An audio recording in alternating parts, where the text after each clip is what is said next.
Morning. It is another beautiful day in El Dorado County, and today is Tuesday, August 22nd, 2023, and it is my pleasure to call to order the regular meeting of the El Dorado County Board of Supervisors. And for those of you that are in the room and to our community members or county staff that are watching online, I just want to offer just a warm welcome. We're glad you're here with us. And to start us off, we have a new addition to our roster of pastors who will lead us in the invocation. And so at this time, it is my extreme pleasure to call up Pastor Veronica Parker of the Sentinel Church in El Dorado Hills. And we are delighted you are with us, Pastor Parker. Good morning. Thank you and good morning. May we all bow our heads and pray.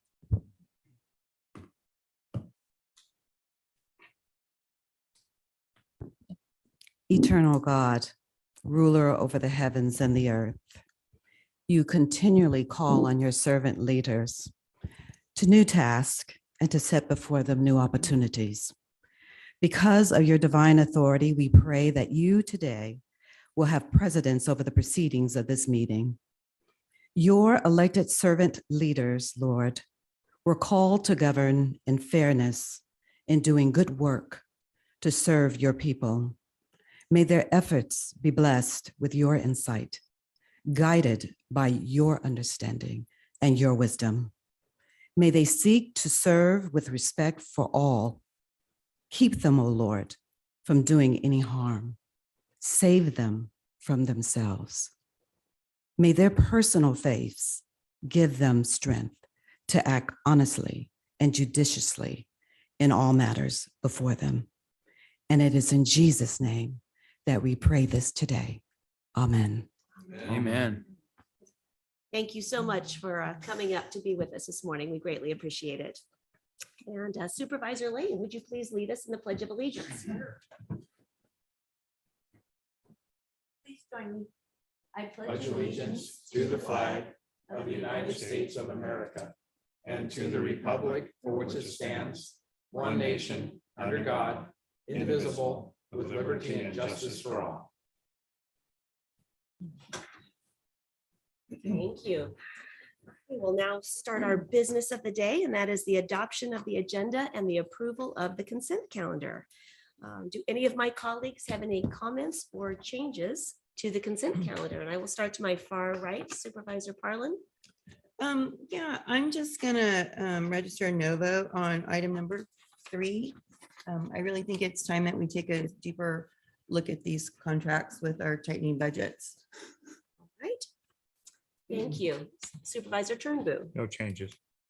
Supervisor Heidel. No changes. Supervisor Lane. No changes. And I don't have any changes either. So at this point, let's take public comment on the consent calendar. And first of all, before we start, our timer is working today, Kim. Thumbs up. So want to thank everyone for their patience last week. I know that was challenging for everyone. It's challenging for us too. So thanks for your patience and glad it's up and running again. So with that, Kim, let's have public comment. Now taking public comment on the consent calendar. Individuals will have 3 minutes to address the board. The timer will notify you when you have 30 seconds remaining to comment. Public comment will be taken first from those participating in the boardroom and then from those participating through Zoom. For those participating by Zoom, please make sure you unmute yourself when called upon. If you're joining the meeting by phone, press *9 to indicate a desire to comment. If you're joining by Zoom, press the raise hand button. Please voluntarily state your name for the record. When you come up, we ask which item you'd like to comment on. So anyone else have any comments on the consent calendar? Good morning. Good morning, Leo Bennett Koshan, Pollock Pines, finally. My general comment is congratulations. You've been hearing criticism that you overload the consent agenda and at times have items that you don't think will be controversial and become, or the public wants to comment on. So I applaud. This is an excellent example. Maybe I'll be surprised, but I hope you have a feedback loop so that things like last time when it's consent and takes an hour doesn't occur. My specific is to item 1, which is the minutes. And I'm encouraging you, I'm old school when there wasn't video, and I would read every minutes going back 10 years. And, it's a good snapshot. It takes a lot longer to watch all the videos. And the secretary was old school and captured the meeting. Excellent in writing. She had an audio tape to help her. When they switched to video, she kept doing that and then she retired. And I know our clerk works super hard. And if I'm putting more work on her, don't go there. But like item 20 and 21 is a substantive conversation and you captured the action, the bare minimum. But anybody that wants to know all your thoughts and all of that, nerds like me, but there's not that many of us, right? Have to go watch the video. So I'm just encouraging you to have some thoughtfulness. Maybe AI can help. I have no idea. Well, no, it's impossible to replace Kim, but just okay. Thank For you. your comments. Seeing no additional public comment from the boardroom, now taking public comment from Zoom participants. There's no additional public comment. All right, thank you. So with that, I'll bring this back to the board for action or additional discussion. I'll move approval of the agenda and Second, consent calendar. Let's read into the record, adopt an Sorry, Kim. agenda I and paused, approval of the approve of the consent calendar with the following change. Supervisor Parlin will register a no vote on item number 3. all right, so with that, So with that, I'll move approval of the agenda and the consent calendar, approval of the consent calendar and adoption of the agenda, to There be it is. specific. Second, all right, all those in favor say aye. Aye. Opposed, motion carries unanimously. Thank you all. All right, with that, we will move into our department matters. Item number 22, Kim.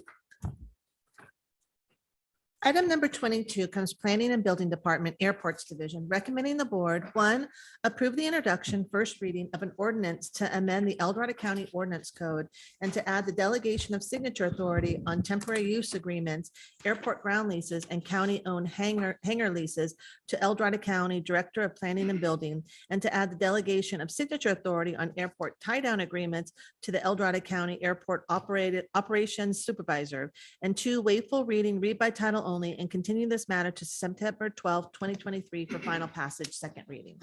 Good morning, Chris. Good morning, board. Chris Perry, Assistant Director of Planning and Building. Thank you, Cam. The item before you encompasses amendments to section 3.08.021 of the county code. We're looking to delegate authority on temporary use agreements, airport ground leases, and county-owned hangars to the Planning and Building Director, while also delegating authority to the Airport Operations Supervisor on tie-down agreements. The board granted conceptual approval to these amendments at the May 2nd, 2023 meeting. And to quickly summarize, just to go back a little bit in time, currently the board approves every lease. One of them was on your agenda today. The current process takes a minimum of 2 months, oftentimes longer. Delegated authority will allow for a considerably quicker turnaround, as it will remove the month to a month to a month and a half process of just prepping leases to go to the board. Lessees will still need to be given time to review the lease, sign it, and provide current insurance documentation to satisfy requirements of risk management. But staff estimate that leases can be completed in around 2 weeks, 3 weeks, worst case, assuming the lessee is diligent in providing that insurance information and signatures, and that there's no objection from individual board officers under government section 25537. So you'll probably have read under that item, we have an obligation to share with you that these leases are going to occur, and you'll have 5 business days to accept or reject that. So that's why we got to build that into that time frame. With the delegation of signature authority on temporary use agreements, staff will immediately be able to bind new lessees to the future lease agreement until they are in it, thereby ensuring the airport users fully in compliance from the first day they take possession of the hangar. Right now, that is not always the case. We do have folks who have bought a hangar, and are on the airport without a lease. So the temporary use agreement would bridge that moment where they take possession with the point where we can get them into a formal lease.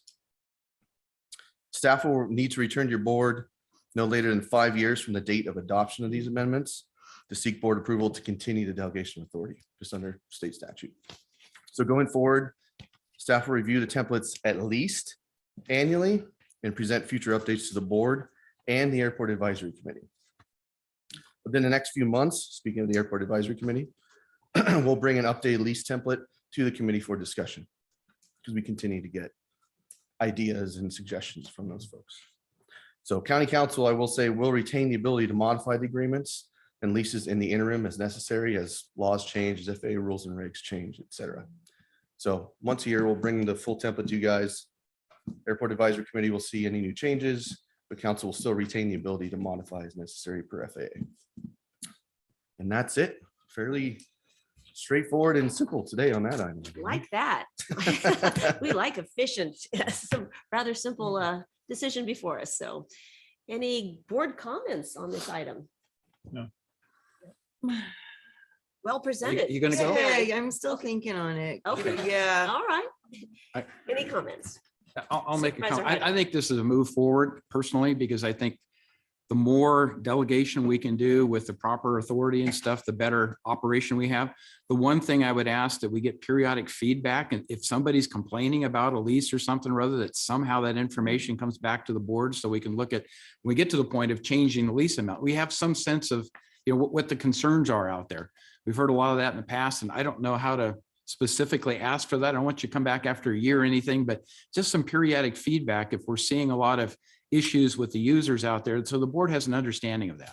Sure, absolutely, fair enough. Mhm. We can, as a series of changes come, or in the interim period where it's not within that year timeframe, we certainly can draft a memo and send it to your board with recommended updated changes that are being discussed, say, at the Airport Advisory Committee, if that makes sense. It makes sense to me Great, if the rest of yeah. the board, I don't want to burden you, but it just helps No if we problem. know the pulse of what's going on out there. a I little bit like that better. idea a Yeah. lot. Yeah. Okay. great. And that's Supervisor easily Farley? done in a memo. Yeah, Yes, memos are great. Right, Yeah. agreed. So, no, I just wanted a couple things thank you for having a red line version. Love red lines. Everybody knows I love red lines. And then fabulous that we're streamlining things and making it faster. I'm assuming that the Airport Advisory Committee is happy with this idea, right, Chris? They're good with it and support it and all Yeah, that. I mean, this like- is one of those, unlike some of the items we spoke about previously, Yeah, this is one of those where for efficiency's sake, it makes a lot of sense. yeah, Generally, as Supervisor Heidel noted, there are folks that do have some concerns about the leases and want to have their input heard. That's why we'll go back to the committee when we're, going forward and making changes to it. But yeah, as far as efficiency goes, this is a way better process. I've yet to encounter an airport user that understands why it takes, Right. 2+ Yeah. months or longer Yeah. to get it into a lease. That's hard to explain. it is. It is. We start walking through the process and insurance and whatnot, but it's still, regardless, it's hard to explain that. So Okay, perfect. And then as far as the leases themselves, because we are getting all pinged by a certain airport user that has concerns about that. yes. And so that's a separate issue from this, though, right? Yeah, Just- so- Yeah, okay. And let me just state that, the only leases that are negotiable are fixed-based operators. Those are FBOs, and those are our businesses on the airport. Every one of these ground leases and county-owned hangars is an approved, we call it a blanket blue from county council. That's an approved lease template that every single airport user is going to go under. It's not negotiable. So what we're hearing from a particular user or several users is about a clause within there. That can't be individually negotiated for that lease. As you can see, many folks are coming forward and saying, I'm fine, sign the lease, let's go. But that's not to say we're just going to keep plowing forward and not take it into account. That's why in the next few months, like I said, we'll take that into consideration and bring an updated draft to the Airport Advisory Committee so they get a chance to look at it and feel comfortable with the direction we're going. So Perfect. we I will appreciate address that individual user as well. Yes. Very good. Excellent. All right. Any more discussion from the board or comments? Nope. All right, great. Thank you so much, Chris. Thank you. Appreciate it. Sure. Again, let's go to public comment on item number 22, please. Now taking public comment on item number 22. Individuals will have 3 minutes to address the board. The timer will notify you when you have 30 seconds remaining to comment. Public comment will be taken first from those participating in the boardroom and then from those participating through Zoom. For those participating by Zoom, please make sure you unmute yourself when called upon. If you're joining the meeting by phone, press *9 to indicate a desire to comment. If you're joining by Zoom, press the raise hand button. Please voluntarily state your name for the record. Seeing no public comment from the boardroom, now taking public comment from our Zoom participants. There's no public comment. All right, I'll bring this back to the board for any further discussion or action. Move to approve. Second. Any further discussion? All those in favor say aye. Aye. Opposed? Motion carries. Thank you so much. Well done. And I just realized I made a mistake on the agenda. I just started going down and I Yeah. bypassed our 9 a.m. item. Mhm. So Chris, thank you for hurrying over here. Yeah, exactly. My apologies. But it was good to get it done. Now your day is free. I thought that Well, was not till planned. later, You just. yes. No, I was just going down the list. Sorry about that. Joke. So with that, let's take our 9, although we're very efficient this morning. So let's take our 9 a.m. time allocation number 23, Kim. Item number 23 comes from the Planning and Building Department Economic Development Division, recommending the board, 1, receive and file a presentation from the county's broadband consultant, Neo Connect, focusing on past, current, and upcoming broadband planning efforts. 2, direct staff to pursue the California Public Utilities Commission federal funding account grant program. And 3, delegate authority to the Planning and Building Department Director or designee to execute the California Public Utilities Commission's federal funding grant account. Welcome. This is an exciting item, Kyle. Good morning.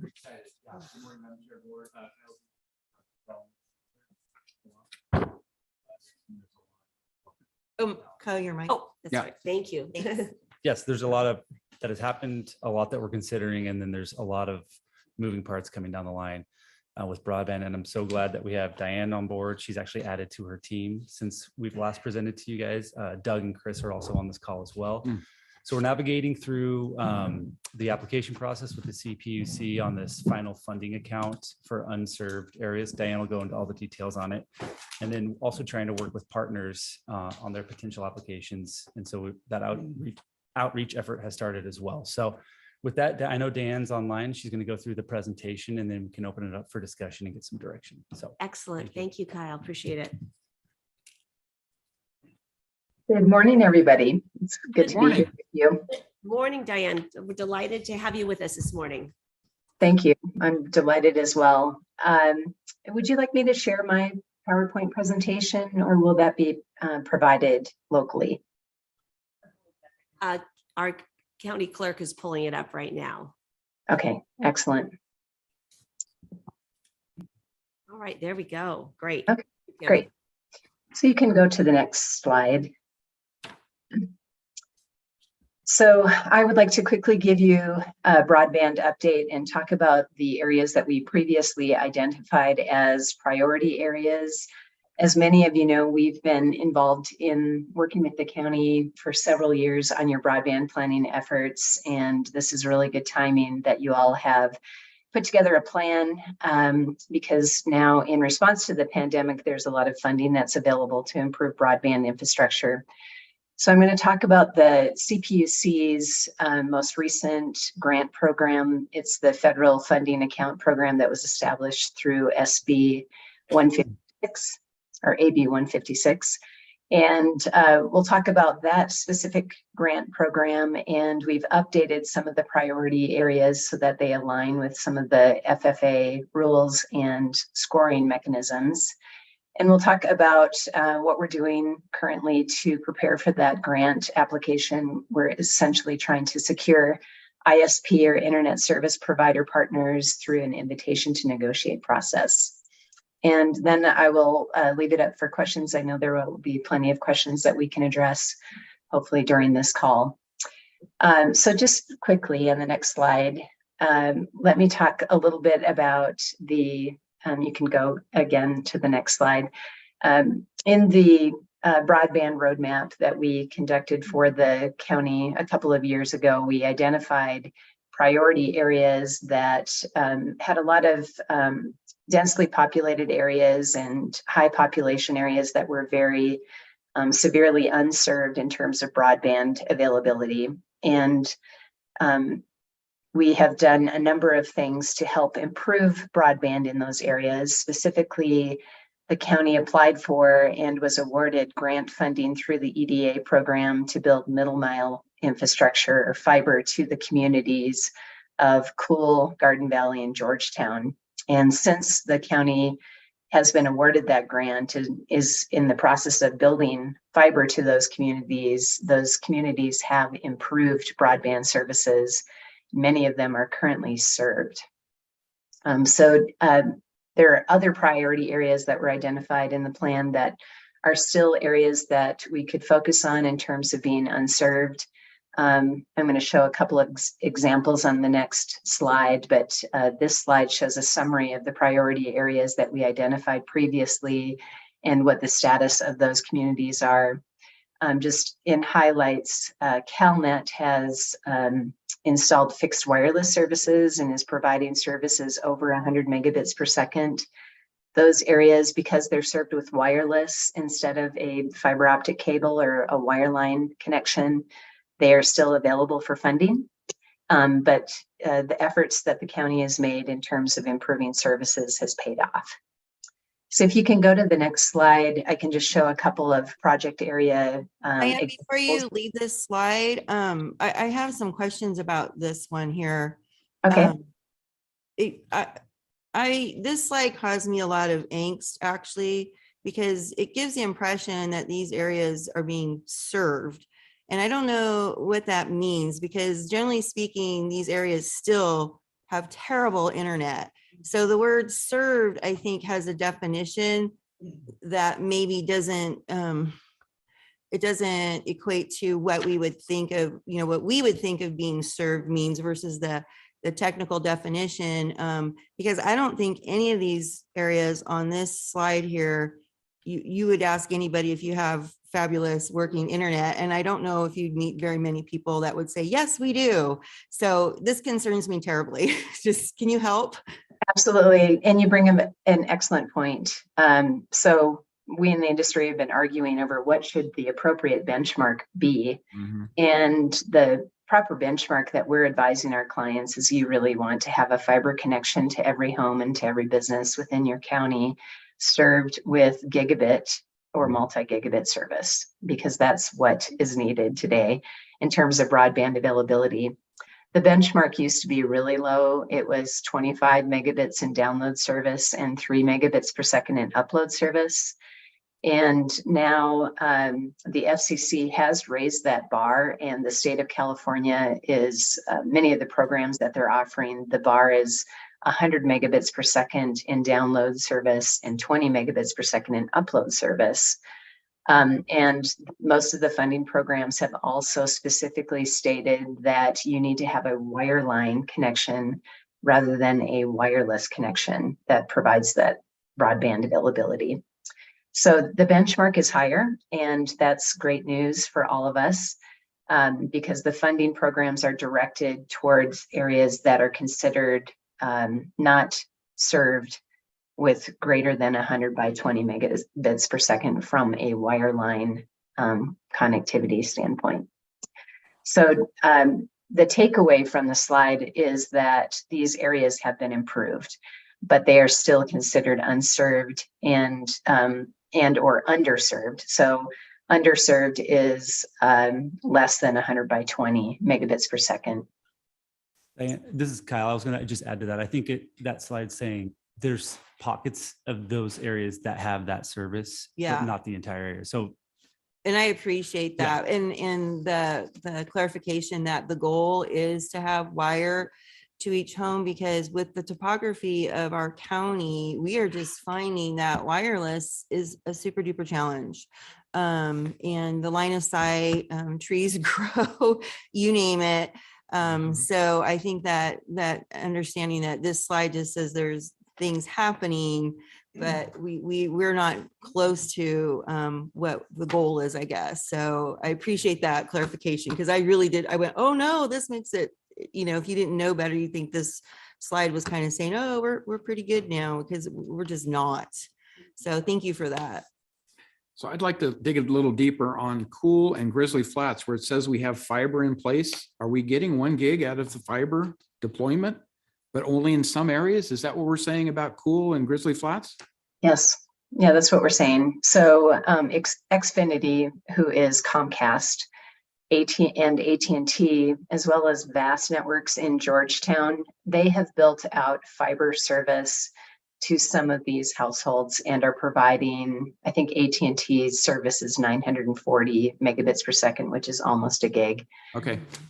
And so these areas are considered served, meaning they have fiber service or wireline service above 100 by 20 megabits per second, but they're only in certain sections of those communities. So the primary takeaway from this slide should be that service has improved and the efforts that we're making are paying off. However, most of these areas are still candidates for funding and are still considered unserved. Thank you for that clarification. That Yeah, helps. One of the things that, because that was one of the biggest complaints in Grizzly Flat during the Caldor fire is they didn't have no internet service. And one of the biggest problems is because they didn't really know what really was going on. My mic is on. Yeah. If you want to know. So anyway, that's my concern is, and especially like Pioneer Park where we could utilize that area and stuff, especially when it comes to, they have to come all the way down here and use our libraries here where we could actually set something up in Pioneer Park, especially if we have something, these horrific fires that we have. We need to, it's got safety. Public safety is one of the things that we need to concentrate, especially when it comes to this here. So I'd like to make sure that we get these things done. So I absolutely agree with you. And now is the opportunity. I have maybe another handful of slides that will get into what we're planning to do. And I'm very optimistic that we can get some things done for the county. These are just slides that show, the dots are kind of small, but the areas that are shown on the right are the dots that are shown as purple are households or businesses that are still considered unserved, meaning less than 25 by megabits per second, or not served with a wireline connection of 100 by 20. The areas that are kind of gold colored are underserved, and then the areas that are green are served. So this is showing Chrome Ridge is still remaining largely underserved or unserved. And there are no cable, fiber, or copper providers that are being shown as providing services in this area. The next slide is another example that shows the Somerset area is still considered unserved and underserved. So these are still good candidates for funding. What we have done in the last couple of weeks is we have put together other priority areas that align with the FFA program. So if you go to the next slide, it shows an example of another project area that we've identified where it's mostly unserved. And this is the Rancho del Sol subdivision and some of the adjacent areas. You can see the green splash towards the bottom right hand side of that map. AT&T is providing DSL service and fiber optic service nearby, but the Rancho del Sol subdivision is primarily unserved. So this is a great candidate for potential funding through the FFA program. Diane, yes. I'm going to jump in here. So are you saying that the Rancho del Sol subdivision is now on the priority list for consideration? Yes. Okay, Yes, great. I think what we should do is we should look at this opportunity to serve as much of the county as possible with fiber. Excellent. So let's maybe get into the grant program on the next slide. Thank you. And so if you could go forward one more slide. So this is the current unserved and underserved addresses within the county. Those areas that are shown in purple are unserved. So there are 12,566 addresses that are currently unserved. And then another 5,653 addresses shown in gold that are underserved. All of those addresses are eligible for funding. And so this is a great opportunity for us to try to get as much of the county served with fiber optic gigabit or multi-gigabit service.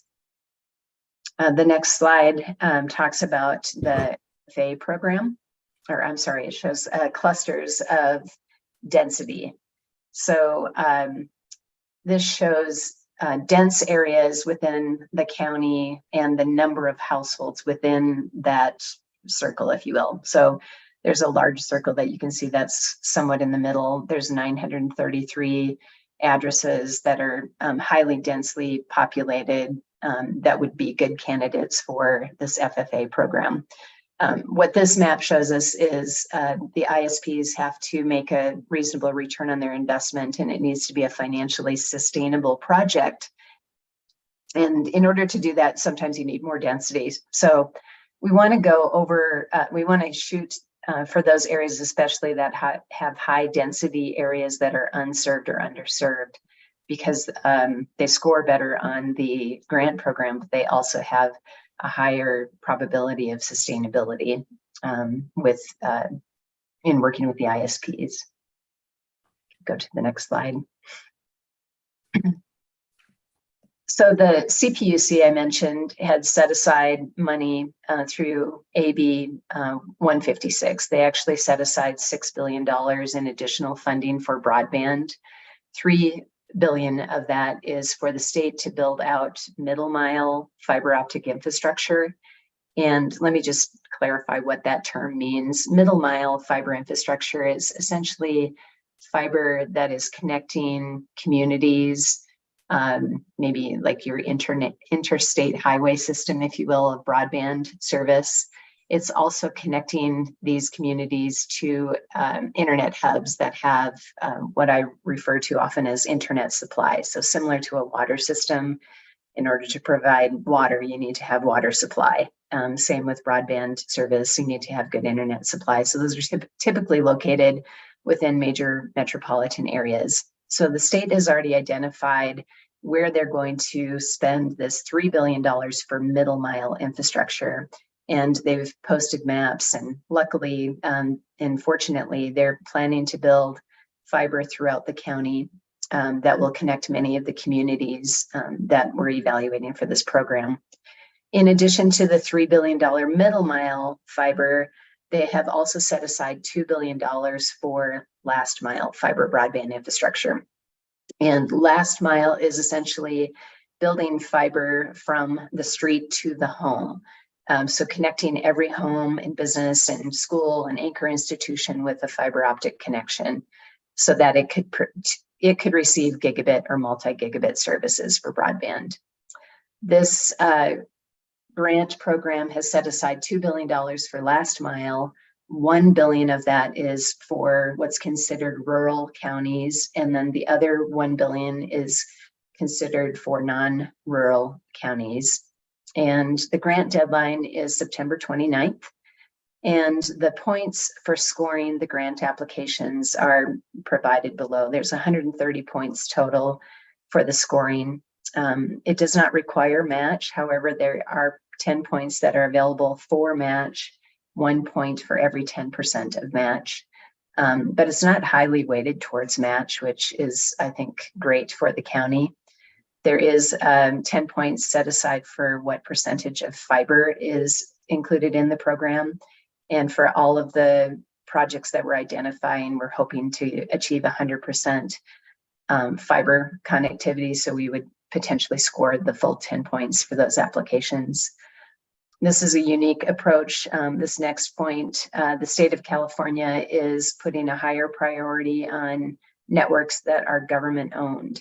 So for every 1 point of 5% ownership, or for every 5% of ownership, you receive 1 point. And we've been talking to the ISPs about how this could potentially be achieved.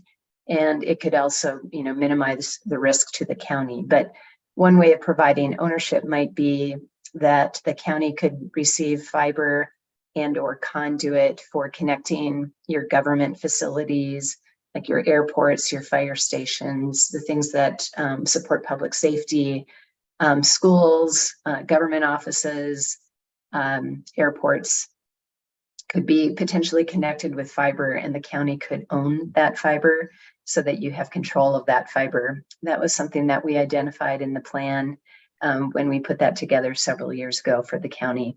And so far the ISPs have been open to that discussion of providing some fiber as ownership to the county, but you wouldn't necessarily have to own and operate that network, if you will.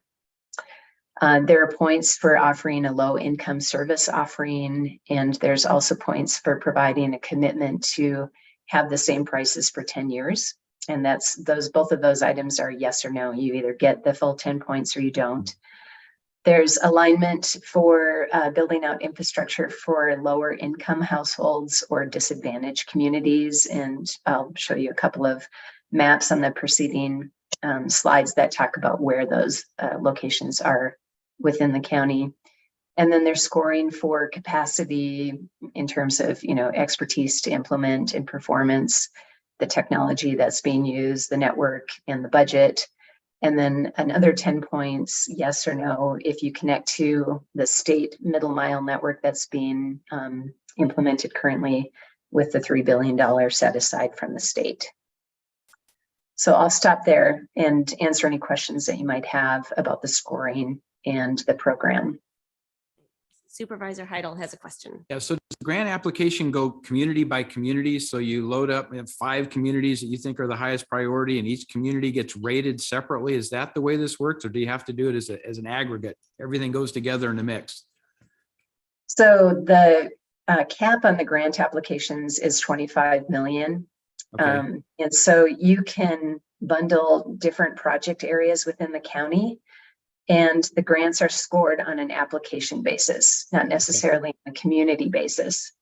And we've been reaching out to the CPUC, who is, running this program and will be scoring the grant applications. And they are recommending that we package smaller projects together, and that you can submit several applications. And we support the county submitting as many grant applications as possible.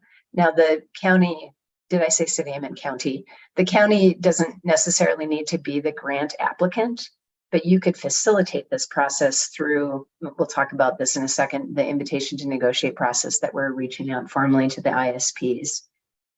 So the ISPs could be the grant applicant, and the ISPs could then be responsible for all of the compliance and reporting, and kind of all of the heavy lifting, if you will.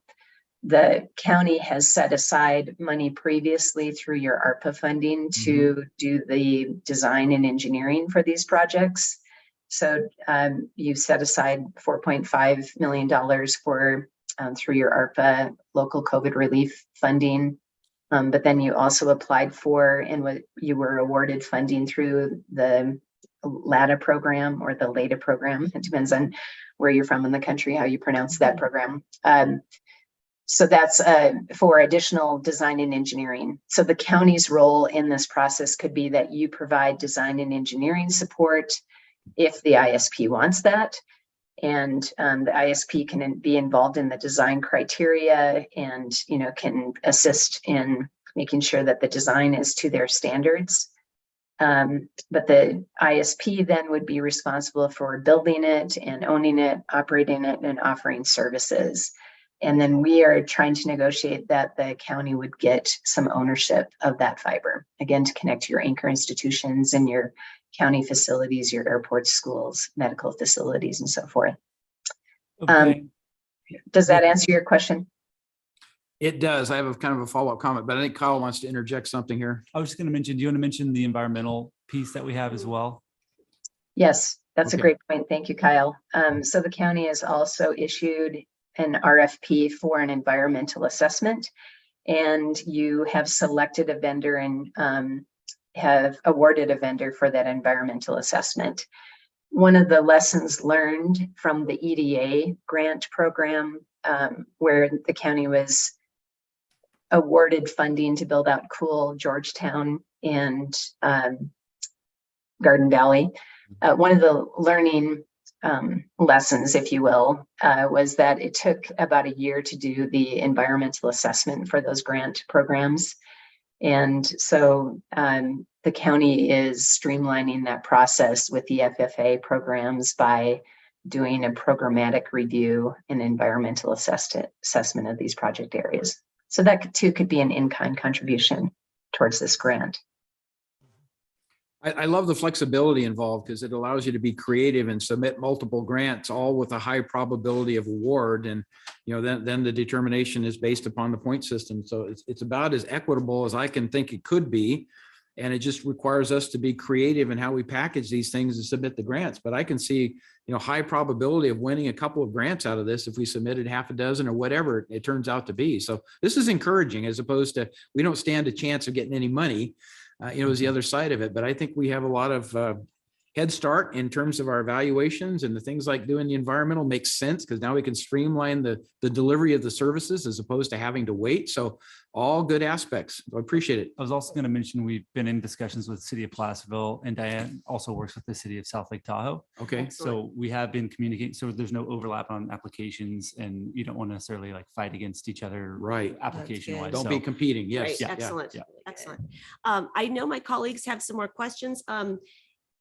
Would it be helpful, Diane, to finish the slides and walk through what's available in terms of funding, or do you have Yes.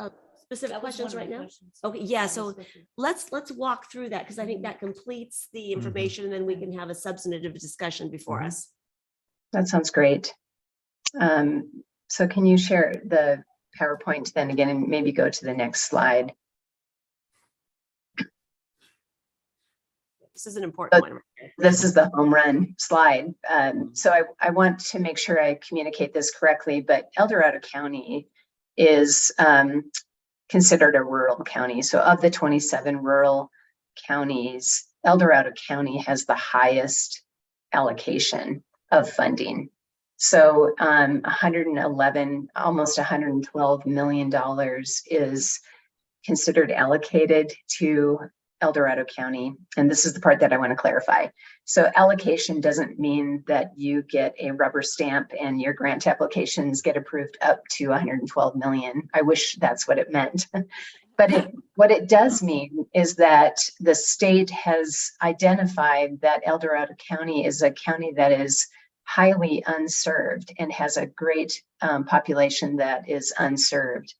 And so we still have to compete against all of the other rural counties for that $1 billion.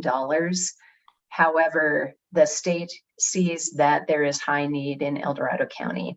So to answer, I think, any potential follow-up questions that come from that, we want to put forward strong applications. We want to put forward as many applications as we can. We want to try to get as much of that funding as we can. And the state has seen that El Dorado County is a severely unserved county. So I think this is a great opportunity for the county to get awarded funds. And I agree with you that we could probably submit several applications and get many of them funded. Excellent. That is Great prospect. exciting opportunity before us. My goodness. Yes.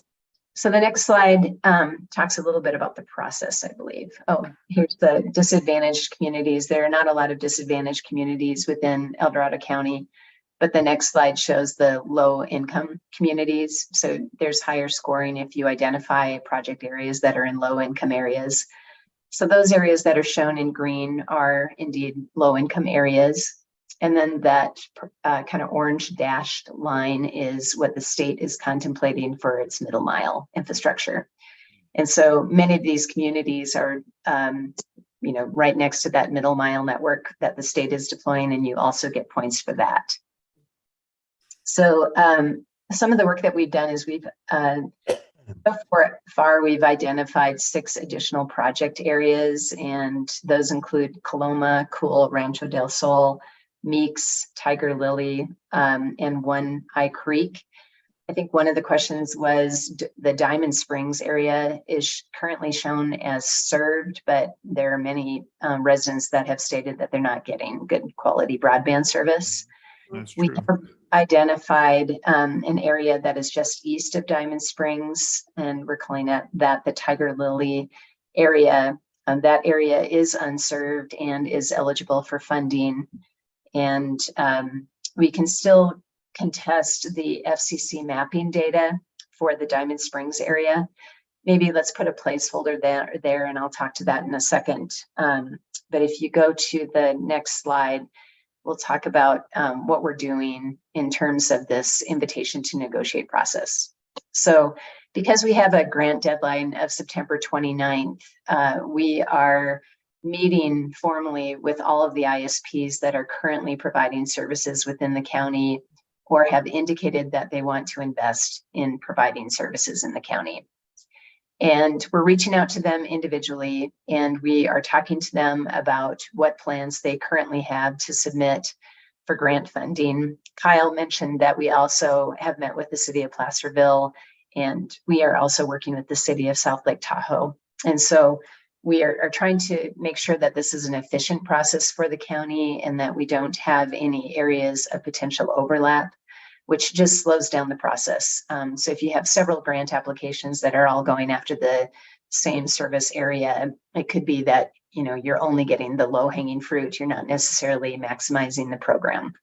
So one of the goals of this invitation to negotiate process is to meet with the ISPs and to understand what plans, if any, they have to submit for grant funding, and can we negotiate with them to strengthen their application. So for example, can we identify distribution routes where the county can own fiber? Can we, you know, facilitate their grant application with letters of support and any, you know, grant writing or any other efforts to improve their application? So that's one goal of this process. But we also want to Real quick, I'm going to jump in real fast. Since we did this presentation, it's been determined it's called a request for information process, not necessarily negotiate is not the right term. I just wanted to clarify that so it doesn't look like there's negotiations going on. It's more of how we can supplement these applications and work collaboratively with the ISPs to do this. So that's been determined. A lot of stuff's been moving since we did this, but I wanted to make that clarification. Okay. Thank you, Kyle. Yeah. So Yeah. just, see, I'm really getting confused on this because I think I'm trying to get too far in the weeds, honestly. But so are you saying that the ISPs are actually doing the applications and we're going to partner with them? It's not, but So- we have to make these decisions to It's- help with that. Yes, so it's really, Diane could probably speak better, but ISPs can apply for these grant fundings. Government agencies can also apply for them. And I think those are the main two. Where ISPs are going to apply for these, we want to supplement their applications with letters of support and whatever we can do to help strengthen those applications. Right. Because ideally, the direction we've gotten from the board before is that we don't want to own the infrastructure and maintain it. We don't have the capacity to Right. do that. So where those folks are planning to put in infrastructure, however we can supplement and, you know, strengthen those applications, we want to help out there. Am I Okay. saying that correctly, Diane? Yes. And then if there are other areas that are not being anticipated for the ISP to submit a grant, we will try to encourage other ISPs. So for example, many of the ISPs are targeting areas that work well with where they currently have infrastructure. So maybe as an example, Comcast has fiber infrastructure in some parts of the county, and they may target areas that are adjacent to those areas that make sense for them to try to expand their existing footprint. Other areas of the county might be served by CalNet, or they might be served by AT&T or Charter. And so what we would like to do through this process is first of all, understand where ISPs are planning to submit and support their application, as Kyle had mentioned. But other areas that are not currently being targeted, we want to try to establish a partner for the county to have the ISPs submit the grant application to get funding in those areas of the county. So this process is, as Kyle had mentioned, more of an invitation for information and to try to supplement and strengthen the ISP's applications. That helped a lot. Now, oh gosh, my goodness. It's catching. Yeah, right. Quick question on that. The grant application is September 29th. That is around the corner. Yeah. Yeah, it So what's the likelihood of being able to, collaborate with new partners to build out these areas that maybe ISPs are not anticipating a project in? We've already started the process. So we have reached out to the ISPs that are currently providing services within the county.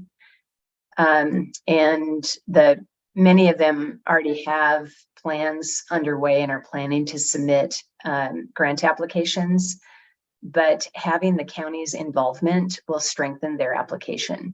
Okay. And so many of them are excited about the prospect of working with the county. It's really great to be on a call with a large carrier, and they're telling us that the approach that we're using is refreshing and exciting for them. So we have reached out to several of the providers already, and these discussions are underway currently. And many of the ISPs have already identified plans. And what the county's involvement would be is just to strengthen those grant applications and, to provide more of a partnership. And then also the advantage is that the county could then also get fiber ownership for things like public safety and connecting your government facilities, and fiber that can be used for smart city applications like self-driving cars, self-driving trucks, the Internet of Things, connecting traffic lights. These are the things that are coming.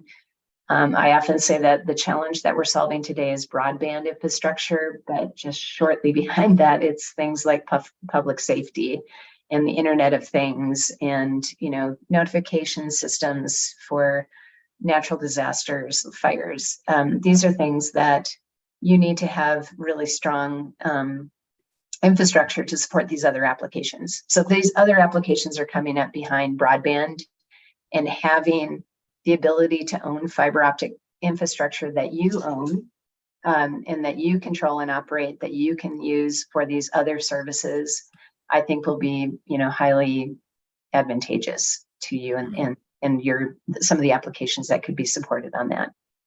Excellent. That definitely clarified it. Thank you so much.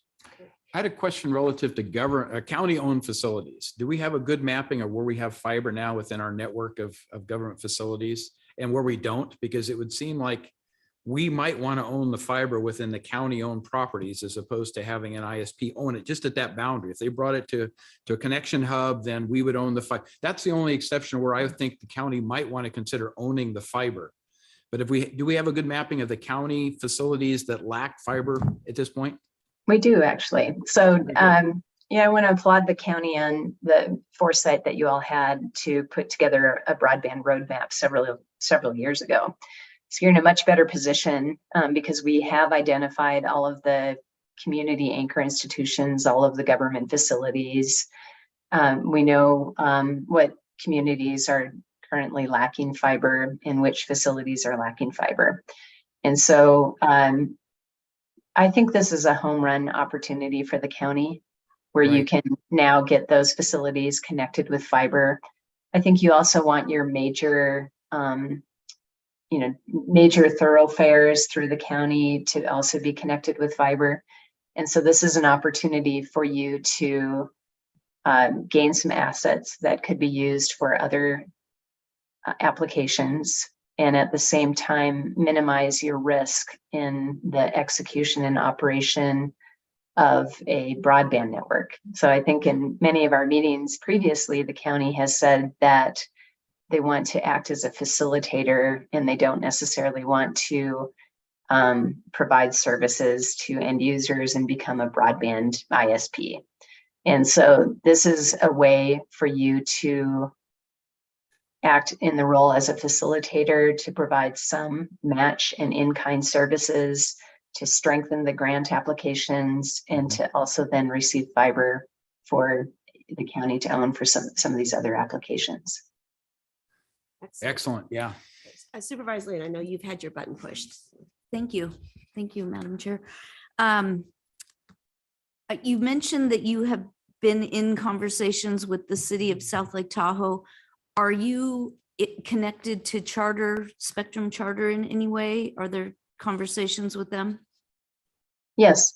So Okay. NeoConnect is the consulting firm that has been working with the city of South Lake Tahoe on their broadband planning efforts. They issued a similar process, a formal engagement with the ISPs, and they received proposals back from several.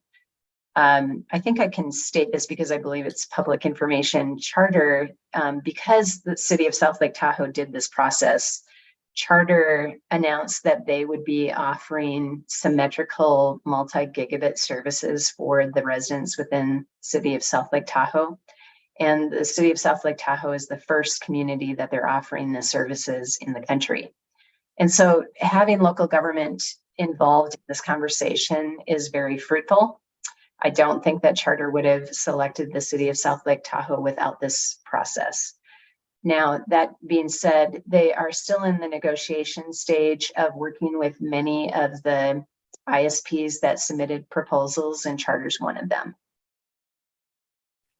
Well, and I believe broadband has been installed in Nevada on State Route 395, and it's an easy pull from that location to the city of South Lake Tahoe. So I think that there were some good reasons why Charter decided that we would be a good a good testing ground. Excellent. Yes. One of my concerns is on the areas that are in the basin, but are not in the city of South Lake Tahoe. There's not a lot of people that are affected, but there's a lot of miles. And I feel like we're going to get a little, kind of drop to the wayside because we're not close enough to some of those networks. Can you speak to that at all? I'll jump in, Diane, then you can add where I missed. So the LADA application, the $500,000 grant, Spring Creek and those areas are included for the design good. and engineering work, because Okay. those are hard to get areas, but aren't Right. technically, in the city limits, so they're not part of it. And then Right. we have had discussions, how can we help use our ARPA funds to help supplement the LADA process too, because there are some stretches that Fallen Leaf Lake and getting up to Meeks Bay Right. are some long runs. But I think Charter and those folks have, whoever's in the area has incentive once that gets built out to want to spread out. I don't know. Diane, anything to add to that? Yeah, so the state of California has identified highways 89 and highway 50 to build fiber. And so they will be connecting many of the areas kind of in the South Lake Tahoe region.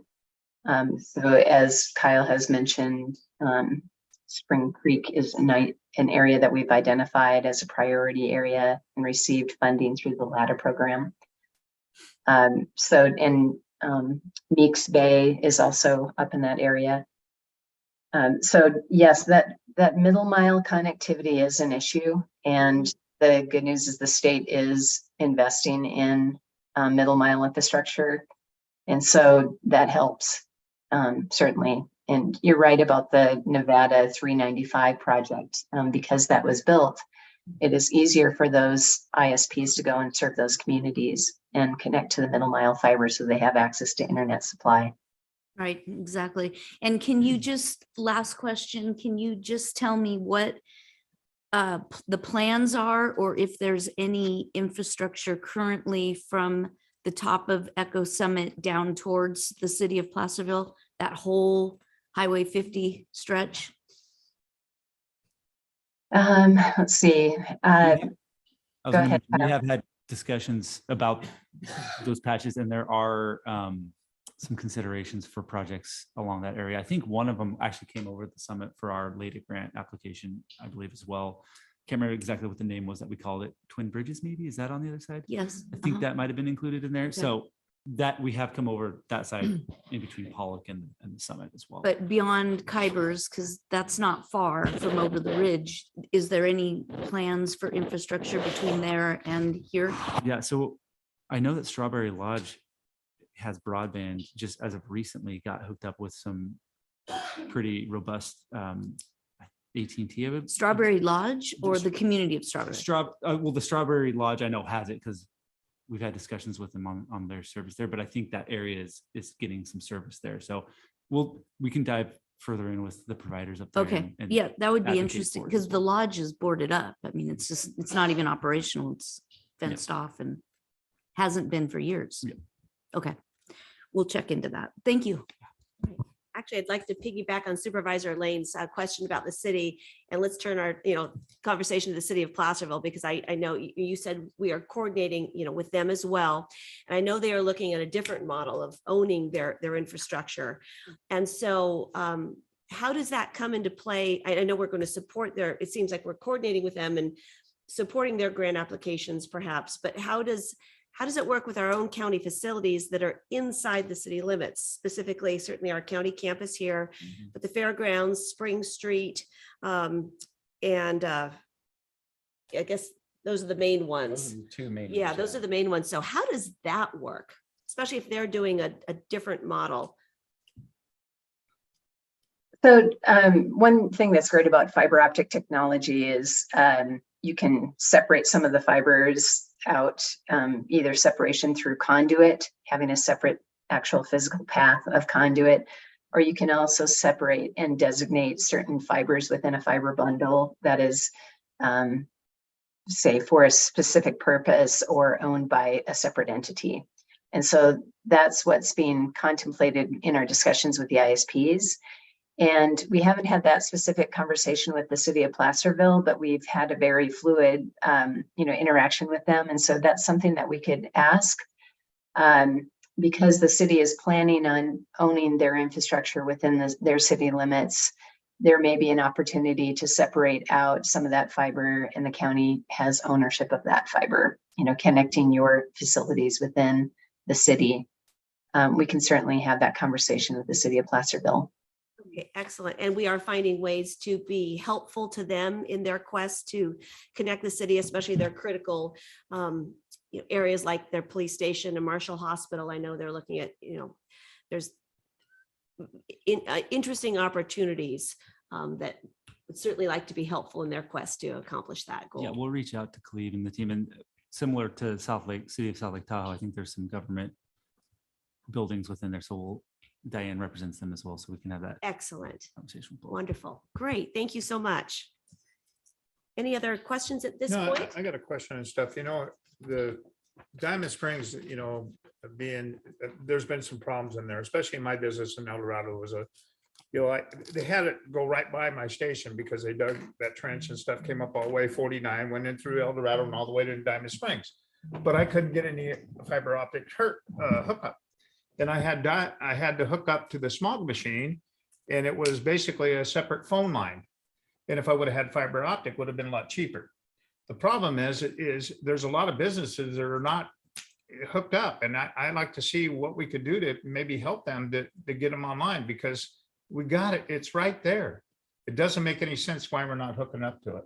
And I'm going to jump in because Diamond Springs, El Dorado is in my district. Yeah. And I know that we are currently in the middle of a speed test to get the data, because currently I believe that they're showing that the area is served, but we are doubting, that the data Right, is correct right, because of the incidences that you talk about. So if our data comes back as being substandard in that area, do we have an opportunity to bring the Diamond Springs, El Dorado area into this grant opportunity, or with the September 29th deadline? How does that work? Are we going to be too close for that? I'm so glad you brought that up, because I mentioned that I was going to put a placeholder there to talk about Diamond Springs. Thank you for bringing that up. So yes, currently on the maps, the Diamond Springs area is shown as served. However, we do have a speed test program running, and the state of California has the position that if you can prove that an area is unserved through speed test data or testimonials, or if you can provide on an address location basis what services you can actually subscribe to from the various providers that are currently there, and it shows less than 100 by 20, then that area is potentially could be challenged, and the maps can be challenged. So that's something that we will be monitoring, and we definitely want to pull that data and take a look at what it's showing for the Diamond Springs area. There are areas that are just adjacent to Diamond Springs that are considered unserved according to the current maps. And so we've targeted those as potential project areas for this FFA program.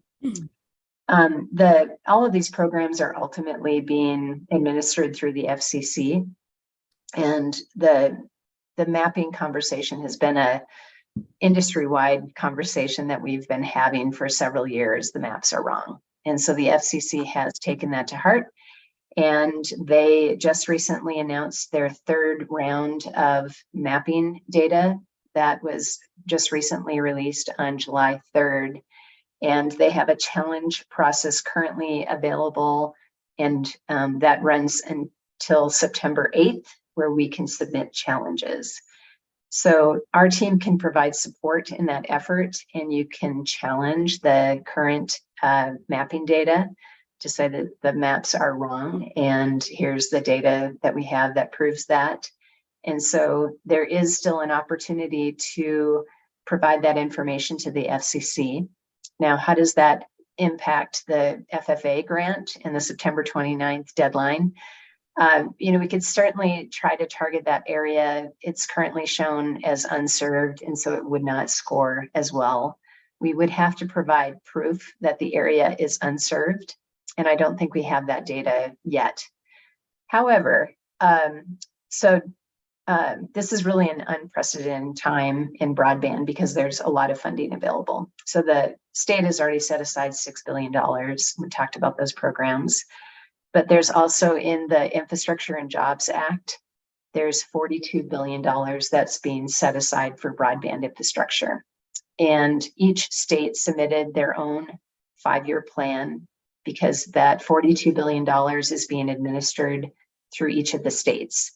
And the state of California has been provided an allocation, and it's an allocation in the truest sense of the word, not in the way the FFA is looking at it, but it's an allocation of just under $1.9 billion in additional funding available through what's called the BEAD program. And that acronym is Broadband Equity Access Deployment.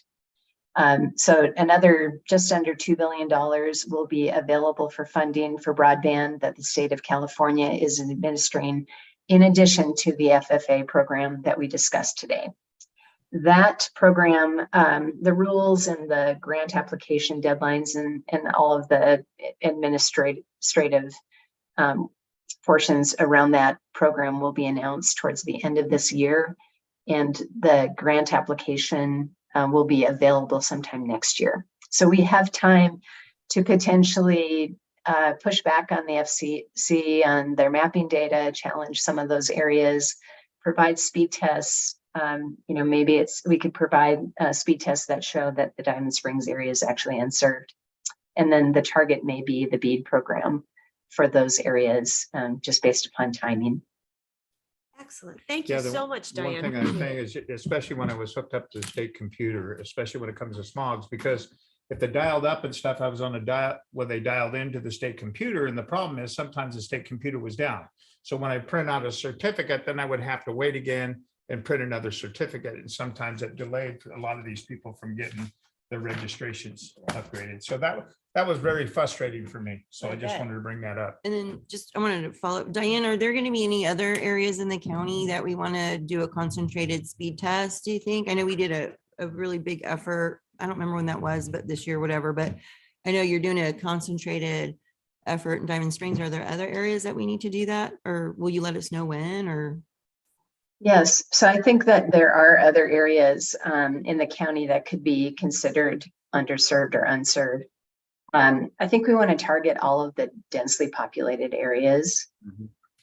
So there are areas that the state has already identified. These are eligible for funding. They're currently underserved.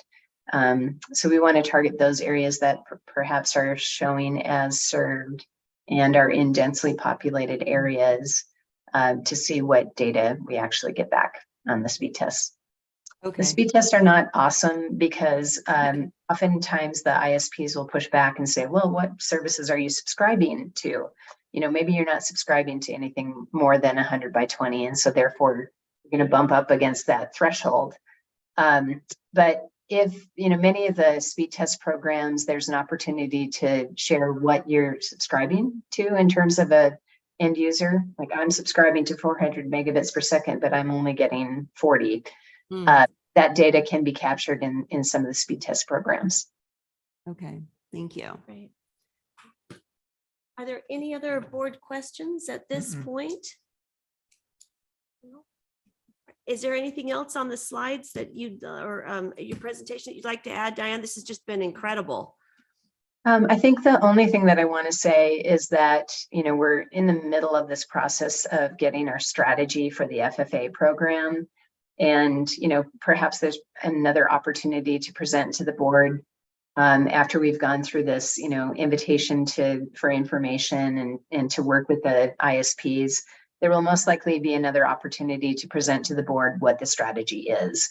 At this point, it's too soon, and we are not able to share the ISP's plans, but at some point we will be able to do that, and we can share that information with all of you.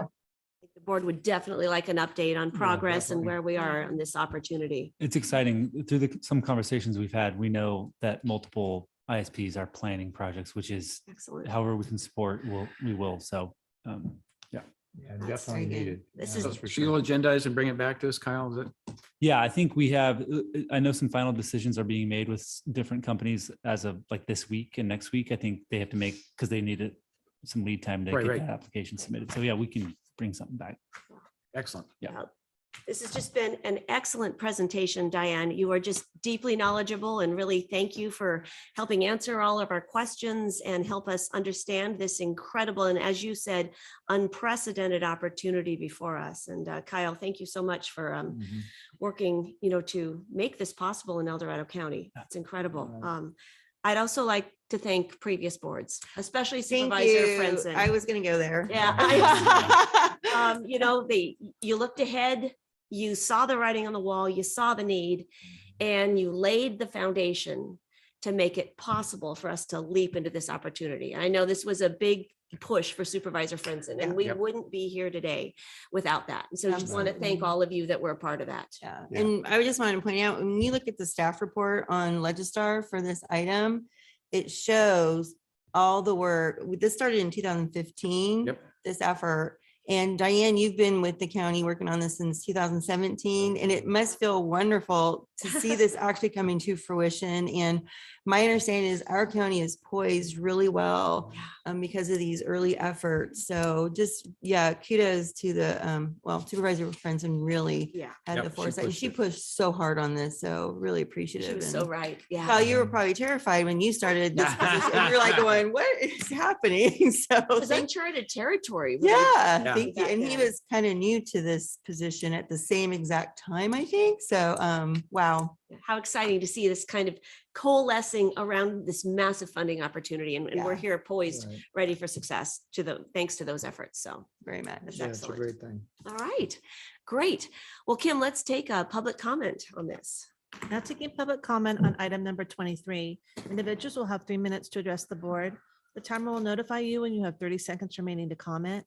Public comment will be taken first from those participating in the boardroom and then from those participating through Zoom. For those participating by Zoom, please make sure you unmute yourself when called upon. If you're joining the meeting by phone, press *9 to indicate a desire to comment. If you're joining by Zoom, press the raise hand button. Please voluntarily state your name for the record. Anyone in this room like to comment on this?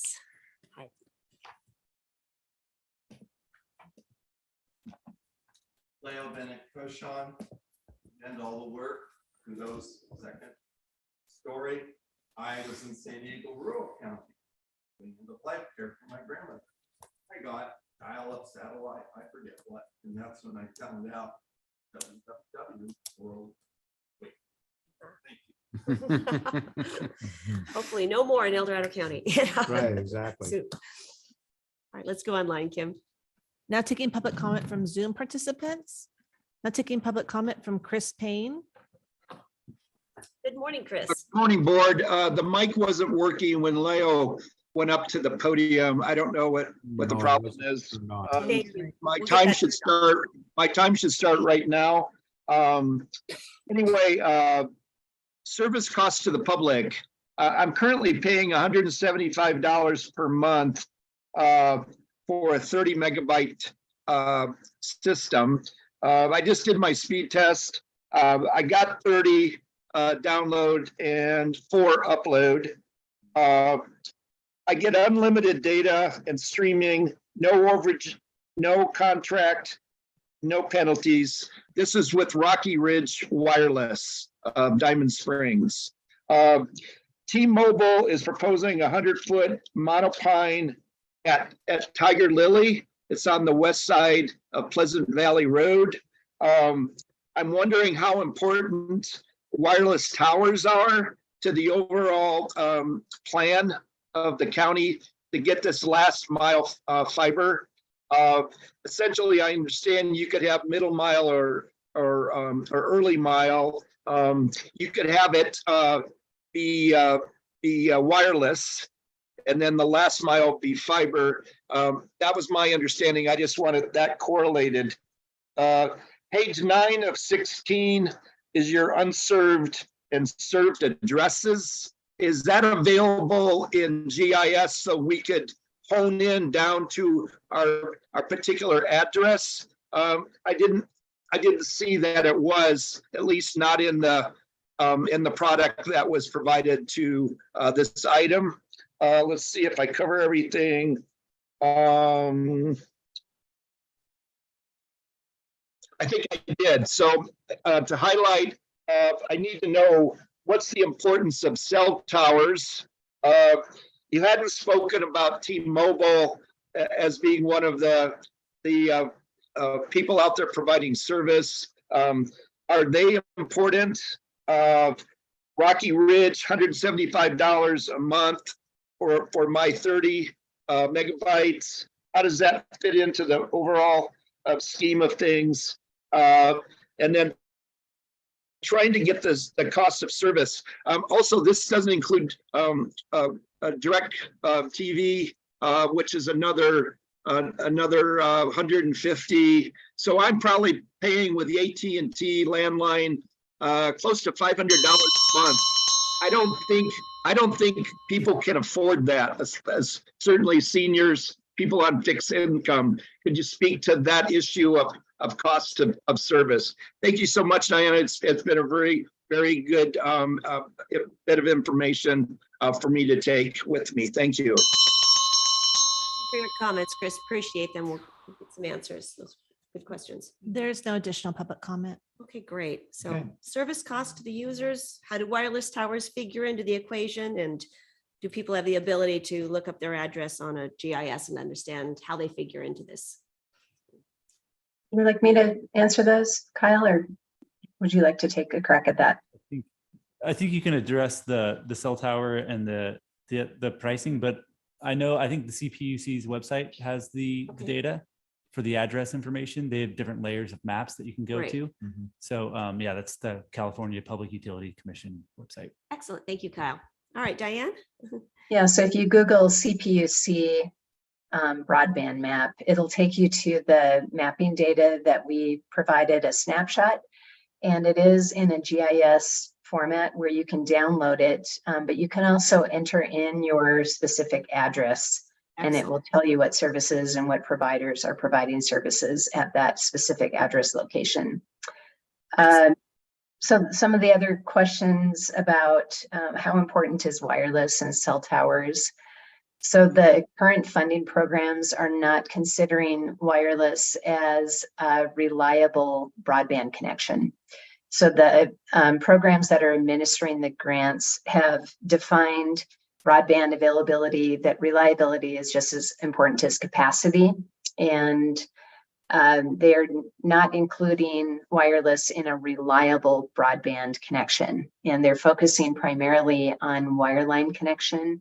And wireline sort of speaks to either cable modem service, really advanced DSL, but DSL doesn't really reliably provide that type of capacity, and fiber optic connections. So all of the grant programs have scoring criteria that is weighted towards all fiber networks because we know that they're extremely reliable, they're future-proof, it's an investment that has an asset life of over 50 years. It has an easy upgrade path where you just change the electronics on the ends of the fiber to upgrade the capacity. So all of the funding programs are really targeting fiber connections over a wireless connection.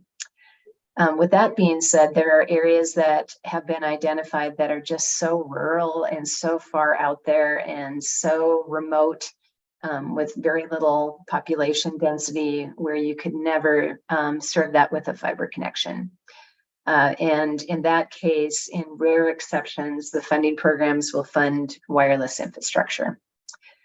So, but for the areas that you're talking about, these are highly densely populated areas. There is a business case to serve them with fiber. And so the preference would be to serve them with fiber. I think the last item that you mentioned was about affordability. And you're right, $500 a month is too much to be spending on broadband service. And all of these programs are really geared to provide reliable abundant and affordable broadband services.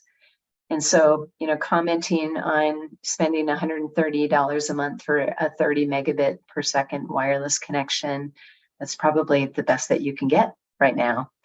And it's not great. So when many of the leading companies that invested in fiber to the premise infrastructure, they rolled out gigabit services for, say, similar pricing, 120, maybe $100 a month. But that's gigabit service. So it's 1,000 megabits per second as opposed to the 30 megabits per second that you're getting currently. So we can do better. Excellent. All right. Fabulous. All right, to bring this now back to the board for action. The action before us is to receive and file this excellent presentation, direct staff to pursue the federal funding grant program, and to delegate authority to execute the funding agreement. So any further discussion at this point before we? Do we have to determine any dollar amounts today, or just to say, go do this, right? No dollar amounts. And Diane and I have been talking that we might not even want to consider the ARPA funds for match and hold on to those for design and engineering areas that aren't underserved or unserved. Because I think our in-kind contribution through various efforts that she mentioned will count and give them more points on that, but we can still maintain the ARPA fund balance to do design and engineering work for areas that don't meet the criteria of these programs. Excellent. So I think that's the direction we want to use, but this would give us some flexibility, and we'd come back to the board if we wanted to change course on that. But Well, and my only concern is with timing, would it be better if we gave the direction today so that you have the flexibility yes, and we instead can of come back not? with a quick update. And Yeah. So what would that look like as far as a motion? Would you? So approve what's here then today. I think so, but I think with the intent, knowing that we're intending most likely not to use those funds for that, but just in case there is an opportunity to enhance an application where we would have spent that money on design and engineering work out of Right. ARPA funds anyways, Right. and it can go to help support this application. Does that Okay. make sense? Okay. So I guess I'm gonna look at the CAO and just, what is the best way to, should we just approve it the way that it's written, CAO, do you think? And with staff, you would be working on that flexibility within the decision-making as we go, given the time constraints and all that. What are your thoughts? So the way it's currently written, it does, you're directing staff to approve the use of ARPA Act funds, right? For the purpose of grant fund Right, it's matching. number So I two. think that the item is written in a way that allows. And then Yeah. Kyle, if you don't have to use those ARPA funds, you're gonna try, That's what I was trying- that's what I not was Says trying if to deemed do. necessary. We're not- Yeah. we're not Already using it if there, we don't- so. Yeah. Yeah, we don't want Okay. to use it if we don't have to, is what I'm trying to say. Okay. Yeah. And just to remind the board for the full financial picture, you also have designated in the past TOT funding for broadband purposes. So the board has a little under $6 million. And that's because of your continued discipline. Excellent. In that. so. Perfect. Very good. Well, with that, I would love to approve as written by staff. I'll second. All right, excellent. Any further discussion? No. All right. All those in favor say aye. Aye. Awesome. Opposed? Motion carries All right. unanimously. All right. Go forth and Thank you, conquer. Diane. That's exciting. Move out, move out. Go forth and connect, I guess I should say. There you go. Yeah. Exactly. Neo, no, just connect.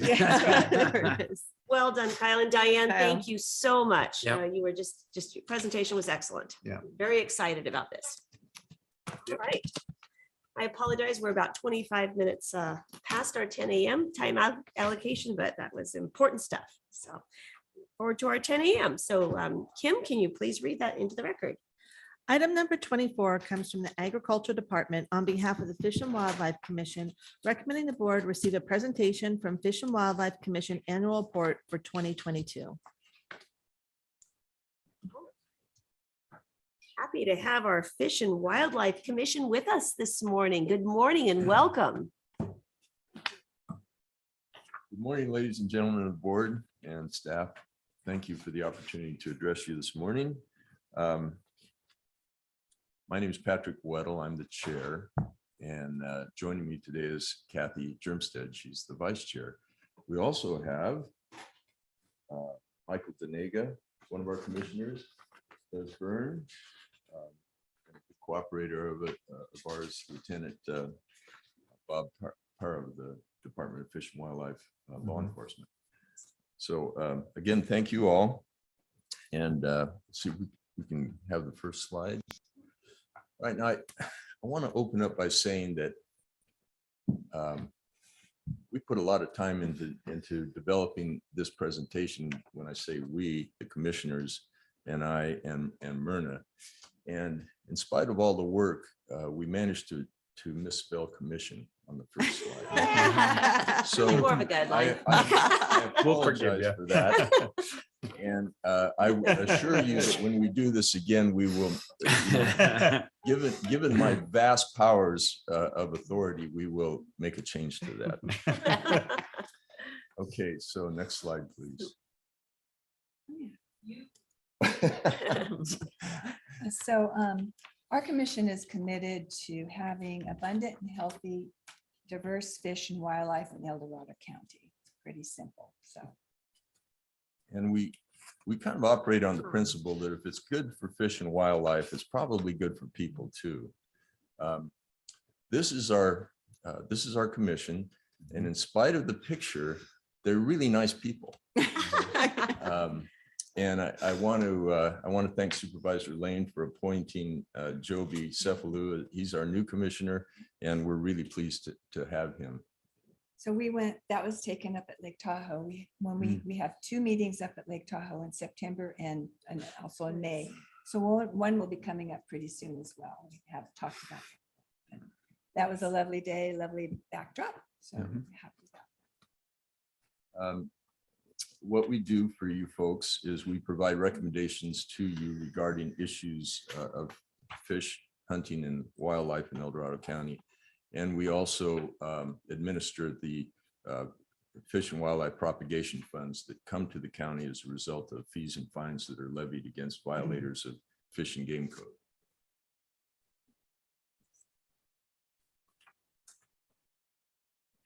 That's me. Yep. So some of our performance indicators, we co-sponsor with California Department of Fish and Wildlife and City of Placerville Parks and Recreation, a number, and also groups up in Tahoe, approximately 5 fishing derbies every year. And those are events that are well received, well attended, and provide a lot of opportunities for families and kids to enjoy something to do with the outdoors and with fish and wildlife. It's pretty successful. I mean, Yeah. how many, did you say Lumsden? Hundreds of kids Yeah. turn out from all over the county to these derbies. You got it. Yeah. We assist in public education related to the scientific principles of fish and wildlife conservation. Most recently, we helped support the youth hunter safety class that was given in El Dorado County, which is an important component of the work that the various conservation organizations do and that State Fish and Wildlife is involved with. Shelley Blair was the one that conducted that training. So she, we're so lucky to have California Department of Fish and Wildlife, 2 of the members here with us every meeting. It's so, I don't know, it's great. It's really good. You can imagine that how much information they render to us. So anyway, we work with various agencies and organizations, as I just mentioned, for the betterment of fish and wildlife conservation in El Dorado County. And we stay current to specific, we stay current to specific El Dorado and county fish and wildlife issues, including new laws and regulations. And we'll go into that a little bit more detail in the next slide.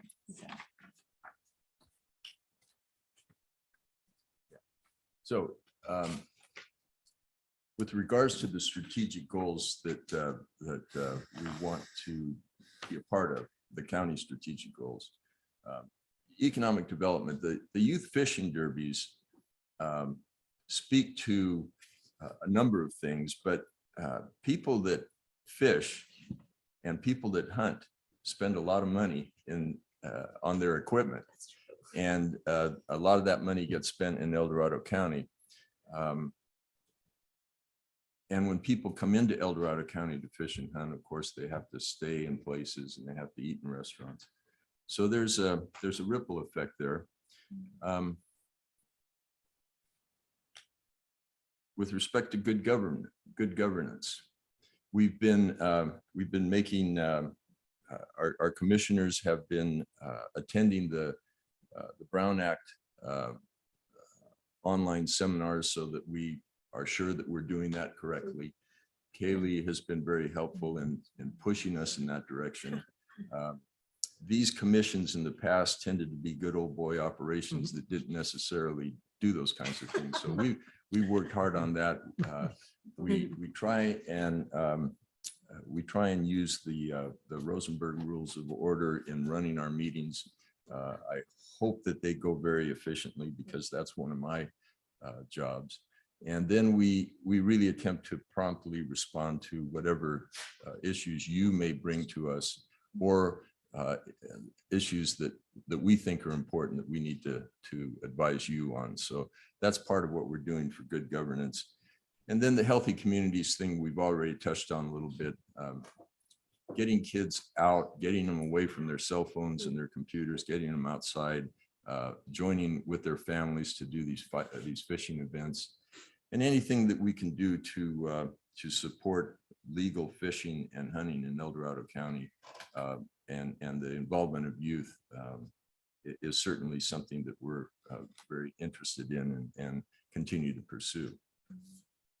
It would be awesome if we could get, I know Mike Denega is very into bird watching, and it would be awesome to get some bird watching activities kind of organized as well, just to bring in people for that sort of thing. And bird watching is a wonderful way for kids to get outside and learn something at the same time. So that's something that's kind of been on my bucket list for this commission. And we do have an abundance of bird watching opportunities, especially out at Bass Lake. Bass Lake is You wonderful. know, that's a flyway that brings in a lot of different birds at different times of Finnan year. Lake as well. And Finnan Lake, yeah. Finnan Lake as well.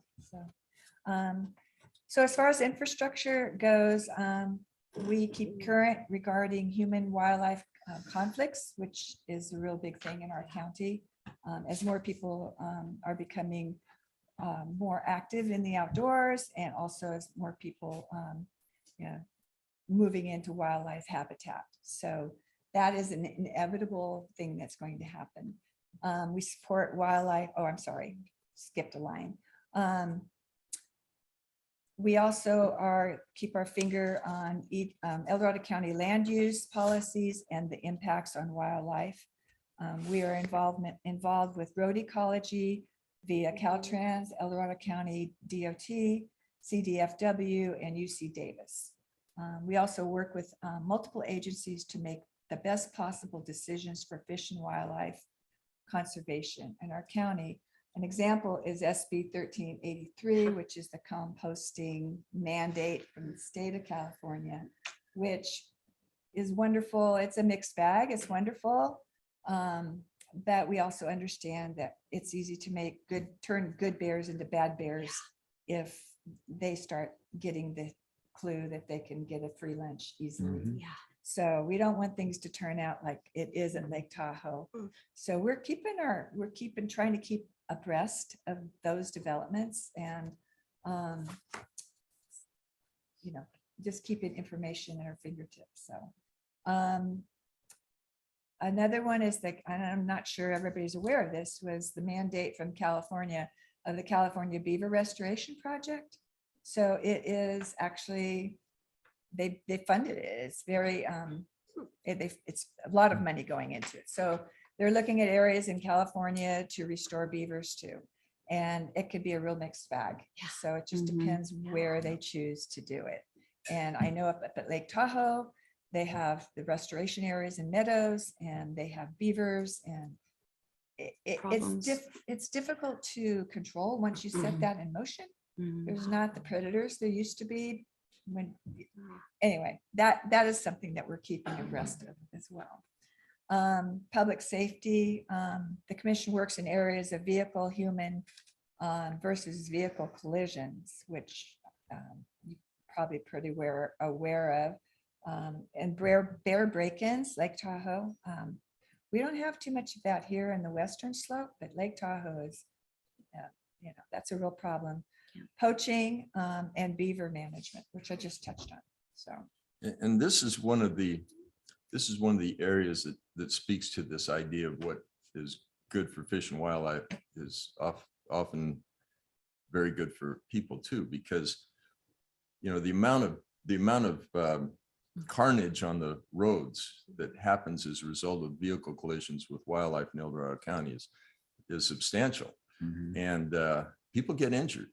It's not just about protecting the wildlife that we try and that is valuable to try and mitigate these collisions. It's also about protecting motorists and their passengers. So just another example of what's good for fish and wildlife can be good for people too. So it's complex. Yeah. Us Yeah. living here in the foothills, it's complex for us. So a lot to think about. I had a question on the beaver management. Who's going to do the trapping for relocation? Is that Fish and Wildlife? Is that our trapper? Who is it? It would be through Fish and Wildlife? Right, yeah. Okay. It's their program. They Right. have a web page that Okay. you could go to. Robert might be able to help you a little bit with. So people would call in and say, hey, we've got a beaver problem out here, and Fish and Wildlife would respond. And is that the way there's it's going to so work? many- There's so many rules about relocating them too. Yeah, because I they have know. to test them for disease before, they have to quarantine them, test them, and yeah. And so if you're overrun with beavers, really the only solution is to cull them, what we nicely say, cull them, not kill them. But then the public, so it can almost start a civil war, people are really emotional and passionate about get rid of On them both or sides. hug them. Hence the complexity. Yeah. So the Yes. recommendation would be if Yeah. somebody has a beaver problem, they would call Fish and Wildlife. I think so. Contact them directly. Is that the best route? I think so. Okay, all right. And, and it really behooves communities to get involved in these issues because, I don't know if you can go on YouTube and see some of the examples of beaver dams gone wrong. And that's not anything we want up here. And yet, beavers play a very important role in the ecology of wetlands, and they can provide a lot of water storage basically for free in California, which is something we need too. There you go. We'll get them on the build the dam project. Yeah, at Alder Yeah. Reservoir. Yeah. There you Yeah, go. that'd be Keep nice. them there. Or water blockage, you can lead to flooding. So it goes both ways, right? Some in Cameron Park. Research papers out there from different parts of the globe, actually, where they reintroduced beavers, and sometimes it's gone really well, and sometimes it's gone really bad. They will change the environment. So Yeah. the species that are there now will probably not be the ones that are there after the beavers move in, but it'll be a whole new ecosystem. So, No. yeah, Next slide. mixed bag. I think next slide. Okay, so as we already discussed, we cooperate with the game wardens and the district attorney's office and courts to ensure successful prosecutions. Because when we get successful prosecutions, the outcomes are that people don't want to come to El Dorado County to poach.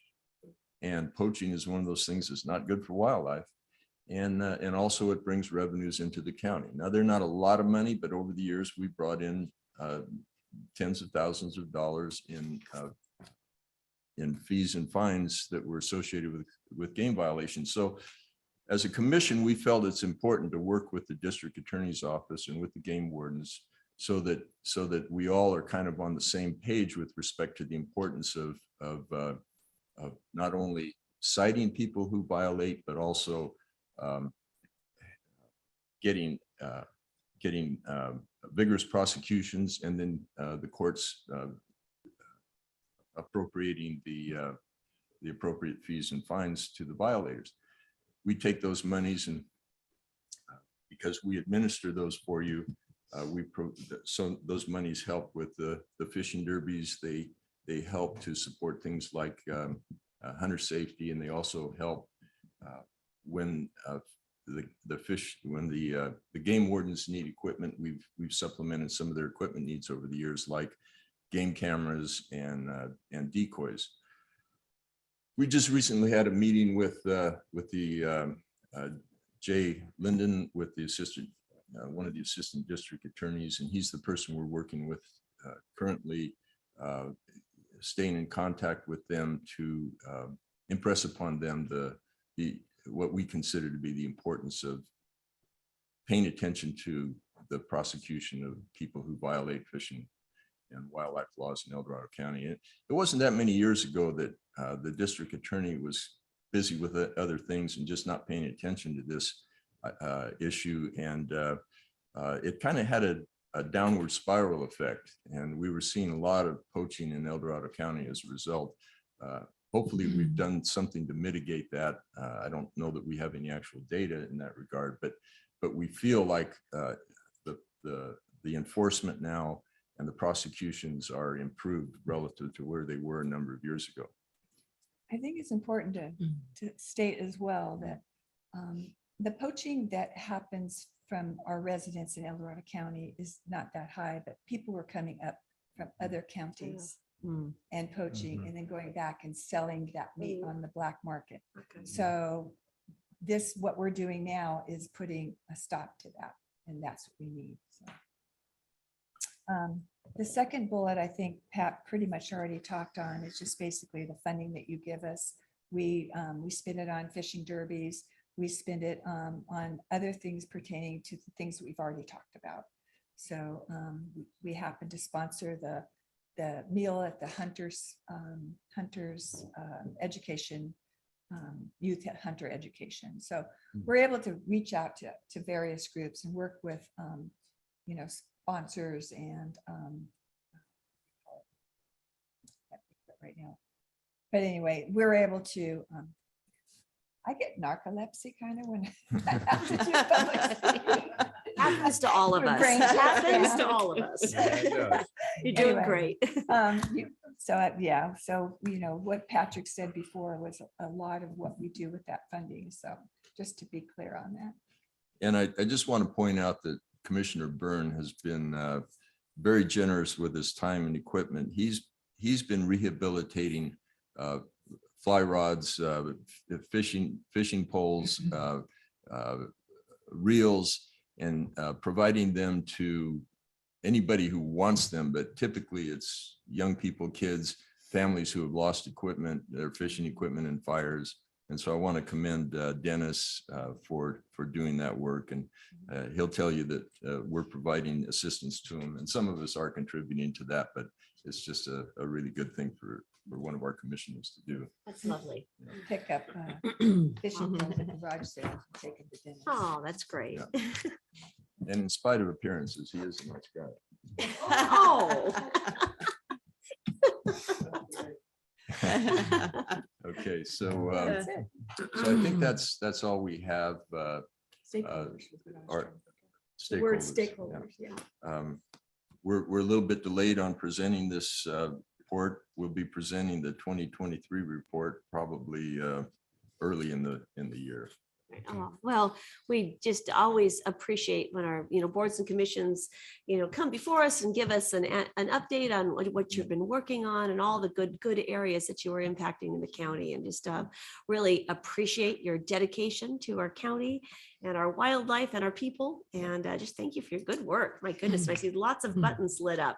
And thank So, you guys for the support that you continue to provide us, both financial as well as staff support. We really appreciate the work that Kaylee's done for us. Isn't she getting wonderful? getting us on Yes. track, and Myrna, kind of keeping us. She runs a tight ship too. Yeah.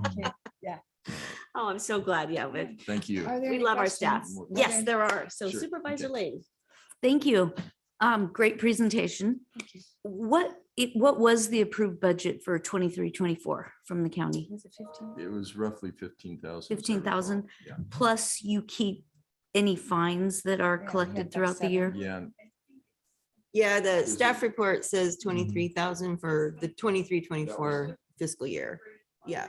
Bringing the other monies forward from last year that we did not use. Yeah. Okay. What is your relationship as the El Dorado County Fish and Wildlife Commission? What is your relationship to the California Department of Fish and Wildlife? Do you advise them? No. Do you communicate with them? We Because some of communicate them with are them. here. They provide updates to us. Both the biologist, the state biologist for this region, Shelley Blair, and the fisheries biologist, Mitch Lockhart, they communicate with us information that they feel is important for us to know about. And then we request information from them. Example of how we kind of interact. In our recent meeting with the assistant district attorney, one of the things that he said would be important to his prosecution of certain violations would be studies that back up his assertions with respect to why he's prosecuting these. So when he goes in front of the magistrate, he can say, here's the reason we're prosecuting this violator. You know, it might be some local person who likes to feed deer, which is illegal. And the wardens typically don't cite those people. They give them warnings, but after 3 or 4 warnings, they're going to get cited. And the district attorney has to prosecute that. Well, if he wants to prosecute it and the judge is inclined not to punish this person, the district attorney can contact or is in contact with Fish and Wildlife, and they provide the evidence to them as a result of communication line that we opened up for him that that the DA can then present to the judge and say, this is why we're doing this. When you feed deer, they congregate, they pass diseases. It's not good for the deer, which is one of the reasons why it's illegal. Now, having said that, you can go into Lee's Feed or you can go into Clifton and Warren and you can buy deer chow. Yeah. It's not illegal to sell deer food, but it is illegal to feed them. Salt licks. And you know, salt licks, yeah. Anything that happens when we feed wild animals, they're no longer wild, and that's not good for them. So some of these, what don't appear to be very serious infractions, can have serious repercussions if the laws are not. So you don't necessarily have regulatory or No, we have- enforcement. All we do is powers. advise you guys Yeah. and administer these funds, and everything we do within the commission is aimed at those two.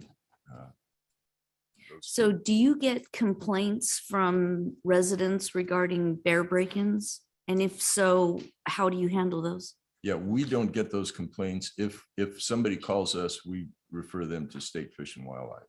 Okay. Yeah. And in Tahoe, there's great consternation about the role of the California Department of Fish and Wildlife. Yeah. Not that they don't have an important role, They do, yeah. but their policy has been with regards to bears to destroy them. Yeah. And so even though we have a bear break-in problem in a neighborhood, which we happen to have where our cabin is right now, we have a bear that's causing problems. Yeah. We don't want to tell anybody, Yeah. you know, so we're trying to defend properties as a team, Yeah. working together within communities to prevent the continuous break-ins. Right. And there's various ways of doing that without contacting outside resources because of the fear that It's a they'll hot just be topic up destroyed. there, Yeah. right? It's He's a hard very one. Passionate. Yeah. From learning from Shelley Blair, she said there's a new kind of coalition up there. So she used to deal with a lot of bear human conflict, and it was hard because of that polarization. But I Right. guess there's a coalition up there of different groups that are handling most of that now.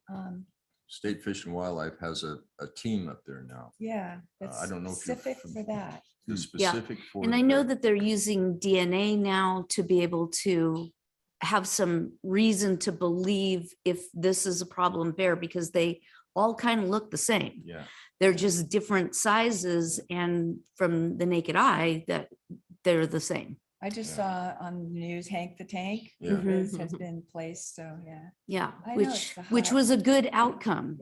It Yes. was a good outcome. You could prove that he was a constant violator, and that she also was raising cubs and teaching them the same thing. So we don't want that. Nobody wants Right. that, but we, No, and the that's way what I that- worry about with 1383 Yeah. in the Right. West Slope. Yeah. And then finally, I'll just mention that a problem that we have up in Tahoe with regards to probably again, the California Department of Fish and Wildlife is the fact that we can't, even though it has to do with our rivers, Mhm. of which there are many tributaries in the basin. And there's also homes near them, and there's a lot of county-owned property. And we can't get into the rivers to even eliminate willow Right. or add willow, Mhm. because willow has a good role in riverbeds as well. But the requirements, the permits to get through the process to be able to get into those rivers and do work has been really cumbersome.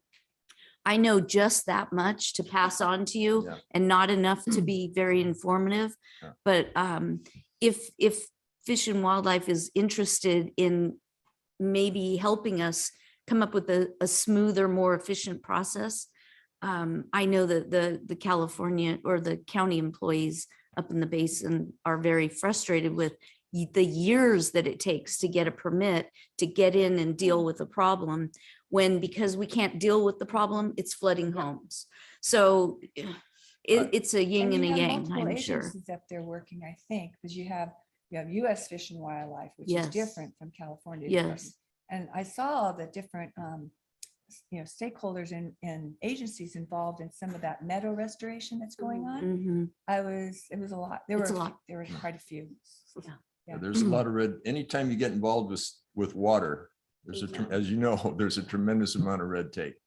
And in defense of the state Fish and Wildlife, they've been whipsawed on these issues for so long, and not just in public dialogue, but also legally. And it has constrained their ability to do a lot of reconciliation ecology kinds of things, which is what we're talking about here, where we're trying to reconcile the ecology, what nature wants to do with what people want to do. Right, And it just becomes a bureaucratic nightmare. right. And especially in a state like this, it's so complicated and has so many diverse interests.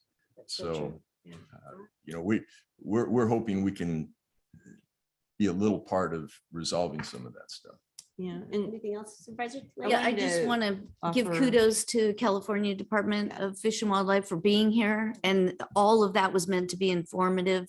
We really appreciate how far you've come with us in working out some of the problems in the basin. So thank you for being here, and thank So you to I the was gonna commission. say, I think it's important with the language here, because there's the State Department of Fish and Wildlife, Right. which Robert is, an employee of. And then there's a state fish and Game commission. game commission. Right. Yeah. So it's really important Mhm. that you're careful when you start talking, because the State Department of Fish and Wildlife is one entity, Yeah. but the commission Something to- yeah. could possibly be another resource for you to present. They meet regularly, They're- just like. So They're more kind of of the the policy complexities, maker. yes. That's Yes. So They're appointed by the governor. I'm going to Yeah. let Supervisor Perlin. I just wanted to offer to Supervisor Lane that at an RCRC meeting recently, we had the Fish and Game, I think Commissioner, I don't know what his type, but the guy that runs the state for Mhm. Fish and Game and Fish and Bonham. Wildlife, and Yeah. and basically Merced County offered that they were having problems getting their permits, and again, we need to get these projects done for erosion or flood control, whatever. And so they had to go, and Merced County specifically had to go get some help from legislators. So, you might just have to go that path, because it is a red tape nightmare. And us here on the ground are trying to get projects done. And it is what it is. And I'm just offering that for, at least for Merced County, they were successful in getting some permits done before the flooding of the storms this year. They were the only ones I heard that got theirs done first. So just something to offer. Good info. Nice. Yeah, thank you. Lots of things that are way out of our wheelhouse. Yeah, Yes. yeah. Any other questions, Supervisor Parlin? Yeah, I'll rattle off a few really quick. if That's okay. Thank you, always. The animal versus vehicles, I thought I saw somewhere along the way, in all those emails that we all get, there's some funding out there for highway crossings. And I just didn't know what to do with that information. Is there mapping of incidents to kind of look at best places to, There's locate? several resources for that, actually. UC Davis has a hotspot database Mm. linked to a map, and you can see along Highway 50, if that's what you're talking about, Mhm. where the hotspots are. Right now, I looked at it recently, and the hotspots are from Cambridge Drive up to El Dorado Road. I think. That makes Shingle sense. Springs Road, yeah. That would have been my guess anyway, without a map. But so I guess what I'm wondering, asking the board is, would we want to maybe ask the commission to put together a recommendation based on the data of where we might want to look for grant funding? That's Or what I say with the if it's out there, I think we should try and take advantage of it, because I just really hate seeing those dead deer I'm there. gonna take off my fishing wildlife shirt right now, but Yeah. I work with a group and have been since 2016. So it's Shelley Blair from Fish and Wildlife, or Department of Fish and Wildlife, and with Caltrans. And we have a group called the Highway 50 Corridor, Wildlife Corridor. Okay. We presented posters at different places professionally. And we are in the process right now of putting cameras along Highway 50 Mhm. to see where animals are likely to be crossing more, and especially the riparian habitats like Deer Creek and some Bass Lake Road. There's projects going on, and there's animals using that overcrossing right now. I just checked last Thursday. But we're going out regularly. We have cameras at the Camino Wildlife Undercrossing. We have cameras at the Greenstone. So we're keeping up with that. I'm not saying we're the end all and go to, because a lot of people are working on that. Mhm. I have 20-something years of carcass data collection that I keep asking Caltrans for.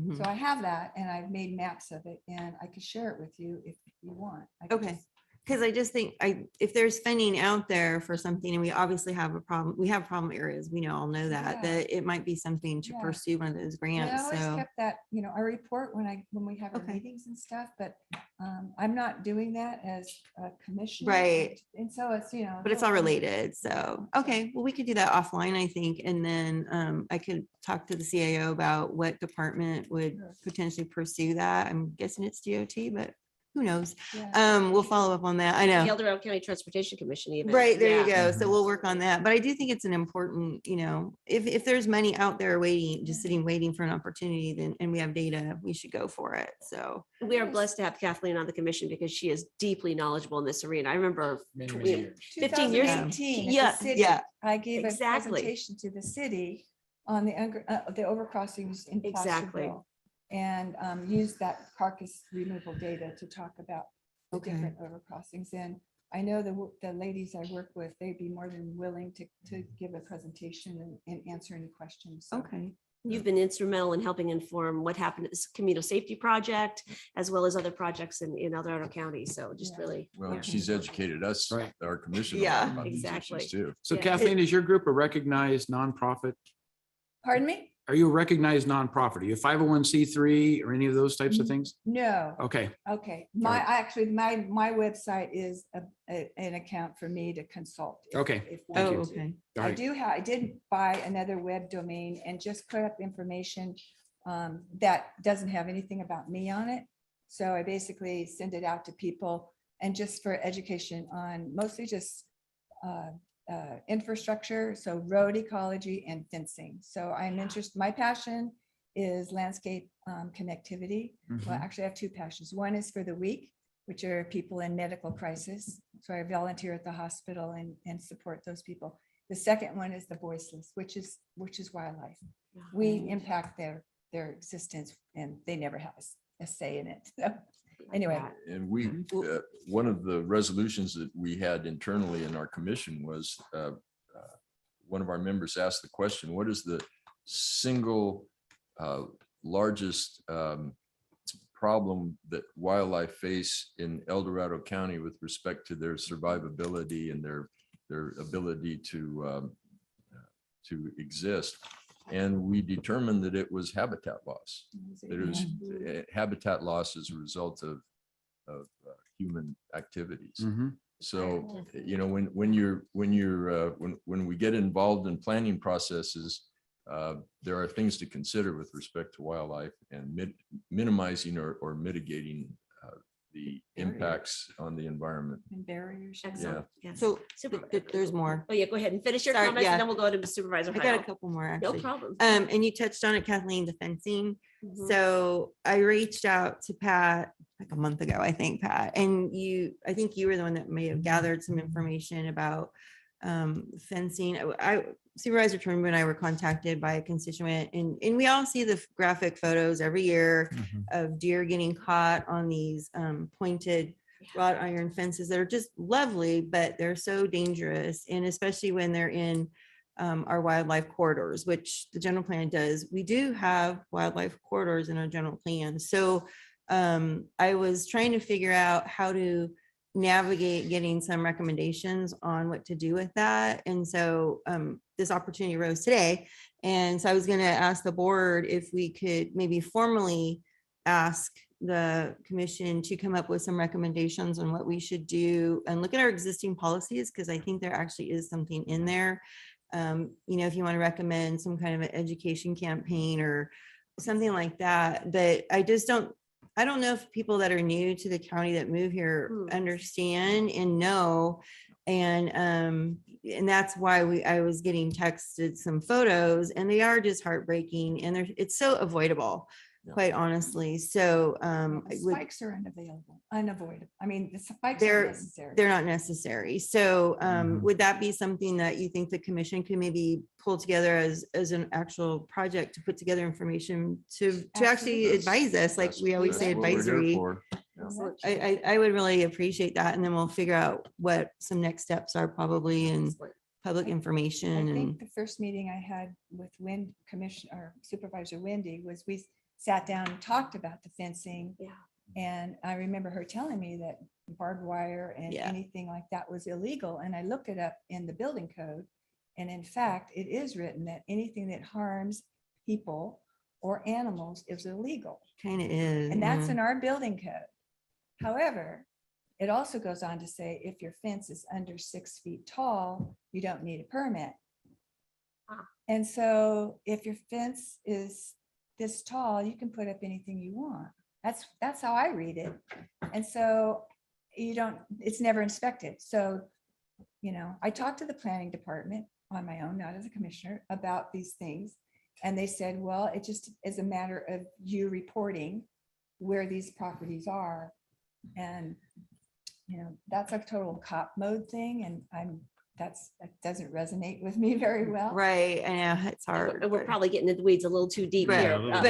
But is it's that a something arena. that you guys would want to Yeah. just kind of discuss as a Sure. commission and give Sure. us some recommendations, which, because we keep talking about how we have our committees and we're not using them well for advisement. So So this is an area that you've highlighted that the commission can then take if you and guys would do figure that out, yeah. and bring something back for us. And then lastly, this one will go faster, I promise.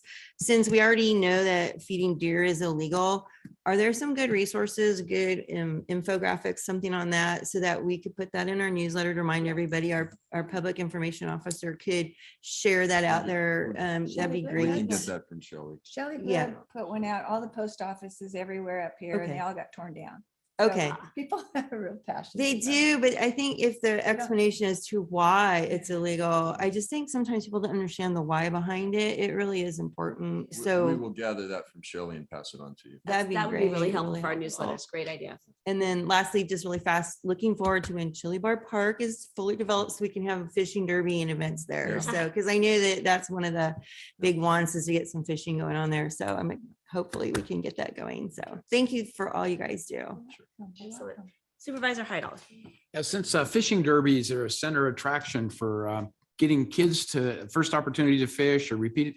Is there a plan to expand that program? And are you getting the participation from other community agencies? I know in El Dorado Hills, the El Dorado Hills Community Services District participates. I think it's the Serrano Homeowners Association participates. Is there something that you're looking at improving or increasing, the frequency of being able to do fishing derbies? Because to me, that's a centerpiece of bringing the youth into this discussion about wildlife and preservation and having fun at the same time. Yeah, and you might want to talk about, I don't know if DRSD. I don't know what happened. Well, with that. there has been discussions about opening up some kids fishing opportunities or family fishing events in South County. Okay. And it's all, there's probably not a lot of specifics we can talk about there. Mike, did you want to talk a little bit more about some of the family fishing event stuff that you've been involved with? Actually, we need to, I'm sorry, we need to ask you to come up front so the Yeah, please, Zoom Mike. Yeah. participants can capture your voice. So thank you. It's Mike's passion. Welcome, Mike. Glad you're here. Commissioner Denega. Hi, thanks for having us visit with you today. Something that hasn't really come out yet is there are more activities for fishing families in the county than there is in addition to fishing derbies. Fishing derby is a one-day event. We also have projects that are managing fishing areas that go on year round. So, and each area has a specific protocol for offering these fishing opportunities. So I'll give you an example. The CDC in El Dorado Hills is working on the park at Bass Lake. And when Bass Lake surfaced in the discussion about how it's going to be used in the park, I was asked to help consult in that, and I stepped forward and did. But they wanted to immediately stock fish into Bass Lake. And I said, well, wait a minute. We stocked 5,000 Florida largemouth bass in this lake in 1997. Maybe they're still here, and they're young and so forth. So I recruited the Oak Ridge High School Fishing Club, and we conducted a survey of Bass Lake using these special formulas and so forth. We came up with, we looked at numbers of fish in the lake. We looked at the condition factor, how do they look in terms of weight in relation to length? Do we have a fishery at all? Well, these guys were great. They're really good fishermen. They're competitive fishermen. And we found out that after all of these years with Bass Lake sitting there with bass in it, that they're still there. And they've successfully reproduced. It was just shortly after we conducted the survey, we concluded that we've got a trophy fishery here. So we didn't have to spend the money to stock fish. We just went with some management plans to preserve the fish and make it well, anyway, excuse my that fishery is open year round. We developed a set of rules for fishing the lake and for developing seasons. So in the fall and spring, angling is open at Bass Lake to go enjoy on a catch and release basis only. In the winter months, January, February, and part of December, we close the lake for migratory birds.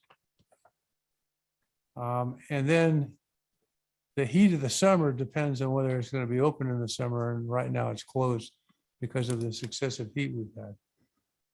So the point in all this jabber is that we have other programs going on, call them fishing derbies if you will, but they continue on year round. Excellent. We've also been cooperating with the American River Conservancy and Right. the lake out there, Wakamatsu Pond. We've helped to restock that after they lost all their water a couple of years ago. And all their fish and all the. And Oh, my they goodness. have family fishing events out there. Yeah. And then there's Finnan Lake as well. Yeah, Finnan was a big project. When we were part of that, even when the dam was being Yes. torn down and rebuilt. And we helped put together those regulations there. So Excellent. Finnan's a It is. place to go for a weekend and Yeah. stay in the camp. Great place. Very good. So one thing I'll mention is the Marble Valley Rock Quarry, Mhm. the old dredging area and stuff. That still, I think, is a prime opportunity if we can work for. I know there's been some preliminary discussions, but if there's anything I can do to help promote that and open that up for some periodic fishing, a fishing derby, whatever you think is appropriate, that would be, the category I think the board could help with. So, Yeah, I have thank you. thoughts about that. Oh, okay, excellent. perfect. I visited the site. It's a beautiful site. Healthy Yeah. water. Yes. Great. That we Okay. don't know. Supervisor Turnbull. Supervisor Turnbull has questions. Yeah, just, regulations, especially when you're talking about drainage, and I know that Supervisor Lane brought that up, and we're having an issue in Cameron Park. And the biggest thing is all the dead debris behind these houses. The ditch runs through a lot of those adjacent to that. And there's been a problem, and there was one particular person that tried to clean their ditch, which they did, and then they ended up getting fined by Fish and Game. So it seems like there is a lot of red tape, and we gotta fix the problem we got, because especially when it damages a lot of homes down in that particular area too. And it's an ongoing issue that's been, over decades. Another question I gotta ask you is, what about a lot of these ponds that are sitting in these neighbors out around these neighbors' houses? Have you mapped out any of these ponds, especially maybe helping them with mosquito fish to keep the mosquitoes down? Because I know I've had numerous complaints, especially up there in Grizzly Flat, some of the ponds that are adjacent over there. And if we can help them stock these ponds, to keep the mosquitoes down, it would be really great, I would think. Over the years, starting in 1973, in fact, that effort was going on, has been going on for a long time. Mhm. So often I will get a call from someone, a private landowner, say, I have this pond and I need some advice. And so I'll go out and just voluntarily give them some advice on how to manage it. And that includes mosquito fish. That includes, hey, I lost all the water in my pond. How do I bring it back? And we talk about secondary succession of invertebrate organisms, and then stocking, and where they can get help from our fish farm fish that are available to buy. Sometimes if they open to the public, we've been involved in helping fund the stocking of fish. So anyway, that has been going on. It's kind of piecemeal. Mhm. We don't have a program that does that. But Yeah, that I was think quite a good. program would actually be great, especially if you could put something together and map all these ponds where they're at, and maybe reach out to some of these people and stuff to help them. Well, I have taught people how to discover ponds, and Yeah. my son uses the map in his phone, Google Maps, and he locates ponds by the Google Map program. Sometimes he goes to the landowner and asks permission, and sometimes he doesn't. Yeah, private property is, Yeah, that's a exactly. tricky thing, knows Well, that. our Most definitely. commissioner's wading into private property rights, but, Yeah. but amazing that your dedication to our community, that you've been available as a resource to property owners that know you and reach out to you, and just Right. shows the breadth of all that you are involved in, and just really grateful for your efforts. Any final questions, Supervisor Turnbull? No, I think it's great, but I think keep up the good work. You guys are doing a great job. Yeah, Thank we- you. We thank you so much for your Thanks for having us. presentation today, and we're gonna get some public comment at this point. So thank you for your excellent presentation. Oh, I see another commissioner that is actually, come on down. Good morning. My name is Dennis Byrne, and I represent John Heidel on the Fish and Wildlife Commission.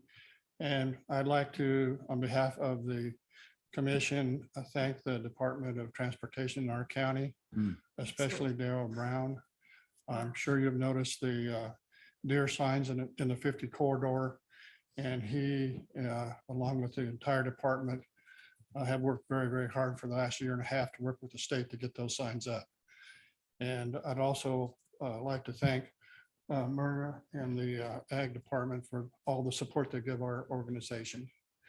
And Lori, I have a map by species of collisions with animals in the 50 corridor between El Dorado Hills Boulevard and Missouri Flat Road. And I'll get that to John for you to give you an idea. And it is by species. So Nice. thank you for your time. Commissioner Byrne, thank you so much for acknowledging the work of DOT and their efforts to build awareness around wildlife and vehicles. So are we still, is there public comment? We're going to have public comment at this point. Yes. So thank you so much for your All right, so presentation. you're done with us. Wait around till Stick after around. public comment and then you can get to lunch. But thank you so much for all of your efforts. All right, Bye, Kim, Pat. let's open up public comment. Now taking public comment on item number 24. Individuals will have 3 minutes to address the board. The timer will notify you when you have 30 seconds remaining to comment. Public comment will be taken first from those participating in the boardroom and then from those participating through Zoom. For those participating by Zoom, please make sure you unmute yourself when called upon. If you're joining the meeting by phone, press *9 to indicate a desire to comment. If you're joining by Zoom, press the raise hand button. Please voluntarily state your name for the record.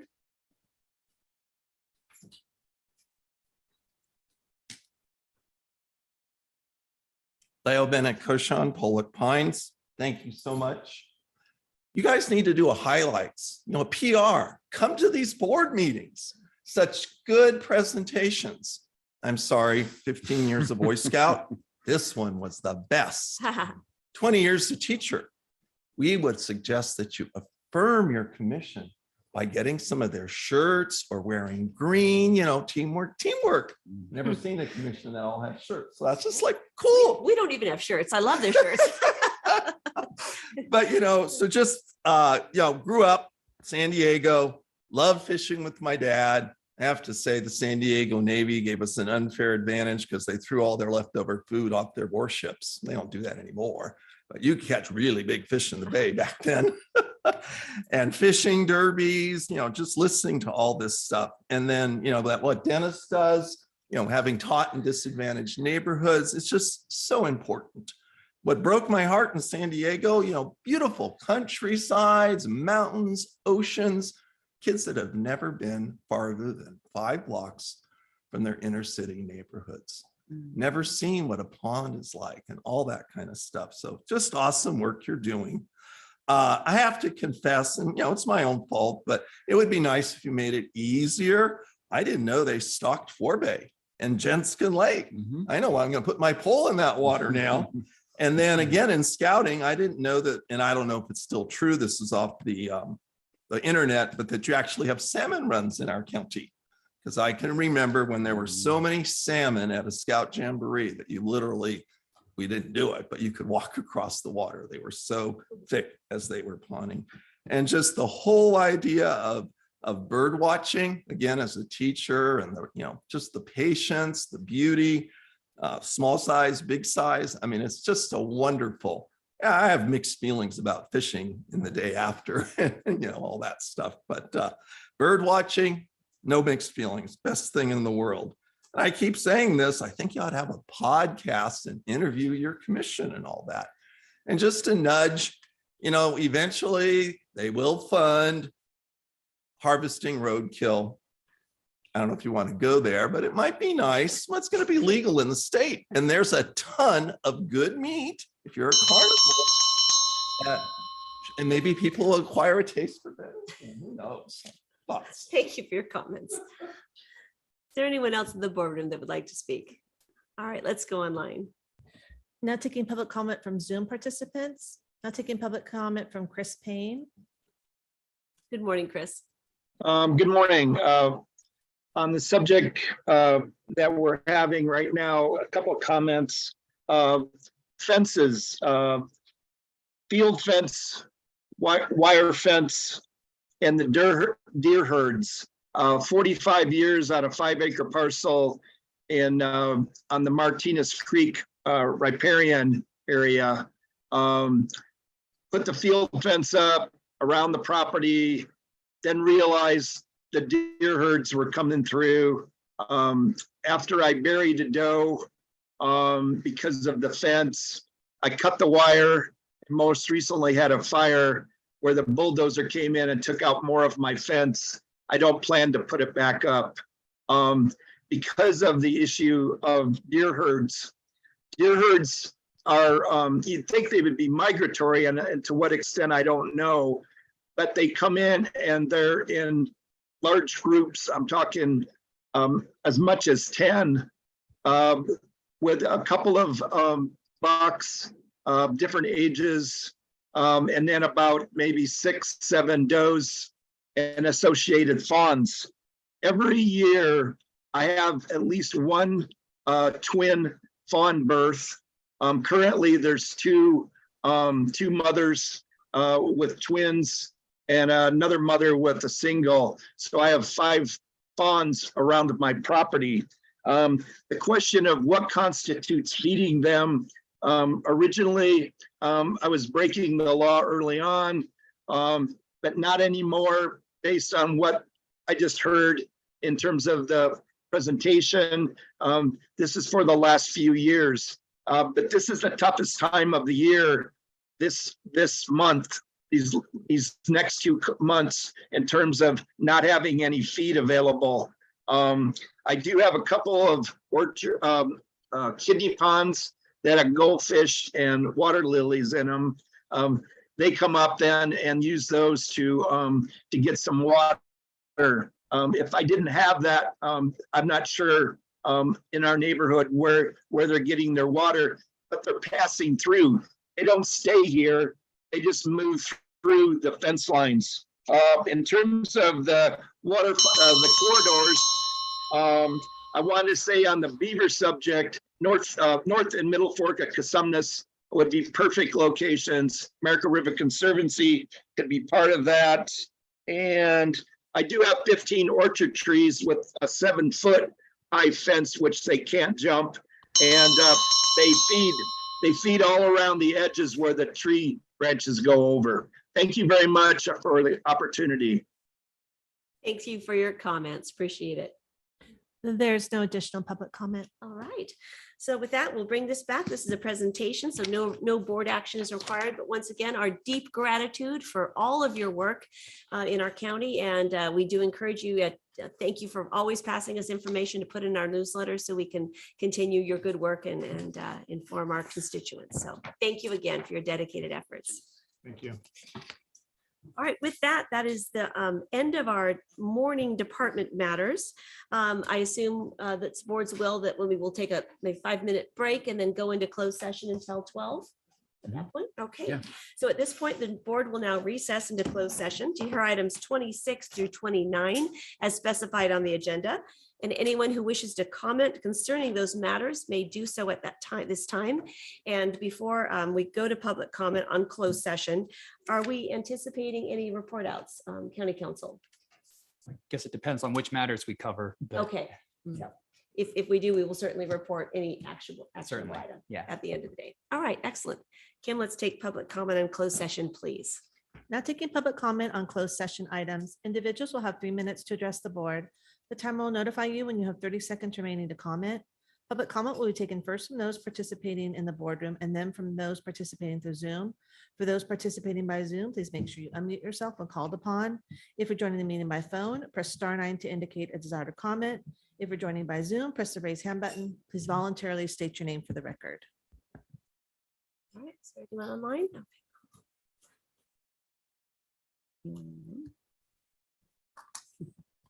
I'm sore from trail work with mother load.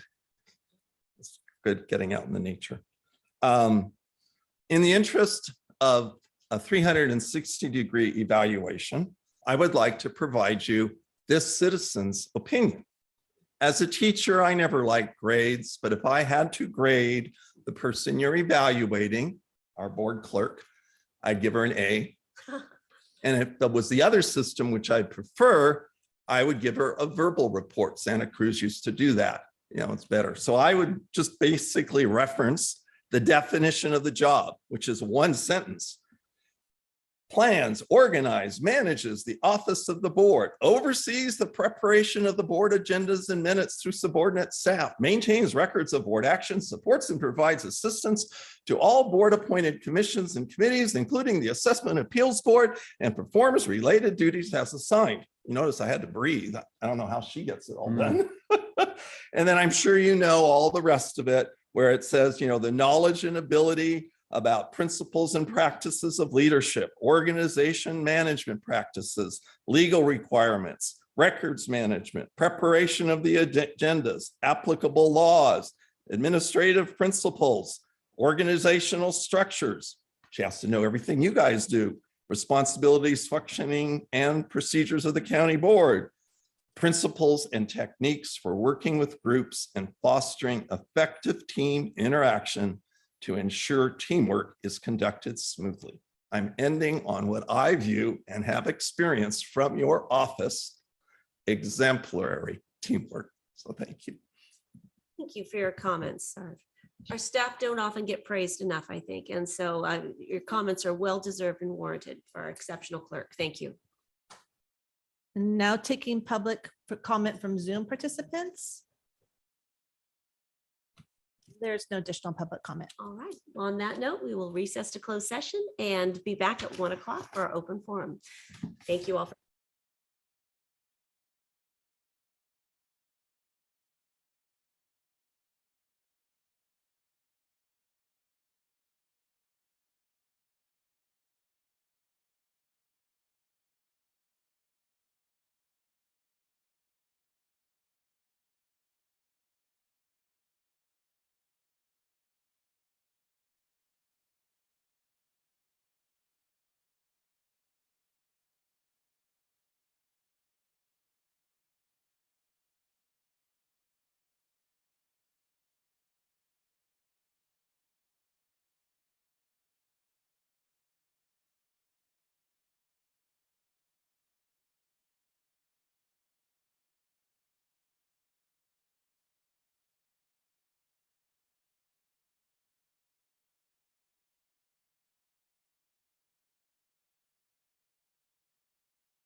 All right, good afternoon, El Dorado County.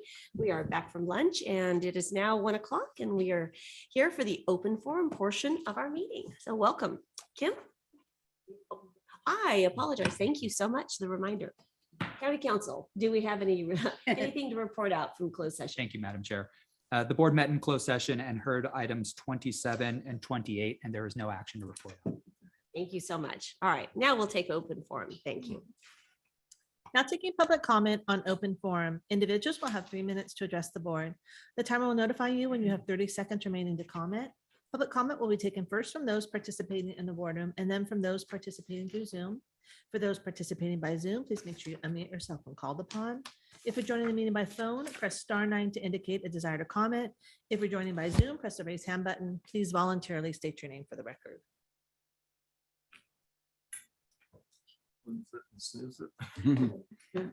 Leo Bennett, Koshan, Pollock Pines.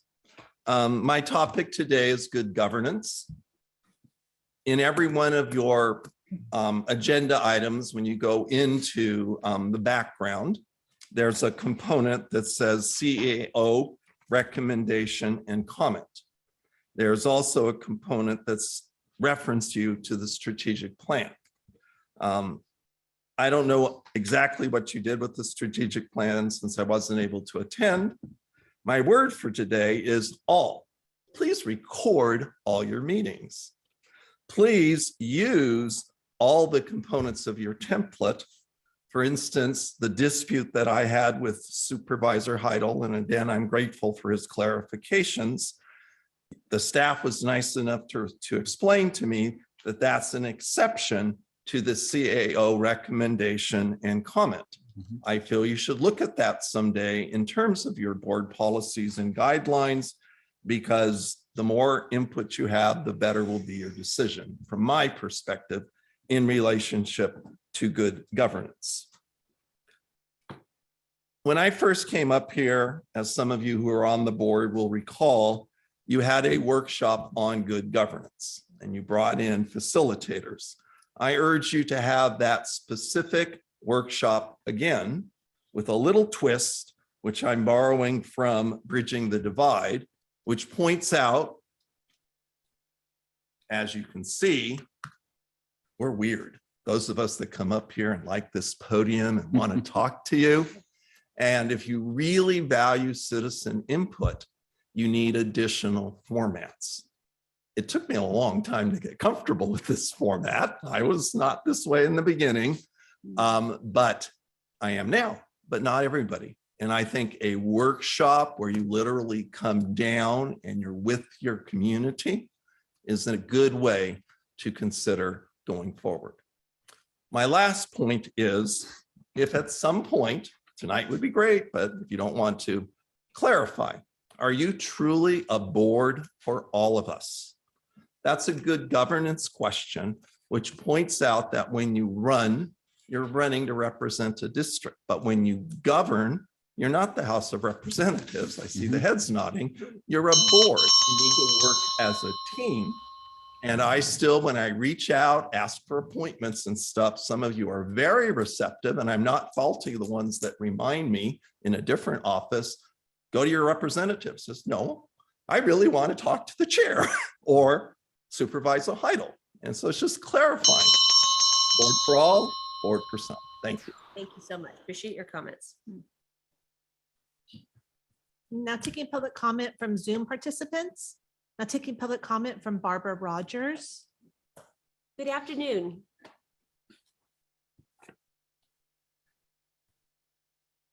Barbara, we can't hear you.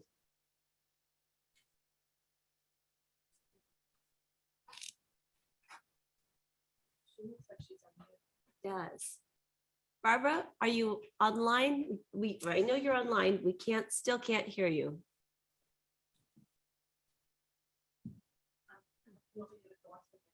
Sure. And if she circles back around, we'll let her.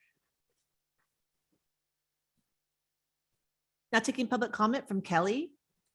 Good afternoon. Good afternoon, everybody. I'm so sorry this morning session. I'm sure it was eventful. What I am calling about today, of course, I've mentioned many times, one of my passions is reaching effectively our mental health recovery addiction services, which brings me to last week's consent calendar.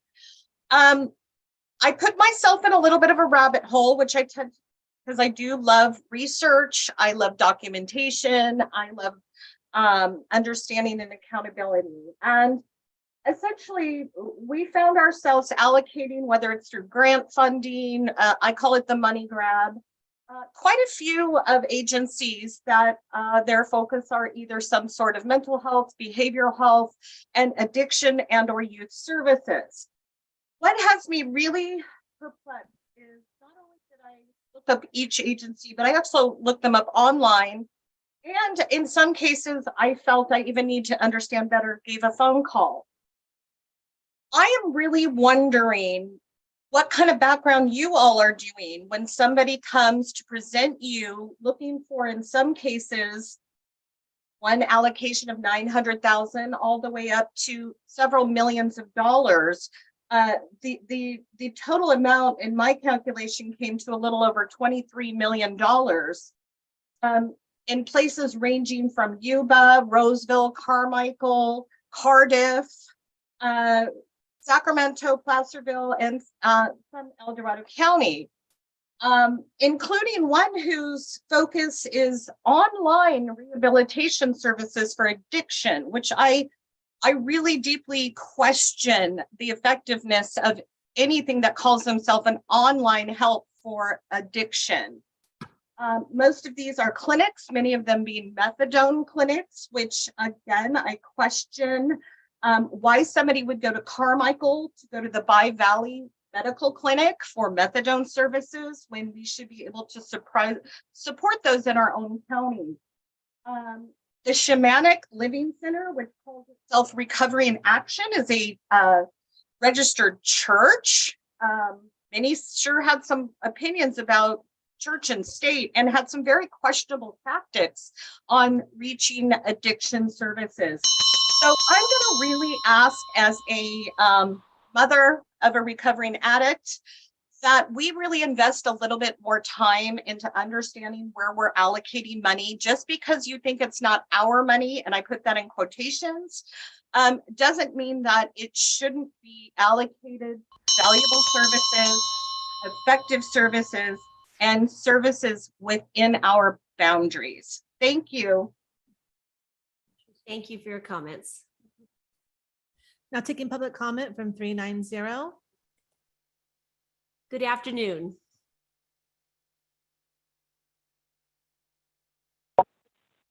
Good afternoon, board. It's Ken Greenwood from the 352 Triple Junction out here by the edge of the Caldor fire. Wow, speaking of disasters, well, I'm glad we dodged a bullet on the recent tropical storm that was headed our way at one point. But anyway, I noticed that Joe Biden is nearby. We can kind of, I won't say it. But anyway, he's staying up in Glenbrook with at Tom Stainer's place, I'm told. Ought to be interesting to see if he's violating Douglas County VHR ordinance. I'm told that his presence with all the numbers and stuff of the people they've stuffed in there probably is. It'll be interesting to see if Douglas County, Nevada, acts on that one. But anyway, he went to Maui and made more broken promises to the people there. Did you watch it? Did it sound familiar? Perhaps when he was here flying around in the Osprey and all. Yeah, here he goes again, if you will. Breaking those promises, or at least he's going to break the promises in the future. He already broke the promise to us. So I'm wondering, what is the status of the individual assistance? We got plenty of people here that need it. Maybe I'm wrong, but I don't see it, the petition and such linked on the board's page anymore. Correct me if I'm wrong. But I'm wondering, where are we on this individual assistance? We've got probably hundreds of people who need it. And again, Bill Jones and Vice President Harris, and Diane Feinstein. I know Kevin Kiley is on our side. He's been hassling, pardon me, talking with Mr. Biden on that. He was a great post the other day on that. But I'm wondering also, where's the status of the petition, the online petition that you guys used to have linked, et cetera. Because again, it's been 2 years, let's face it. And, 42 miles wide, 250,000 acres. Thank you very much. Thank Or you. 225,000. Now taking public comment from Chris Payne. Good afternoon, Chris. Good afternoon, board. I just wanted to do a couple of FYIs. I've in the element of history, El Dorado County history, September the 16th, the Golden Hub of History 2023 at the El Dorado Gold 1848 building, 10 to 4. And it's open to the public. And if you want to do an RSVP, you can go on. I'm the president of the Conference of California Historical Societies, and you can go on our website of californiahistorian.com. And we have a tab up at the top, which will allow you to go into events. So you can RSVP. Currently, just in my discussions with people, I've gotten 10 RSVPs as far as Southern California coming up to our area. So that's one thing I wanted to talk about. And then I missed to and from last week. And my son had sent me the 27th annual Lake Tahoe Summit, which was at Kings Beach. And so I didn't know if any of you had been able to attend that event. It was on August the 9th. My son lives in Incline Village part of the time. And so he had gotten over there and had met, I guess there was an event the night before and then the day event, and had gotten over there and said it was quite informative about Lake Tahoe. So I wanted to pass that on to you. The third thing, back to history, I was at the El Dorado County Historical Society meeting, which was at the Fountain and Tallman Museum, 524 Main Street last week. And we talked about preservation of buildings, and there's currently a discussion about doing inventory. It's a continuation of the Marilyn Ferguson effort of many, many years ago. As you know, passed away, and she did leave us this legacy of an inventory of historic buildings, both residential and commercial. So I just wanted to pass on that they're currently working and engaged in updating that inventory. That's it for me. Thank you for the time. Thanks for the updates. That's up. Now taking public comment from Louis Fielding. Good afternoon. Yeah, hi, thanks for having me. I'm Louis Fielding from Tahoma. I'm also a director of the Meeks Bay Fire Protection District. And there's been some communication between our board and the Board of Supervisors. And I appreciate your attention to kind of the biggest issue that's facing us is a pending consolidation and annexation into the North Tahoe Fire Protection District, which is going to give us a much more consolidated, seamless fire protection service along the north and west shores of Lake Tahoe. The main thing that's holding it up is the LAFCO needs us to address the unfunded accrued liability of our retired firefighters. And we're really kind of between a rock and a hard place between our district's finances and the ability to resolve this. So we're looking to the county for, any sort of help. We are responsible for the safety of all the West Shore, which is a huge amount of visitors, even if they're staying in Myers. A lot of people come up to Emerald Bay, Rubicon Point, things like that. And there's all sorts of public safety and risks. We always hear in the news about people that fall down Eagle Falls, drown in Rubicon Bay, stuff like that. That's our district that's responding to that. And probably 2/3 of the staff has reviewed calls in our service area, and 2/3 of them are from visitors. So I think it makes a lot of sense if we can dedicate some of the transit occupancy tax to helping us, balance this and execute the consolidation with North Tahoe Fire. That's really going to make all of our fire protection a lot more seamless, as well as reduce some of the overhead and bureaucracy that staff has to do. Right now, they're maintaining 2 budgets. They're accountable to 2 boards, and it's just a lot of extra sort of government for the same service. So we appreciate that you're coming up on Thursday for a meeting with staff, and I believe our board president and chief. I unfortunately won't be able to be there, but we appreciate your attention to this issue and hope that we can move this forward. This is kind of the last remaining item for us to be able to move forward with the annexation process and the Placer-LAFCO approval to consolidate the 2 districts. So thank you. I'll see you the rest of my time. We appreciate your comments and bringing this to the board. Thank you so much. Now taking public comment from Barbara Rogers. Good afternoon, Barbara.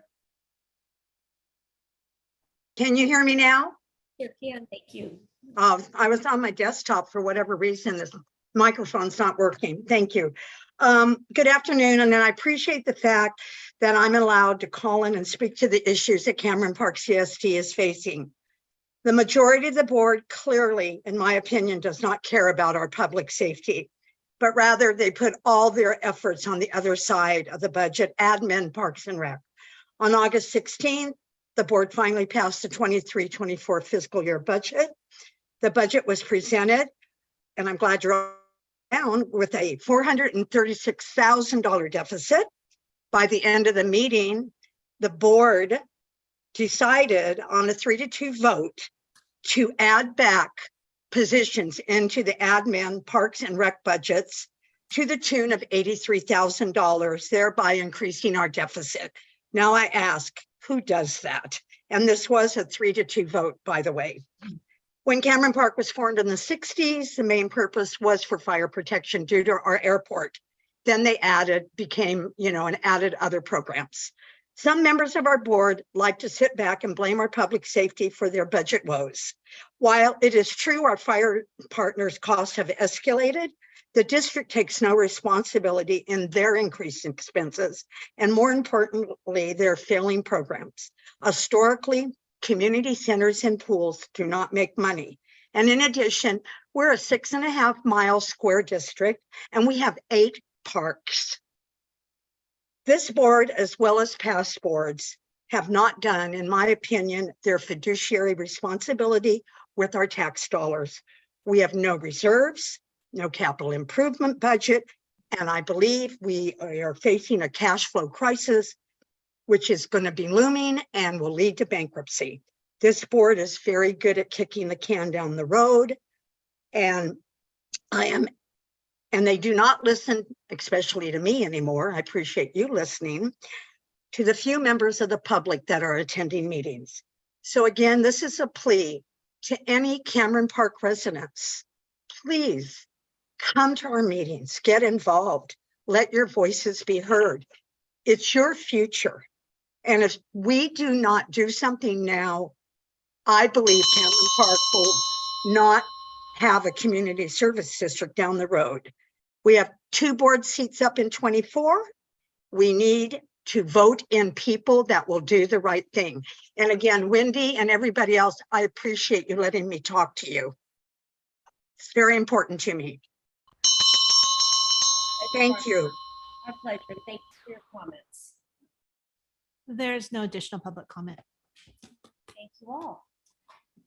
So we had a question on individual assistance. Well, I can answer that if you want.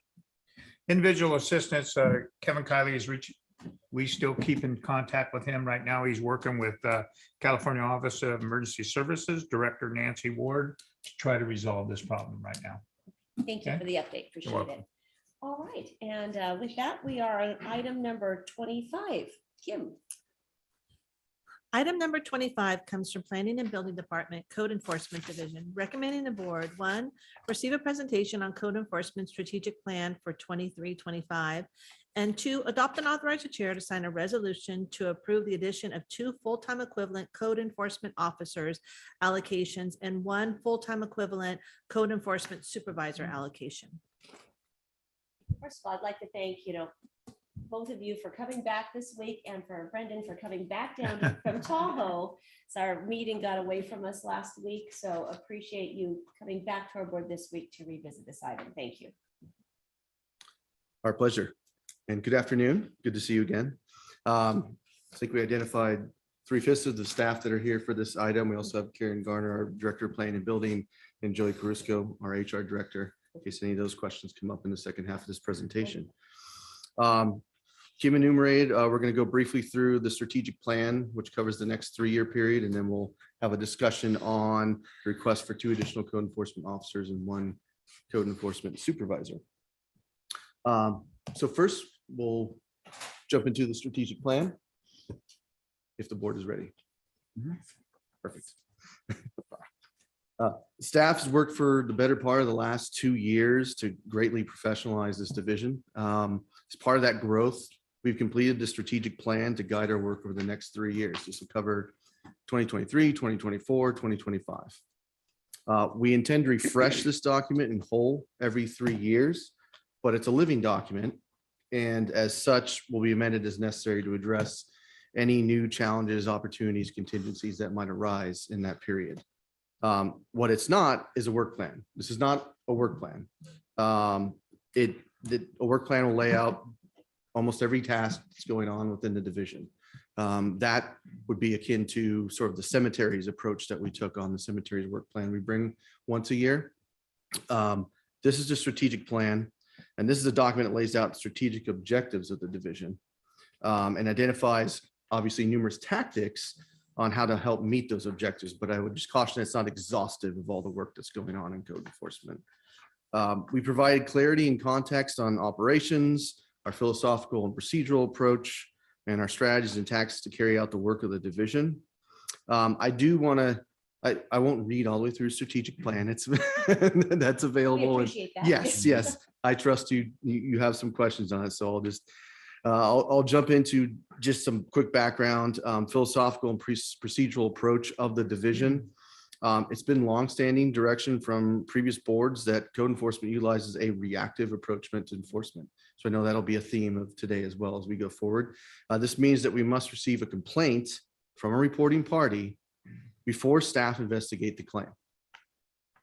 Code enforcement do not proactively go neighborhood to neighborhood looking for violations. The exception to this is in identifying unpermitted VHRs.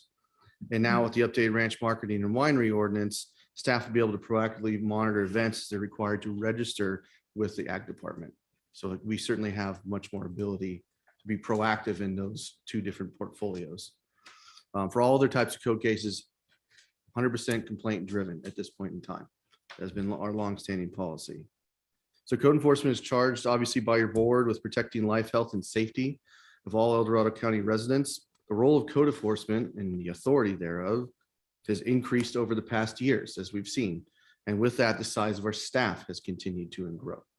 There are additional policy efforts underway that will result in the need for more code enforcement activities. VHR obviously is one of them.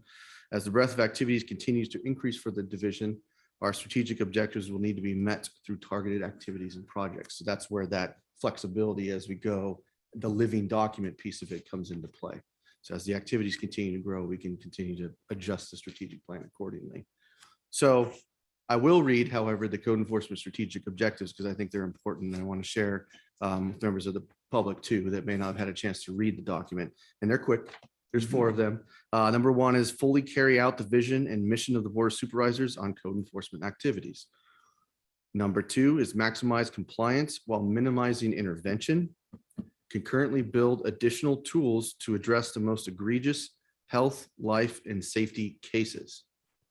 Number 3, continual improvement of customer service to the residents of El Dorado County. And 4, build a sustained staff development program. So to this end, we have identified numerous activities and projects that can support these objectives. So these are enumerated in the strategic plan. We characterize them as short-term, midterm, and long-term ongoing, depending on what the project may be. Obviously, something like staff training is going to be an ongoing. There's initial run-up with staff training, but then ongoing training as necessary on different areas of need for the officers. But I will highlight just a few of these, just so I can kind of guide your attention. So if we were to look, and by the way, for those following along, this is attachment A on our Legistar item. This is the Code Enforcement Strategic Plan. If you look at objective 1A, it notes assist with prevention of future code cases by expeditiously recording notices to correct. I will just note notices to correct. We have many of those recorded. I do want to also point out that we now have the notice in order process that will be replacing that NTC process. This is the new efficient process that your board approved earlier this year. So the notice to correct itself is going away. Now it's called a notice in order. So we can get that updated. I just wanted to point that out, that the NTC might be a little bit of a misnomer going forward. It'll be a notice in order. So I just want to make sure we get that corrected. Objective 1C, develop an amnesty program for certain code case types. That is a discussion we had back in March. That's continued to September. We continue to engage with stakeholders on that effort and make sure that we are leaving no stone unturned on that. Just again, since it's a topic of discussion ongoing at your board, we'll have that discussion again. I think we're scheduled for September 19th at this point in time. Objective 1F, this is kind of a big one and leads into the second part of our discussion here a little bit later, as increased enforcement on illegal VHR activities. So when we originally had provided your board this strategic plan in memo format, and after review, we said, hey, let's take this to the Board of Supervisors and have a discussion on it, and at least let the public take a look and see what's going on, what our objectives are. And within that, one of the things we addressed was a more robust set of tactics or tasks related to objective 1F, which is the VHR activities. So you'll see there are additional items on there, the 2 additional code enforcement officers, the supervisor, developing tactics on how to effectively deploy these officers to cover both VHRs and branch marketing activities on the West Slope. That includes enforcement on unpermitted VHRs identified by the host compliance list and others. Obviously, increased data reporting, continuing to share with your board the latest data that we have, and that's in collaboration, not just with ourselves, but also with sheriffs. We maintain very close communications with them on VHR activities and what they're getting and what they're giving to us. So that kind of data reporting, making sure we get that to you as well, so you have a picture of what we're seeing from our side of things as well. So again, just want to put a few of those out there on VHR. I'll pause just for a second before we move on to other objectives, unless there are no questions at this point. Good at this point, any questions thus far? Not later. We'll just wait till you're done. Yeah. Okay, fair enough. On this one, we're gonna wait. Yeah, fair enough. Thanks, Chris. Okay, just a few more to highlight, because I said I don't want to read through the whole plan, but objective 2A, so now we're on strategic objective 2A. Development of additional tools to enhance enforcement. This includes summary abatements, warrants, receivership, some of the more, I guess you'd say, progressive tactics on some of the most egregious life, health, safety cases. Abatements is one we're making some progress, and Linda may want to brief on that if your board is interested a little bit later. But again, trying to come up with additional tools for those most egregious cases that have kind of vexed us up to this point. So that is an ongoing long-term goal for us to develop. And I know those conversations are ongoing with our county council as well, on how we can effectively do that from a legal framework. Objective 3D, VHR open house, back to the VHR piece and continual community engagement. This is something you'll probably blend in with the next discussion, but I got quarterly to start get-togethers community meetings related to VHRs. We had originally thought a brown bag lunch type thing, but in any case, having some type of quarterly meetup in the basin that we can bring stakeholders together, interested residents, whatnot. Again, it's going to gain at that better communication piece with members of the public. And objective 4A, continuous training. That one's pretty straightforward, but it encompasses a lot of different things. Because again, rules and regulations governing code enforcement officers continue to change. The California Code Enforcement Officers Association continues to come up with new and innovative training for officers to receive, particularly with these new officers, maybe some additional type of safety training, training on gear, some other types of things that we, to this point, have not necessarily had. Those types of trainings ongoing are going to be very, very important for our officers going forward. So this is a continuous item and it continues to evolve, but very important. So we want our officers to be on the cutting edge of rules and regulations related to their field. So I'll pause right there. It's kind of my flavoring of what's in the plan. So turn it back to you. Real quick on the training, would perhaps conflict resolution training be a part of that? Because I could think that could be maybe a important training as we move forward, depending on the need. Yeah, there's a module that encompasses conflict resolution. There's probably a full course, but we just certainly have a module that officers receive on conflict resolution. Right. All right. I know there'll probably be lots of questions to dig into. Who would like to dig in first? You want me to go first? I can start. All right, Supervisor Carlin. So looking through here, I think I get what you're saying, Chris, about this being a strategic plan versus a work plan, which kind of was hard when I was reading this, because I think I had more of a work plan in mind, perhaps, of how some of our things were going to get tackled, like the backlog, what's the strategy for that to tackle?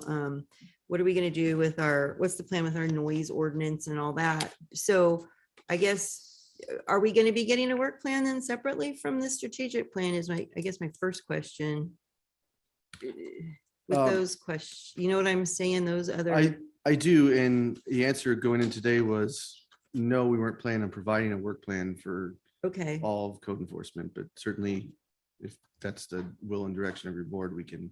Okay, because I think there are some basic questions about, we've been talking about the backlog, I think was brought to us initially in 2019 with the 880 and we all went, what?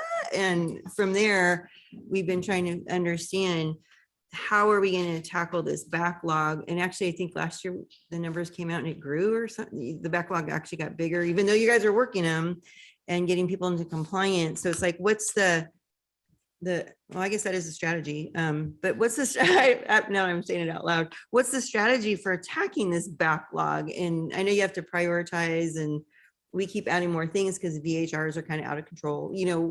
How's this going to go? That's one question.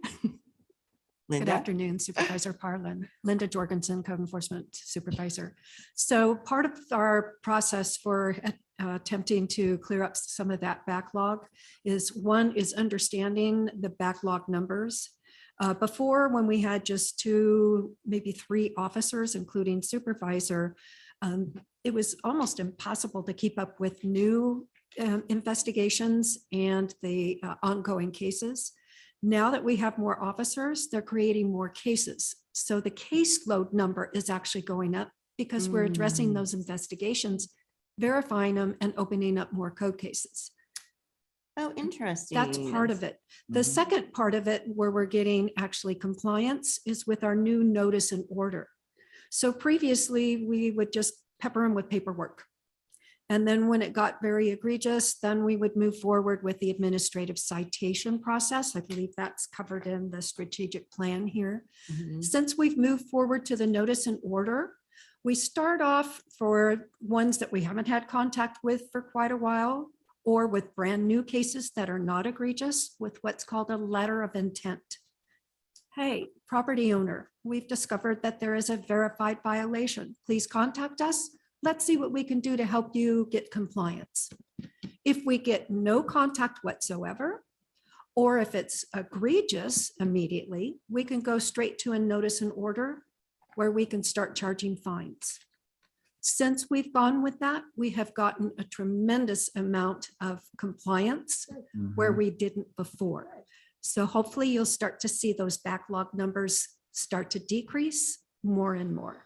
Okay, so, and if I remember right, that was kind of the teeth that you were missing, which is why we updated things so that you could do that with the, and so, okay, well, that's kind of good to hear. We actually, I think, did something right and well to help with that.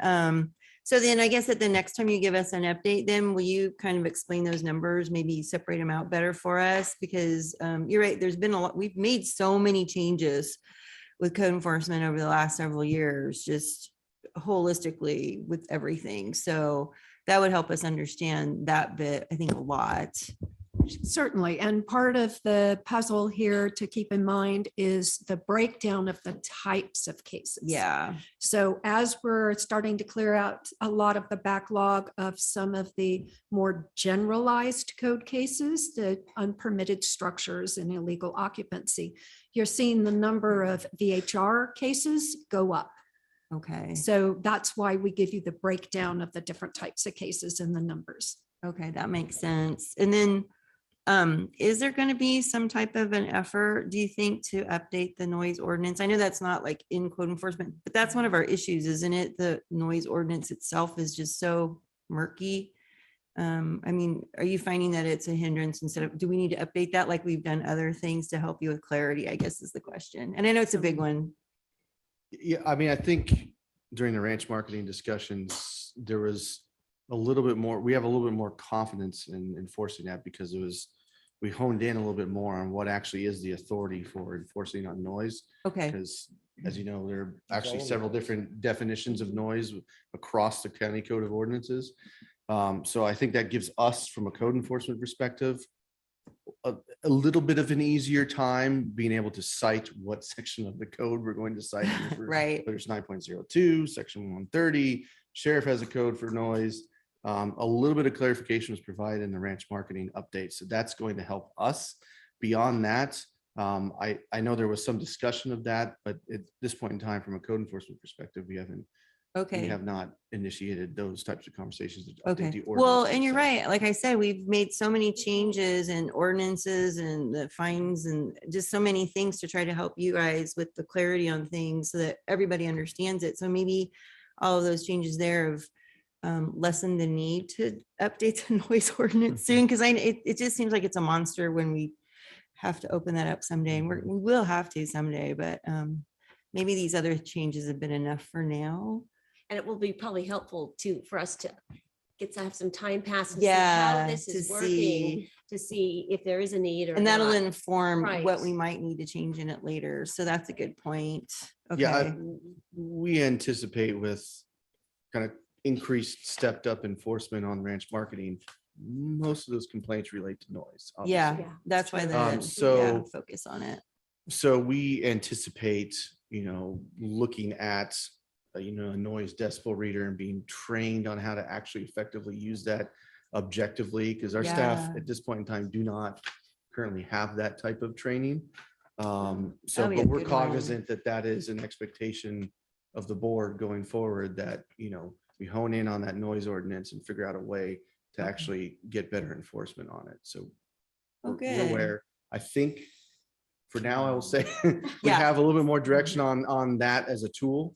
And as Supervisor Thomas said, we can, as we continue to walk down that road, see if we have enough, if the tool is strong enough for us to effectively get at that noise question. Well, thank you for, I really appreciate it. I feel like we've been heard in our concerns because we carry our, messages from our constituents and what they're hearing out there. So thank you for that. It's going to be interesting to see how it goes, but that's good news, Linda. And then I do have one last thing that's on my scribble out red, pink writing everywhere.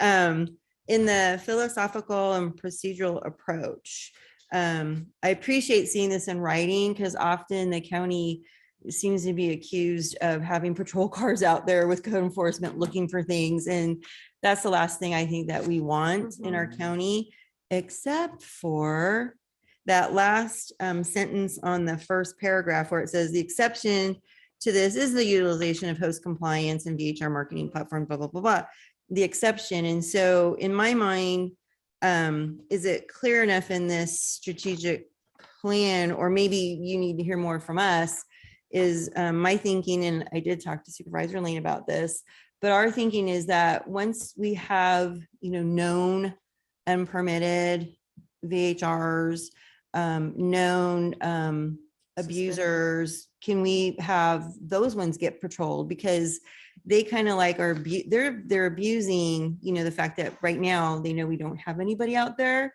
But once we get our new code enforcement officers, is that kind of part of the plan with the evening and weekends, is to visit those known offenders to kind of let them know we're serious about this and we expect them to get in compliance? Because in my mind, we're putting a lot of resources towards this, and I really want them visible and out there. Yeah, so that actually was one of the questions in the second half of the conversation about the allocations, was just getting absolute clarity from your board on what that expectation of what proactive looks like. Because you're right, there's different levels of proactivity. And one, at the highest extreme, it's literally a beat, just like, maybe a sheriff's or a city police would do, where you have your neighborhoods, you drive, you're constantly monitoring, you're slow drive, that's one approach. That's a very kind of top heavy approach. But then there's another one where, yes, that maybe you caught wind that so-and-so, there's something going on in this street, or yes, a repeat offender. That's another level, sort of a step down from the beat approach per se of proactivity. So there are, and there are levels in between that, of course. So we did want to get some clarity on what your board was, the full expectations, so that we can make sure that we can meet that expectation going forward. So. Right. Okay. Well, then with that, can I pass it off to Supervisor Lane? Because I know that you had some thoughts on that also. Are you ready for that? I'm ready. I warmed them up for you. They're all warmed up. They're warmed up. Okay, There you go. Thank you. I do, have some comments that I would like to share and some questions I would like to ask. And, this document has been out since May of 2023 in exactly as it's being presented today, with the exception of two things.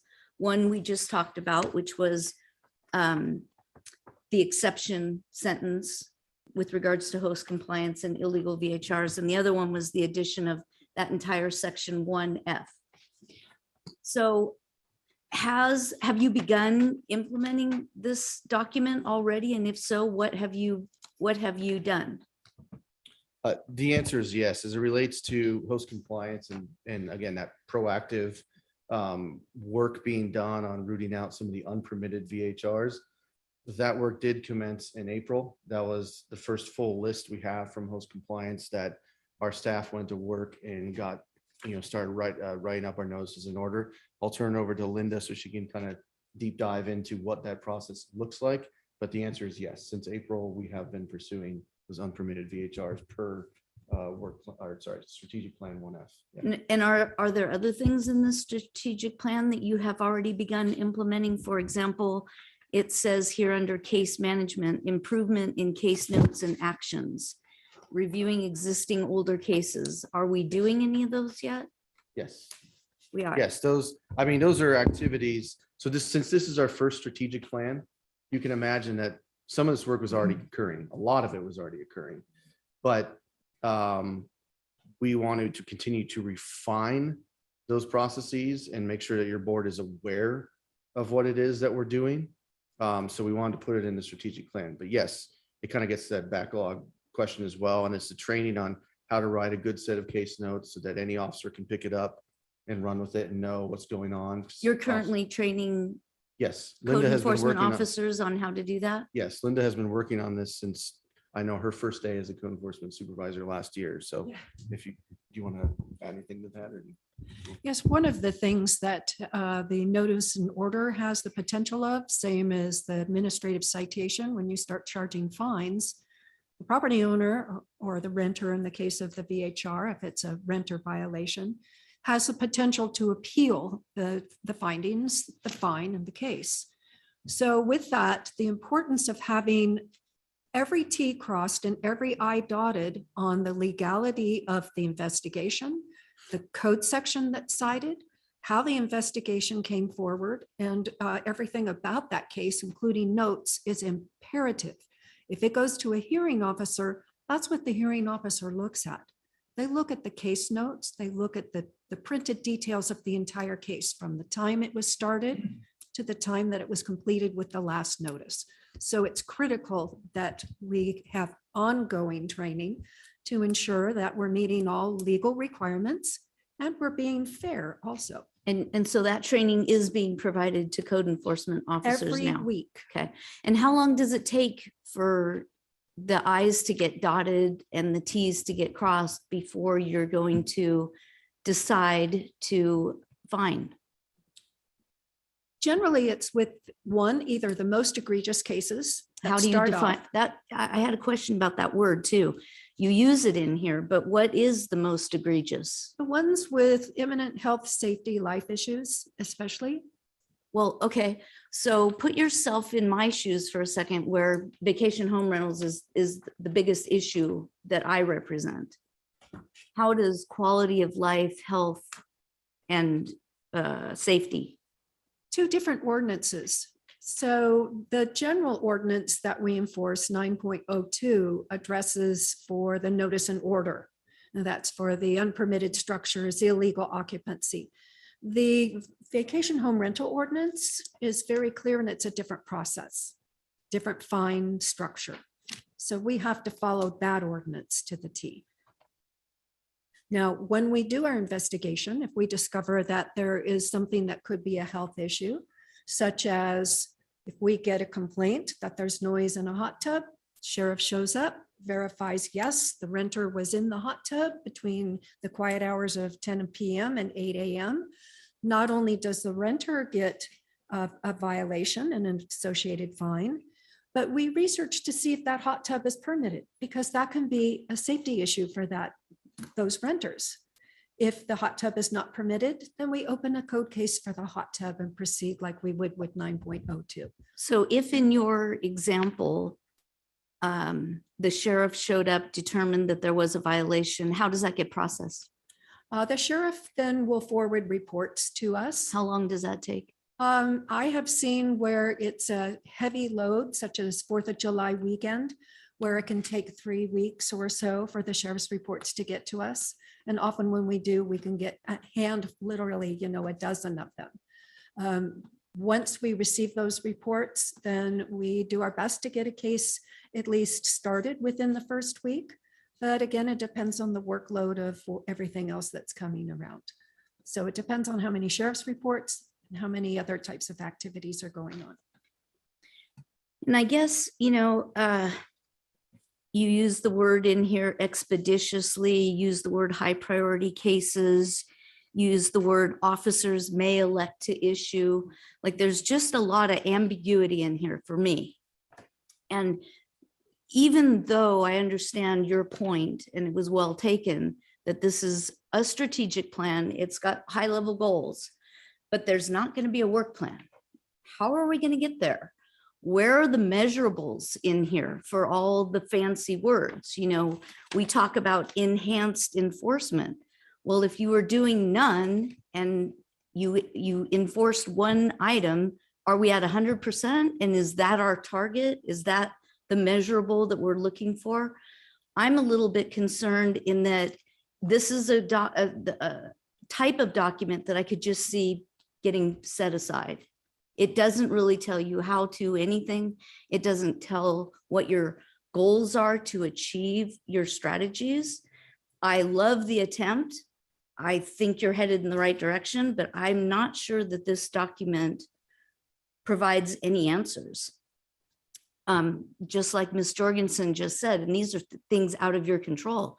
But if we have a renter that rents a VHR and is in the hot tub all night, the sheriff shows up, quiets the situation, those renters are gone the next day or Monday or whatever, a week later. Code enforcement doesn't even get the notification for 3 weeks. and know for sure that they're going to be able to do anything about it because it depends on the caseload and blah, blah, blah, blah, blah. So I've read Track It. It is a terribly difficult document to read. The notes in there are ambiguous. It's not real clear to me. And the thing I'm concerned about is if you're trying to make every violation where you've dotted your I's and crossed your T's and you made sure you did everything by the book, I think things just get lost and but the actual violation piece doesn't occur. I don't know how these renters are going to be held accountable for what they did a month ago. So first thing, I think what you're looking for is beyond a work plan. What I'm hearing is more like protocols and procedures for enforcement. Well, I think that's. Let's just call it a work plan. How are you going to achieve this? So work plan is specific tasks related to, again, objectives. So you're going from strategies to tactics to individual tasks. But I think you had asked, how do we enforce this situation in this situation? And that would be more of a protocol type of document for that. Well, it's certain just, type of case. yeah. And I think that's what you're getting at, I think.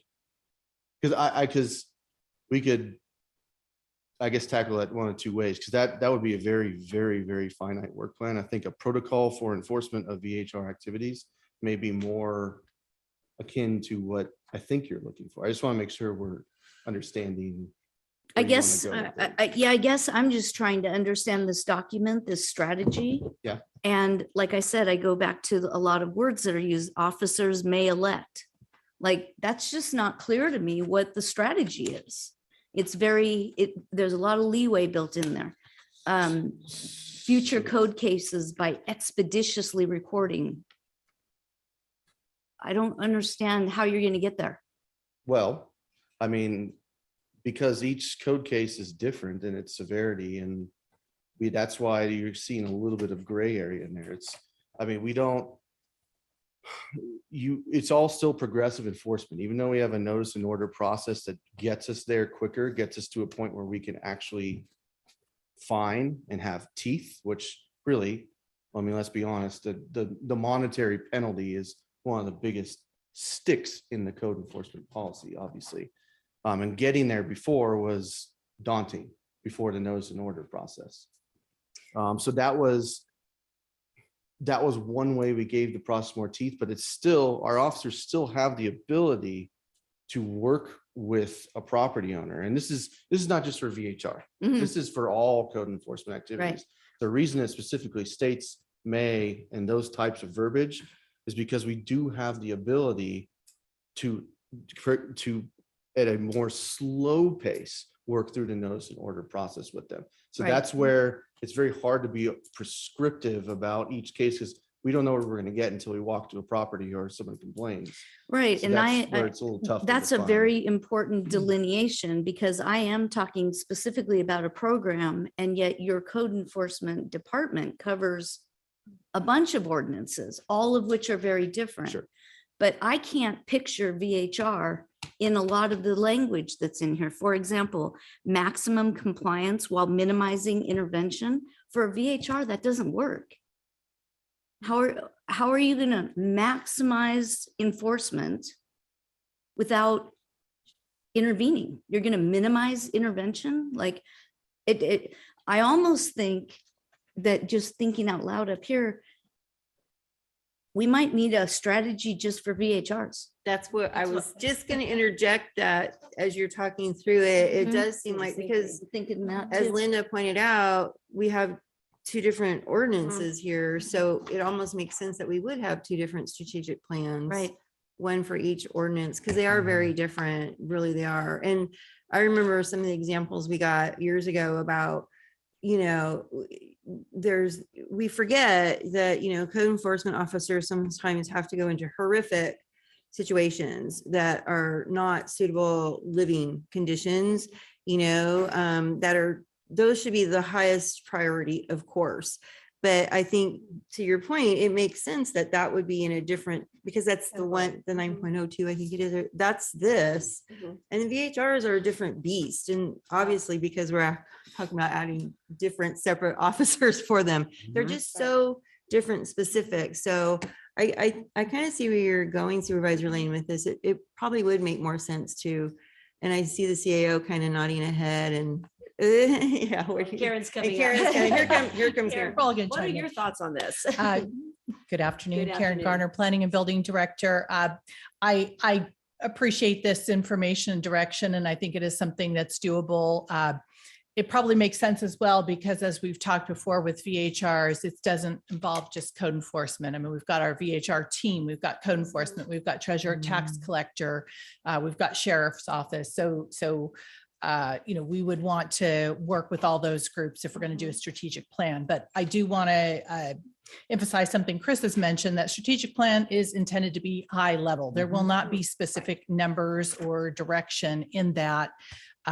So if there is particular data or particular process or procedures that you want to see, then just let Chris or I know, and we're happy to bring that forward. As you recall, too, I am starting to do a quarterly report. In fact, I've got one draft sitting on my desk that I got to get finished to get out to you. And that does have some numbers related specifically to VHRs. They're very minimal right now, but happy to expand on that. So you have that quarterly update of some of those numbers related to both code enforcement and VHR.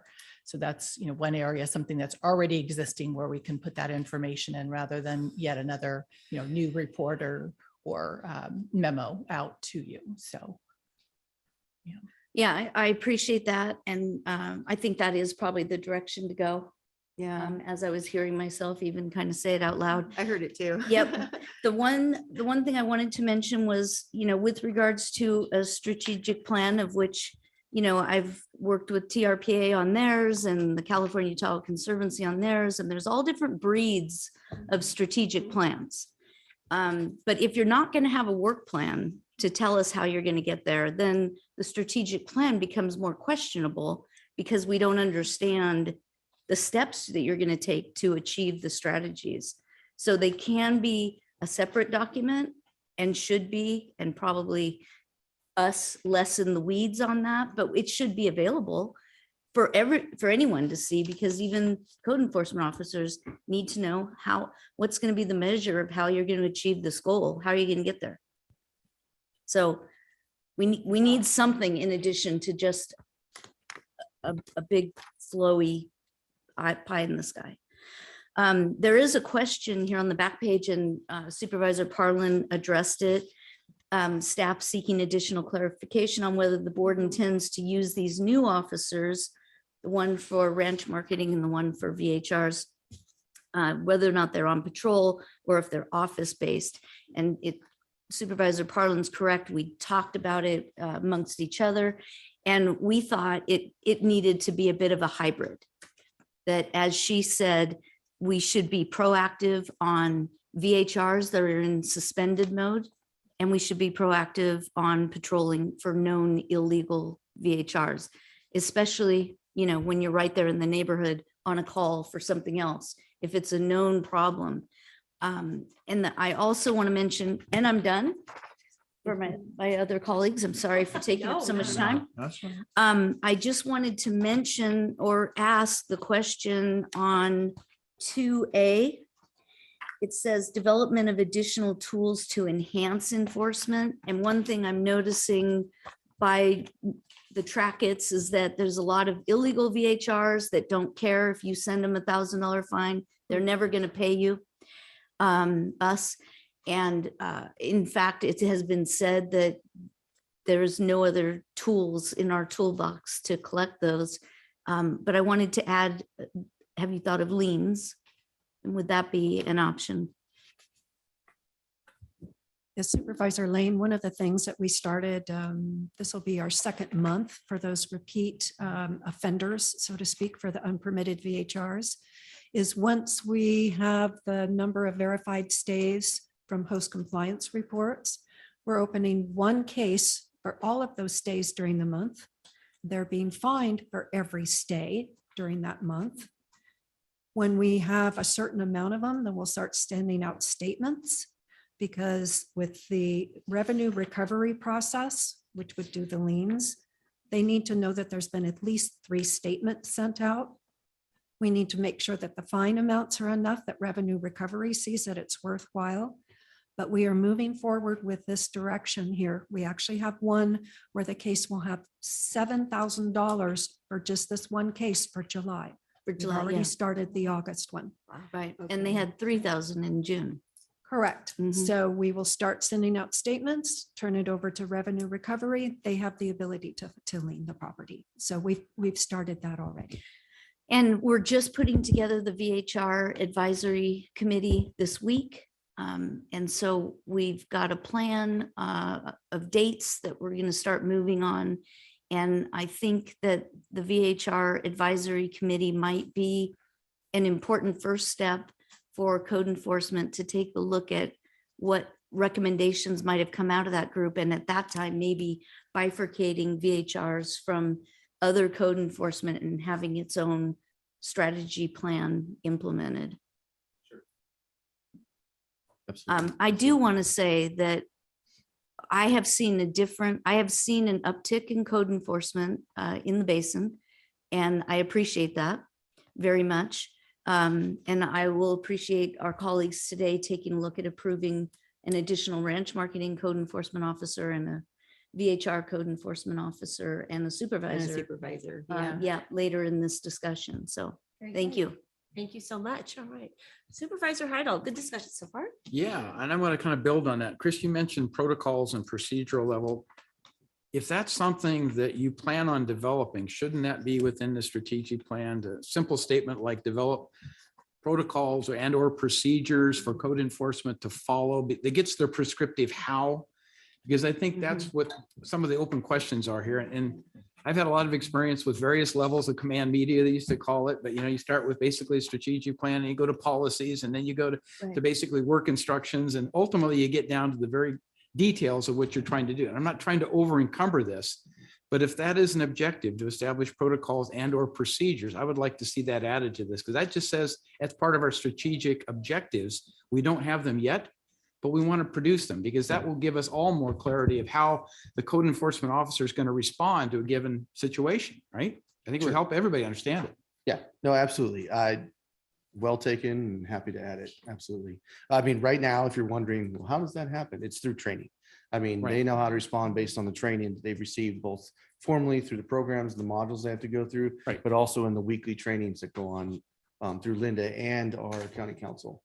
County council participates once a month in our meetings, and it's a great sounding board for staff to get an understanding of if this, then that, and just kind of knowing when to enforce, how to enforce, the thresholds, all of that is really important. So if you're wondering, yes, that is occurring in training. Okay. But I think you are correct that we could, make that an actual point on a strategic plan as a goal, strategic. Codify it. And Codify it, and then everybody clarity. understands that we can present it to the public and they'll understand what their obligation is, right? And what steps we're going to take if they don't comply. So second thing I wanted to go back to and talk about a little bit is noise. And this gets into that gray area. And I have talked with county council about a situation that was reported. It's excessive noise from a pool pump. And you get into the details of what's going on there. And there had to be evidently the owner was instructed they had to do a sound survey. So they paid for a sound survey.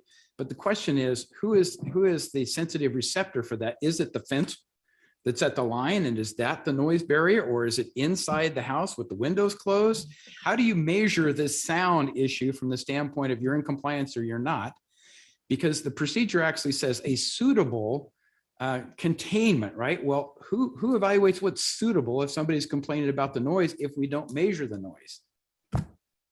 And I think a lot of this falls back into CCNRs, and it's really not a county responsibility. And so part of that is I'm asking, should we have specific statements from county council that allows us to present to the public why it's not within our jurisdiction? If these are clearly CCNR violations, if that's what their civil pursuit should be, it seems like we should direct the public.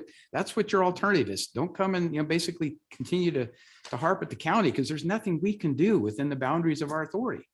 That's the kind of message I think ultimately would help. And we'll develop those over time if that's the appropriate approach. But your thoughts on that? I certainly think that's a good topic of discussion going forward in our monthlies. Just to understand what that actual threshold is, because yeah, we get in the middle of this quite Mhm. often. And we're going, well, for the zoning ordinance, they have a barrier, and that's what we require to mitigate sound. Now the question is, yes, are they staying in their bedroom, their living room? Are they outside? There's no way for us to actually measure that and know that. Right. Obviously, if you're outside, even with the barrier, it's going to be, that could be a nuisance that's far beyond what might be reasonable for a neighbor if you're 5 feet away, but it still technically conforms to the zoning ordinance and they're screened appropriately and everything else, but it still might be a nuisance to that neighbor. So we get involved in those and we're going, they've done everything correct per the zoning ordinance here. Right. They're not within the setback, they're screened, everything looks good from our perspective, and we can't control the decibels coming off of a pump. So I'm not sure what we can do in that situation, but we certainly can have that conversation with county council about how do we address that from, I guess, a legal perspective, particularly when there's, subdivision that has CCNRs or Right. some If other it's got governing CCNRs, I document think in that's where you place. fall back to, but Yeah. that's just an opinion. Yeah. So we don't clog code enforcement down unnecessarily. Sure. It Absolutely. We can doesn't, make that a most of the topic. county doesn't have CCNRs, correct? I would say most doesn't, but there's a Okay. large part that does. Yeah. Right. So, Yeah. But I'm just saying then we have Right. to consider when there Yes. aren't CCNRs, Right. because we still have the same types of conflicts Correct. between neighbors. so it'd have to be an if CCNRs are applicable, right? Yeah. So, Sure. Yeah. okay. Which And is then, a and then it's bummer we can't be more neighborly, but that's a whole nother But story. this again is another great example of a differentiation because we do define noise. And there are ways of monitoring noise in vacation home rentals. Mhm. So interesting. DHRs, Yeah. Mhm. So pull those apart, because I agree with the philosophy of two separate strategic plans. Maybe it's one strategic plan, but two sections for those that apply There to you go. general Yeah. activities, and the Maybe one other and three. CCNRs are VHR specific. Mhm. However you guys want to We'll let construct that. staff, wrestle. Because a lot of it's general, I think that's good, but when it gets to VHRs, there are some specific activities that need to happen so that we all understand what they are. But that's for staff to, I think, recommend how we approach that. Makes sense. The final area I wanted to cover was the addition of the supervisor to the expectations here, which I agree with. But I need an understanding of when a given code enforcement officer that's dealing with VHRs and or ranch marketing issues takes vacation, calls in sick. Does the supervisor then take the responsibility to serve the calls that come in, or do we just say, well, we couldn't do anything because somebody was on vacation? What is the extent of the supervisor's role to cover when the other code enforcement officers are not able to be there? I mean, it's a good question. And I think, yes, generally as it is right now, if, say a given officer were out and someone walks into the lobby and says, hey, I need to have a discussion about this topic. And that officer's out, there's no one else. Certainly I know Linda, speaking for Linda here, has on many occasions gone down, liaised with that constituent, taken a report, entered case notes in and got the process moving for them. As far as kind of on call going out to site at say 12 o'clock at night, it's going to very much depend on where the supervisor is based and where that call is coming from, right? So for instance, if it's a West Slope based call and the West Slope officer is out for the evening, the supervisor is based in Tahoe, that may be a little bit more difficult to handle in person at that time, right? That doesn't preclude them from getting on the phone with the local contact, maybe even asking for a deputy assist, if we can get a deputy out to investigate as well, because they have resources most of the time to help us in those situations. And also we can give some consideration if we know far enough in advance that an officer is going to be out, we can give some consideration to, again, based on where it is our existing officers that do not handle currently VHRs or ranch marketing, because we do a lot of cross training. Right now, I know Linda's done a lot of cross training as it relates to VHRs, just to make sure that we're moving through these cases so they're not sitting, particularly on the research side for the unpermitted VHRs. So if there's a known absence coming, then we could pull on our additional resources that we may have and say, hey, we'll send you out. Is it going to be obviously extra time, overtime, or on-call pay, as it were? So we can certainly have that as an option as well. So there may be a couple different ways we can address that. An emergency out, got sick, went to the hospital, stuff like that. You do the best you can. I understand Game that. time it Yeah. and try to get the resources there as we need, as we can. So if there were to be one of these two code enforcement officers that was to basically resign their position and leave, would there be any coverage from the supervisor for that particular activity, or is it you're on your own? Good luck. If it takes us 6 months to hire somebody, that's where it's going to be. Now, again, speaking for Linda. Probably shouldn't do that. Way more eloquently than I can about her own portfolio. But I know in the interim, before we had we were down to 2 officers because of retirements and leaving other jurisdictions, so on and so forth. And in the process of ramping back up to that 6 with the 4 new additional officers, I know Linda took on a very heavy workload and was actively handling, managing cases, visiting sites. I think you just did a visit this past weekend, right? So yeah, I mean, still stepping up as needed to fill that gap. I mean, we try not to make it an excuse if we're understaffed, and just continue to make sure the work is getting done. I would expect the same from the new staff, and then to backfill as necessary when we hit those contingencies. I appreciate all that flexibility because that's what our constituents are looking for. It can't be just a given period of time. Somebody makes a call. We got nobody available to go out. We've got to do something to try to respond to their request for service. Yeah. And the one thing I'll caution, particularly on the west slope, and again, this is kind of depend on where that supervisor lands, but let's assume we have our west slope officer, they may be out investigating constituent complaint in South County on an event, and might get a call for North County up in the divide. I mean, there's going to have to be some understanding that It's going to happen. It's going to happen, and it's going to realistically probably be a couple hours before we get out there, because the conditions might be tough. You might be talking midwinter, right? We're big county. Big county. But we can A lot of only do the windy best we roads at can night. with the coverage, but to have some flexibility to fill in for places where we have soft spots. Yeah. That I think is admirable, because I think that's the kind of service we need to try to provide. Sure. Very good. Excellent. Supervisor Turnbull. Yeah, I think definitely definitely need a work plan. We got to put something together. I think I don't know, 3 different I'm just tongue tied right now. It's been a long day for me. Anyway, different categories, I think, and 3 of them I think would be good, especially when you're talking about the wine ordinance and stuff like that, and then having these other things with the ranch marketing, and then dealing with the other part where you're talking about going to these buildings being in compliance. I think there should be 3 different categories. But one of the biggest issues, I just don't want us to be like another law enforcement of the sheriff's office. You understand what I mean? Because we need to work with these people to bring them in compliance, and we need to be more friendly, because when we do go out there and we find a code violation, especially on some of these buildings, we need to help them. And that's where a lot of the complaints have been that I've seen from my constituents calling in. They don't know where to go, and nobody's helping them down there to be able to get in compliance, especially when you're talking about some of these people that are 1 or 2 or 3 owners later of some of these homes and stuff. And that's what they feel. They just feel like that nobody cares, and they're not given the help that they need.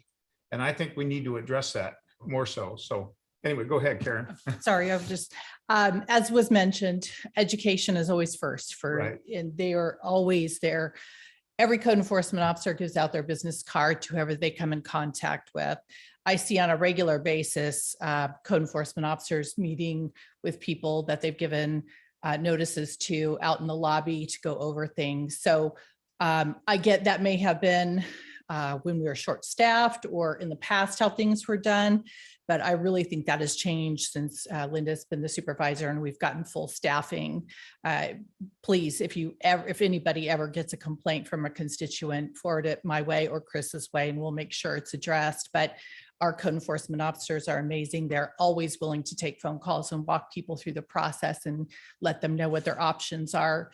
give them resources. In fact, I think recently put together a resource list of other agencies. So for example, if it's a case where there's a lot of, junk on a property, kind of a hoarding situation, resources to deal with that from different agencies, nonprofits, health and human services, whatever is needed. They're a very caring group of folks, and they will get whatever help they can find for folks whenever they do have questions. Okay, yeah, that was one of the biggest concerns with a lot of them. And a lot of this amnesty, a lot of those homes qualified under the amnesty, now they're getting back with the fines again. They're getting fined again. And that's one of the biggest concerns when I contacted you on a couple of them that I had. Yeah, absolutely. And Karen mentioned, we refer to it as the trifold. We put together a list of resources from, Adult Protective Services, HHSA resources, all kinds of different county resources that we have a trifold for, and we will provide that if folks are looking for additional information on, A, what they can do to comply, or B, just they need help with something, and we will guide them to that. I know Linda can speak to this as well. I mean, a lot of what we do in office is having those conversations with constituents and letting them know that, yes, you have a code case. We're not here to, we really do want to help you get compliance in the least painful way possible, right? It's never going to be fun when you have an open code case, but we are here truly to assist. I know we're the ones that cited you, but unfortunately that's how it is. We get a complaint, we're obligated to investigate. If we see something, here we are. But to the extent that we're going to continue to help you get through this, absolutely. I have heard many conversations as we're in the office of officers assisting in different ways than just make an appointment in building. It's far beyond that. And I don't know if, Linda, you want to address any particular issues on the tribe. Yeah, one of the things that we do here is when we first send out a notice, it states what the violation is. It states what the remedy is, or could be. We try to give them options if at all possible, but usually it's either for an unpermitted structure, either remove it or permit it. We also refer them to who to contact for any information, setback issues, contact planning services, here's their phone number. If they contact us and say, I'm not able to get any help, what we recommend is they call and schedule an appointment with their staff. Let us know so we can go down and help them ask the questions that they need to ask. Often the property owner hasn't got a clue where to start. And the staff in building and planning, honestly, they are so busy these days trying to help customers get through their projects that they often don't know what questions to ask of the person if the person doesn't know what questions to ask. So we try to be there to guide them through that. When we send out our notice now, because we go to the notice and order now, and the notice and order states, if you don't comply by this date, there's going to be fines assessed, $100 per day per violation. Please contact us with a plan in place, and then we can stay those fines. We don't charge the fines, but that is what the notice and order is all about. It's having that tool in the toolbox to help compliance. I don't know how many we've actually fined. The fines that we're charging right now are one for the ones that have been going on for a long time. There's our backlog where there's absolutely no compliance, no contact, and they continue to add new violations. Those are the ones that we are hitting right now for following through with this new process. We're also starting the statements so that we can turn them over to revenue recovery. For the ones that contact us and say, I need some help, absolutely. Let's schedule an appointment. Do you want us to come out to your property? Would you like to come in? And we do what we can to help them. Because what is our goal? Our ultimate goal, compliance. However it is that we can help them gain compliance, that's our number one goal. Excellent. And that's again, though, this is why it's a square peg in a round hole. That doesn't work for vacation home rentals. Excuse me, Supervisor Lane. One of the things that I have worked with for the unpermitted, and this is prior to us having the other officers, is options for them. I understand that the basin has a terrible time with housing. either for people that want to buy a home and they live in the basin, they want to rent a home, they work there, that's their community. So when we get unpermitted and they call and they say, I don't know what to do. It's been in the family for generations. We have taxes to pay. What do we do? I try to offer them options. Two of the options that I let them know, rent to some of the community members. Yeah. We also have often seasonal workers that are up there, especially after the Caldor fire or any type of storm damage. We have a lot of people that come from out of town and they need housing that's considered long-term, sometimes for a full season. So I try to connect them with some of the resources in order to do that. Very few of the unpermitted vacation home rentals that I've helped with this guidance have gone back to renting short-term. So they're very grateful for those options. Except there's hundreds of them that are operating as There are, unpermitted. but you know, I'm grassroots effort. I believe in doing as many as I can, as often as I can. The philosophy doesn't work for vacation home rentals, but I understand your sentiment and I appreciate it. But what the residents that have to live with vacation home rentals want is enforcement. They don't want you to be, they don't want you necessarily to have to explain to them that they can rent their house. Like if it's unoccupied, obviously that's an option. But what our problem is, we need them shut down and they're not being shut down quick enough. Because last year is when we wanted it. So I appreciate that you're working on it, but there are vacation home rentals that have been operating for years and are known to the county and are unpermitted and allowed to continue to stay. And all's the residents want is for enforcement. We So do hence the understand direction. that. Not the, yeah. And I appreciate for what you guys are talking about, that you don't want necessarily that heavy hand. It's our residents and they have an unpermitted shed. You know, we can resolve that. Right. These are residents who have to work the next morning and who are up all night or live next door to an unpermitted VHR and it's rented. I mean, the turnover is like someone's there for 5 days, they leave, someone else is back in there for 3 days, they leave. It's constant. We understand, and that's one of the reasons why we're trying a new approach is for those. Yes, and I appreciate that. And just to be clear, we don't allow them to stay. We don't tell them they can continue to rent. Normally what happens is we send out notices and they ignore us. So now we're putting them on our radar. We're checking on a regular basis. We're asking some of these reporting parties, yes, please do contact us once a month so that we can make sure that we continue to keep this on our radar.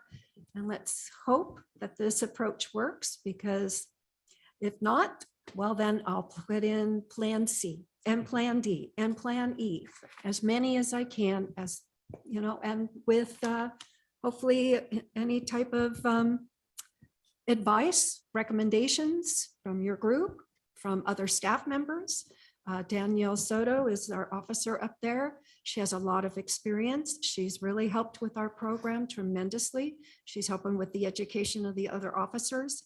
As we're getting the other officers trained in these unpermitted, we're able also to tackle the ones on the west slope, because as we all know, the basin has continued with this issue for a long time.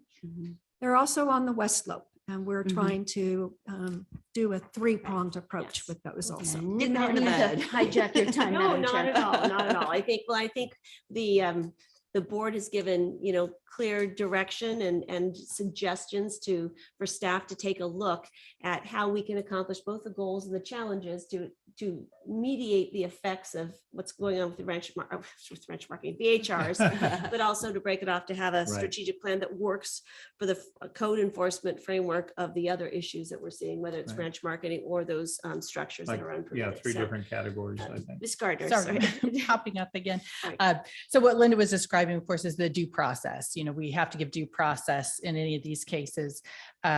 What we've recognized and what I very much appreciate that this board has recognized and is helping us with is giving us those additional tools through relooking at the VHR ordinance and the resources to address these things. So sincerely appreciate that, because just, you know, continuing with the rules and the the resources we have in place probably is not going to get us where we want to be. So thank you so much for considering all of these things. Excellent, thank you. And as this, comes back, we'll figure out what motion the board wants to make today, but I think it would be appropriate, to bring back an update as to how the strategic plan is working, periodically to the board, so Right. we can continue to monitor this evolving situation with the new resources you have in place. So, and I have two additions before we go to public comments. On the mission statement of the strategic plan, now if we're going to break off VHRs, it wouldn't work for that. So I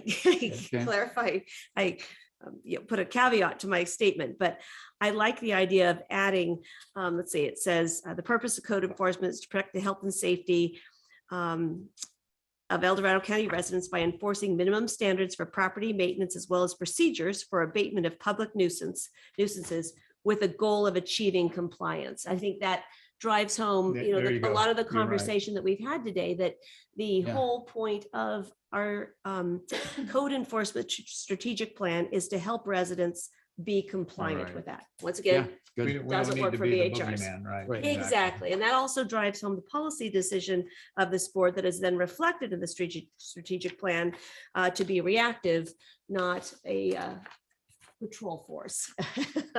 Yeah. And then I guess, that was the other question I had, is on page 2, where it talked about a notice to correct, or now you call it a Notice and order. notice and order, because Get it, that cleaned up. Yeah. great, thank you. If you say, if no progress is made, staff will record a notice and order with the county that effectively clouds the title of the home. Now, my question was, how does this work in terms of ranch marketing violations? I assume we're not clouding the title of properties for those violations, or are we? No, it's my understanding that the ranch marketing and ordinance and winery ordinance updates that mimic the VHR will not cloud the title. Okay, yeah, because that wouldn't seem to be appropriate in that case, potentially.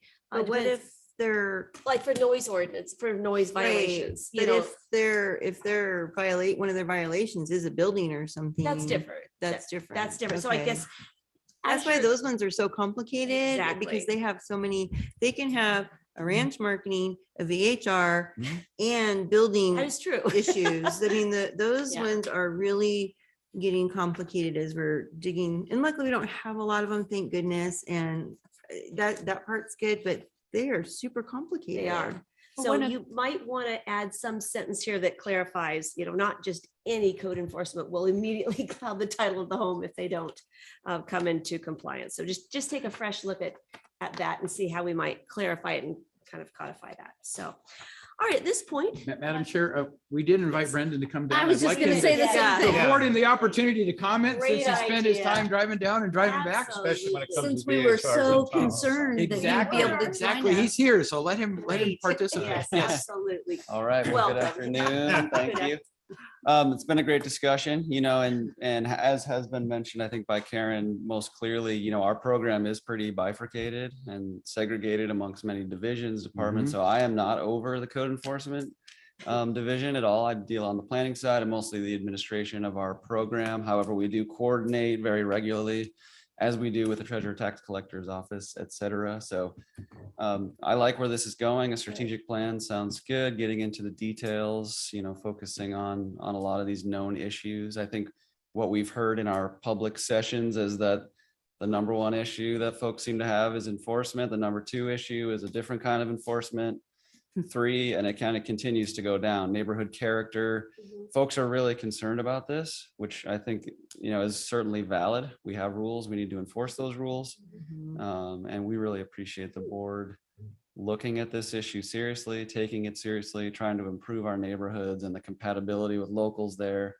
And offering, potentially offering TOT resources, which VHRs bring in, the majority of the TOT. To me, it makes good sense to put some of those resources back out to make sure we're managing the program effectively and honoring our word of upholding our rules for our citizens. So Excellent. Yeah. unless you have anything else specific for me. your perspective is just so valuable because you live this. This is, Yes. your Yes. daily life in the Tahoe Basin. And we Correct. truly appreciate you, coming down to be with us today, to be a part of the discussion, and appreciate hearing that you think this is moving in the right direction that may be helpful. We certainly look forward to, revisiting it to see how this is working at whatever time makes sense for that, whether it's 6 months or, what makes sense, but look forward to seeing how this is working with the resources. Bless you. Thank you. Thanks. I was wondering, because there is the VHR working group right now, but I think that the separate Yeah. VHR strategic plan, should that wait until we have the results from the working group and the ordinance updated? Or do you think that a strategic plan for VHRs is high level enough that we could go ahead and have one before that? I mean, what, Could always be tweaked. because I know we're working on this right now. I mean, I feel like we're, hands-on, going to be making some changes. Some of them may be significant depending on what the working group, well, I know of one that I would like to be significant. So, right, what do you think? I mean, as you've heard, the wheels are certainly in motion as far as our stepped up enforcement on this. Yeah. So I think, through the multiple conversations, whether we've been listening or part of in this setting, certainly message is loud and clear, and we're certainly working on that. So to the extent that the work is already commenced, we're there. Okay. So I personally like the idea of waiting to see what the working group comes up with and how that might guide and pull certain levers within a strategic plan. I'm not trying to weigh both sides here for you, but we certainly could also come up with what we're doing now and separate it out into, so at least we have a product that your board can point to and look at, the public can see. And as you mentioned, the bifurcated approach, we have enough going on right now where we can at least speak to it in a strategic plan. So I can kind of see both sides. I know that didn't really give you an answer, but I mean, Maybe one now. if you Maybe, yeah, I think you're right, because what you're saying is you're already doing so much strategically for VHR specifically, and at least getting that out in a plan that we can see. And then, then we can see it, take a look at it, kick it around, and then after the working group, if we have changes, I think you're right. I'm thinking they may coincide, if we had a target date for you for like 6 months to at least have bare bones kind of structure as to what you currently do. I think anything that the advisory committee comes up with will just enhance that. So it'll get us further down the road than waiting for us to come up with ideas and then starting. I hate to put the brakes on this, where I we have know, forward yeah. momentum, and it's Right. always easier to tweak Yeah. than to create. Start over. And I Right. think that just, sure. we're far enough and along in this process that I think and they've gotten good direction from the board today that makes Right. sense. Okay. Sure. Okay, great. All right, well, let's go to public comment now. Kim, on this item. Now taking public comment on item number 25. Individuals will have 3 minutes to address the board. The timer will notify you when you have 30 seconds remaining to comment. Public comment will be taken first from those participating in the boardroom and then from those participating through Zoom. For those participating by Zoom, please make sure you unmute yourself when called upon. If you're joining the meeting by phone, press *9 to indicate a desired comment. If you're joining by Zoom, press the raise hand button. Please voluntarily state your name for the record.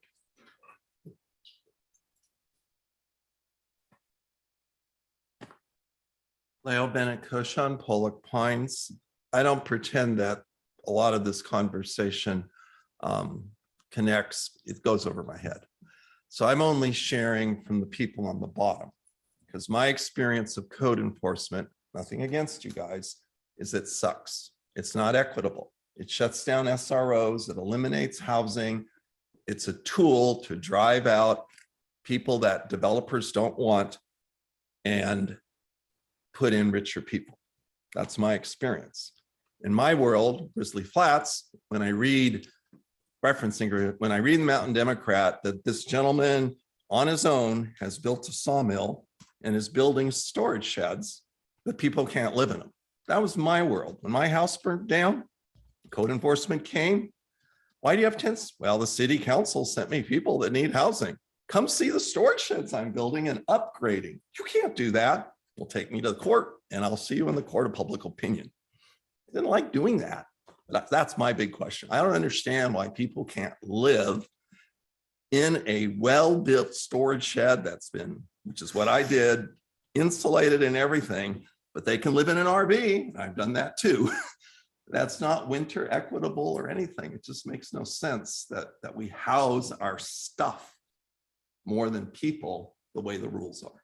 That's my observation, or whatever it's worth. Thank you for your comments. Appreciate them. Now taking public comment from Zoom participants. Now taking public comment from Andy Nevis. Good afternoon, Mr. Nevis.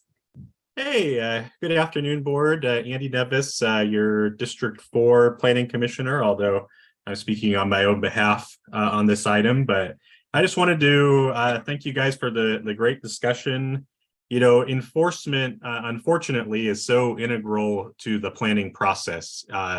We can, in planning, we're trying to balance different land uses and community impacts. And unfortunately, that just doesn't work if there's not some sort of mechanism to follow up after those rules are passed. And, we found that probably most significantly with ranch marketing in the discussion that both your board and our commission had earlier this year. Frankly, I think the biggest concern in the ranch marketing discussion, frankly, from both sides, from the residents as well as from the ranch and winery owners, was concern about enforcement. On one side, we had neighbors who felt like there wasn't enough enforcement. On the other side, we had folks who felt like they were going to be unfairly targeted. And to me, the solution is to make sure that we have code enforcement officers who are able to go out there and observe with their own eyes on nights and weekends and when these events are happening. Same thing with VHRs, and get an objective report. That's going to protect both the residents as well as the business owners. So it is really, really important that these two positions be authorized in my mind. And I would also agree with the statement, we want to make sure the focus is on known violators. I wouldn't want, speaking as a resident, someone going around and patrolling the county and pulling up and checking on the volume of the music from your birthday party with family or something like that. I don't think that's what we're looking to do. But if there are complaints, we need that neutral and objective observer there to provide documentation. The only other thing I would add is in the conversation, it came up about having quarterly meetings on VHRs with stakeholders. Just a suggestion, but that might be something you consider with ranch marketing as well. I don't know if they need to be quarterly necessarily, but maybe after each season, there'd be some sort of meeting with stakeholders. That could be really beneficial. So I think that's all my comments. Thank you so much. Appreciate your comments. Thank you so much. Now taking public comment from Barbara Rogers. Hello, Barbara. I think you need to unmute yourself.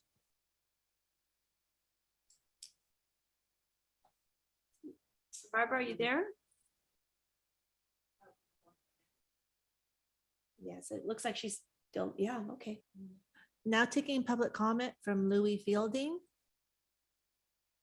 Good afternoon again. Hi, thank you. And thanks for all your attention to this. We really do appreciate the amount of work that's going into, the impact of VHRs on our communities. And, for what it's worth, I think there's a lot more thought going into it in El Dorado County than there is in Placer County. A couple of issues that we specifically face in our community in Tahoma, we're somewhat isolated from the rest of the county. And so you talked about how the time it would take for enforcement to be to the scene, and that that's not even feasible in the winter when Emerald Bay is closed. I mean, this last winter was closed for probably almost 90 days at a time. So we don't have a local resident deputy, so not really quite sure what we should do. I mean, I think the first line of approach would of course be the local contact if they have one. If it's an unpermitted VHR, they wouldn't have that. In some cases I have my neighbors' numbers so I can call them and be like, what's going on here? But that often ends up being a sort of awkward confrontation. So that's just sort of one aspect of our unique situation. Other things that I've encountered and heard neighbors talk about are with unpermitted VHRs. When you confront them, they just say, well, it's friends and family, when it clearly is just different people every time. So how to document and, sort of make a record of that sort of thing when it just ends up being somebody's word versus somebody else about who's actually there and whether they're renting it or not, if it's all under the table. I appreciate the perspective of the goal is compliance and education around that. But Supervisor Lane, I appreciate your sort of pushback against that. If we get pulled over for, driving recklessly on the freeway, we don't get a lecture about safe driving, you get a ticket. And that's part of the penalty is part of, what it takes people to stay in line who would otherwise not if there aren't any consequences. So I think that, timely consequences, if there is an enforceable issue, do have to be part of it. And for all of this, I think that, both to give credit for the good work that you're doing, as well as how residents can most constructively deal with any of these issues, maybe a mailer from the county to us about, first calling the local contact. If there is no local contact, how should we respond to this, especially when there's no, it would have to be a Placer County deputy responding where we are. So just, what should people be doing? I think that some public outreach and education to our communities would go a long ways, both toward, being neighborly and resolving this stuff without having to drag you into it, as well as appreciating what you're doing and, knowing the steps that we can take to document things appropriately. Thank you. Thank you for your comments. Really appreciate them. Now taking public comment from Laurel Bretbaum. Good afternoon, Laurel. Good afternoon, Madam Chair, supervisors. Thank you for this conversation. It's a difficult, and bifurcating it is probably a good plan, but it's the enforcement's always been the difficult challenge. Not just at our county level, but I've watched for years and years the layering on of regulations at the state and federal level with more and more regulations and absolutely no way to enforce them. So looking at putting this plan together, realizing what the level of commitment to or ability to be able to enforce, I think is an important thing. But more importantly, I called because I want to speak to the sincerity of Linda. I had a personal experience with a friend that had a difficult situation. Linda, her team, and the county planning and building stepped in, and helped to reach a path to yes and resolution. So I'm calling mostly to thank them and commend them. Her sincerity in her comments is very genuine. So thank you. Love that, Laurel. Thank you so much for commending our staff. Really appreciate it. Now taking public comment from Chris Payne. Good afternoon, Chris.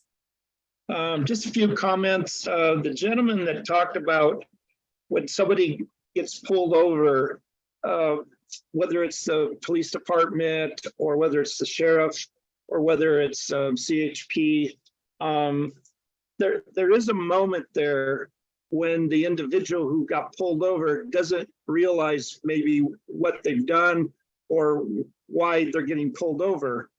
And so there's some kind of educational or instructions that is given early on before the ticket is given, or the ticket might not be given. And that's the deciding point when we sit there figuring out what's actually going to happen. And I'm talking about low level types of incidents, not DUI or something else that is pretty important. The other part of it is when we talk about case studies and the creation of it, immediately comes to mind that we have social services, HHSA, who sets up a system that functions effectively based on case study and case files. Case files are then administered where a person who has not been involved can go to that case file and bring up information of the last posting.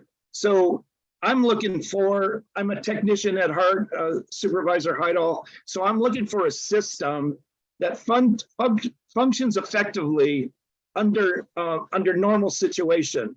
And having somebody go out on sick leave or a family situation and not be there is just exactly what I'm talking about here. About the word planned, Supervisor Brooke, we have strategic plan, we have mission vision, we have goals and objectives, and then from your goals and objectives, you create a work plan. So essentially you have all these pieces that are coming in, and the work plan itself is then developed based on those other elements. Let's see, did I get it all? Oh, and Track It doesn't do it. We all know that this can't function around a Track It based system. Thank you for the time. Thank you, Chris. Appreciate your comments.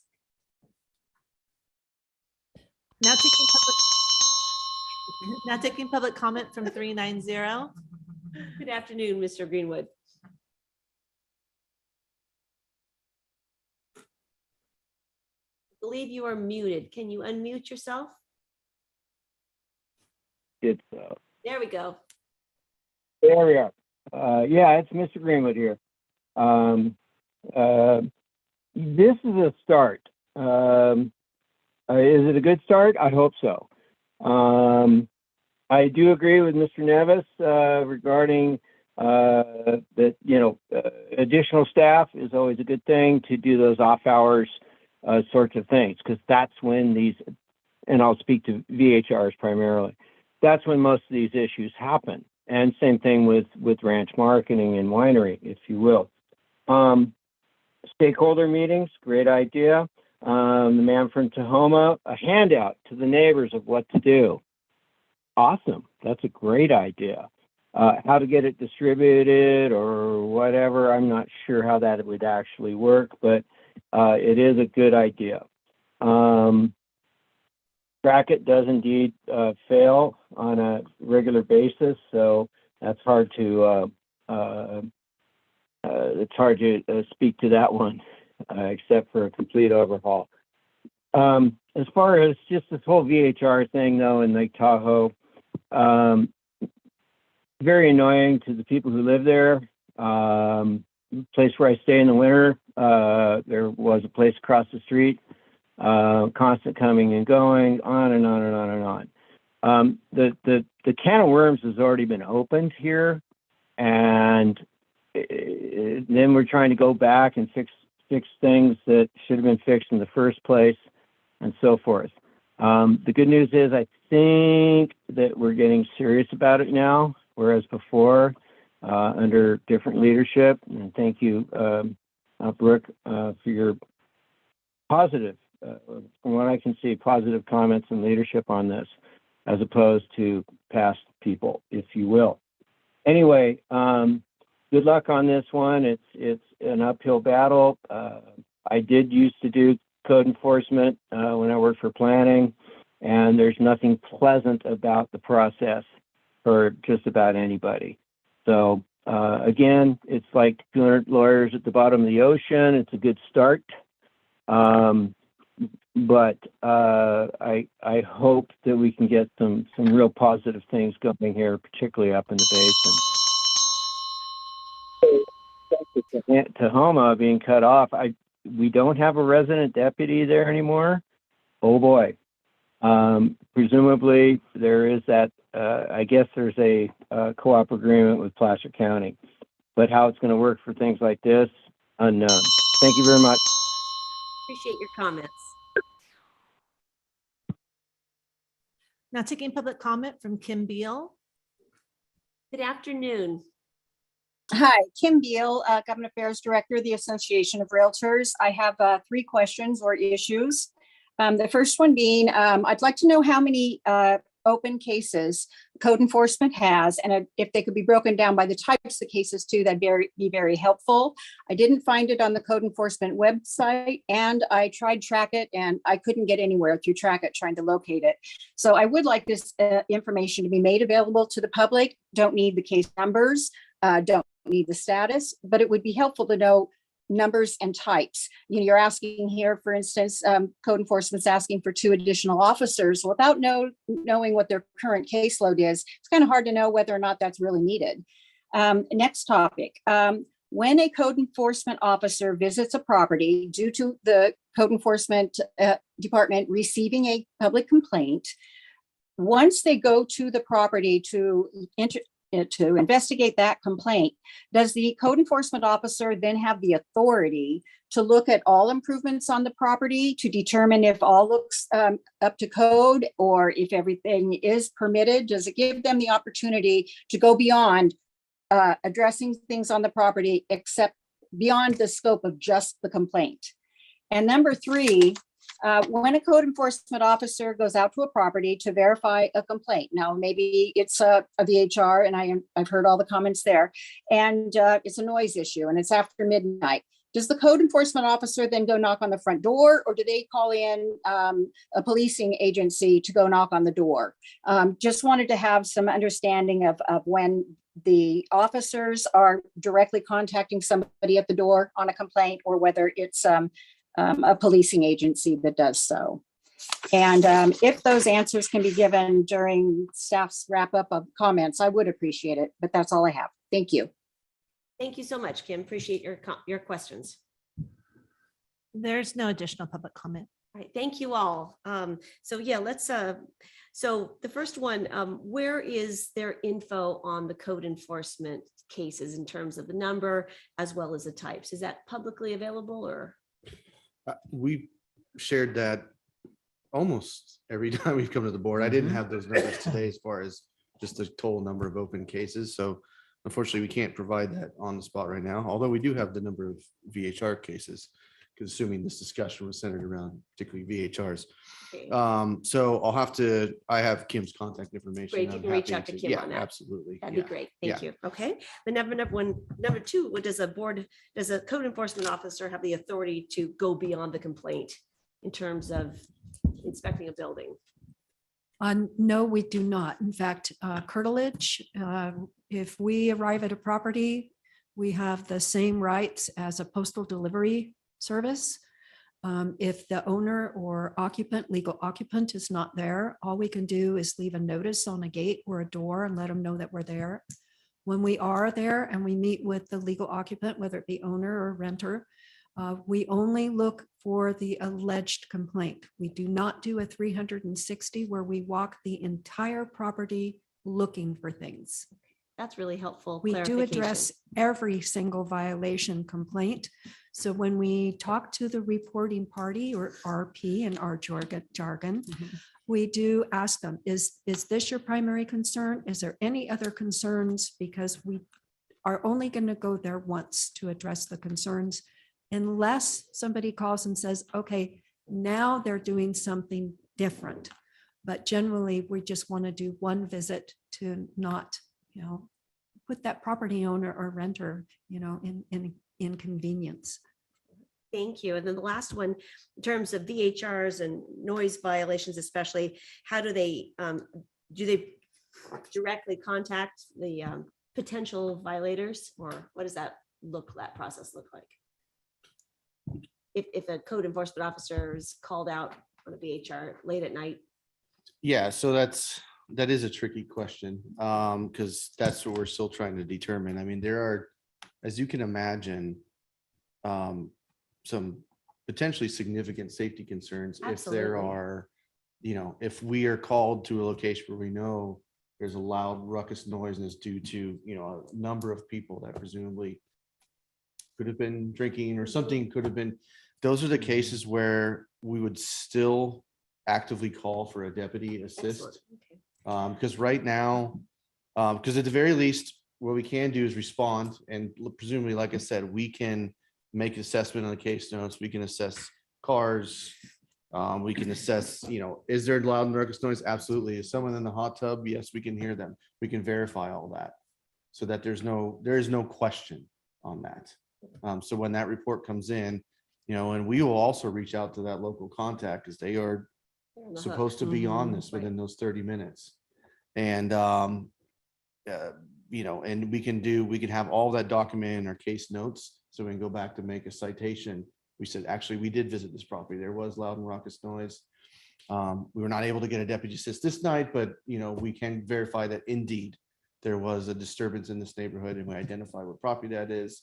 And we have all that in our records, as opposed to right now where we don't. We're not able to identify and mitigate that at that period of time. There are, when I say safety concerns, I mean, there are other discussions that we are having through HR as far as those safety concerns, safety apparatus, things of those nature that need to be vetted further in conversations through the MOU, through the bargaining unit.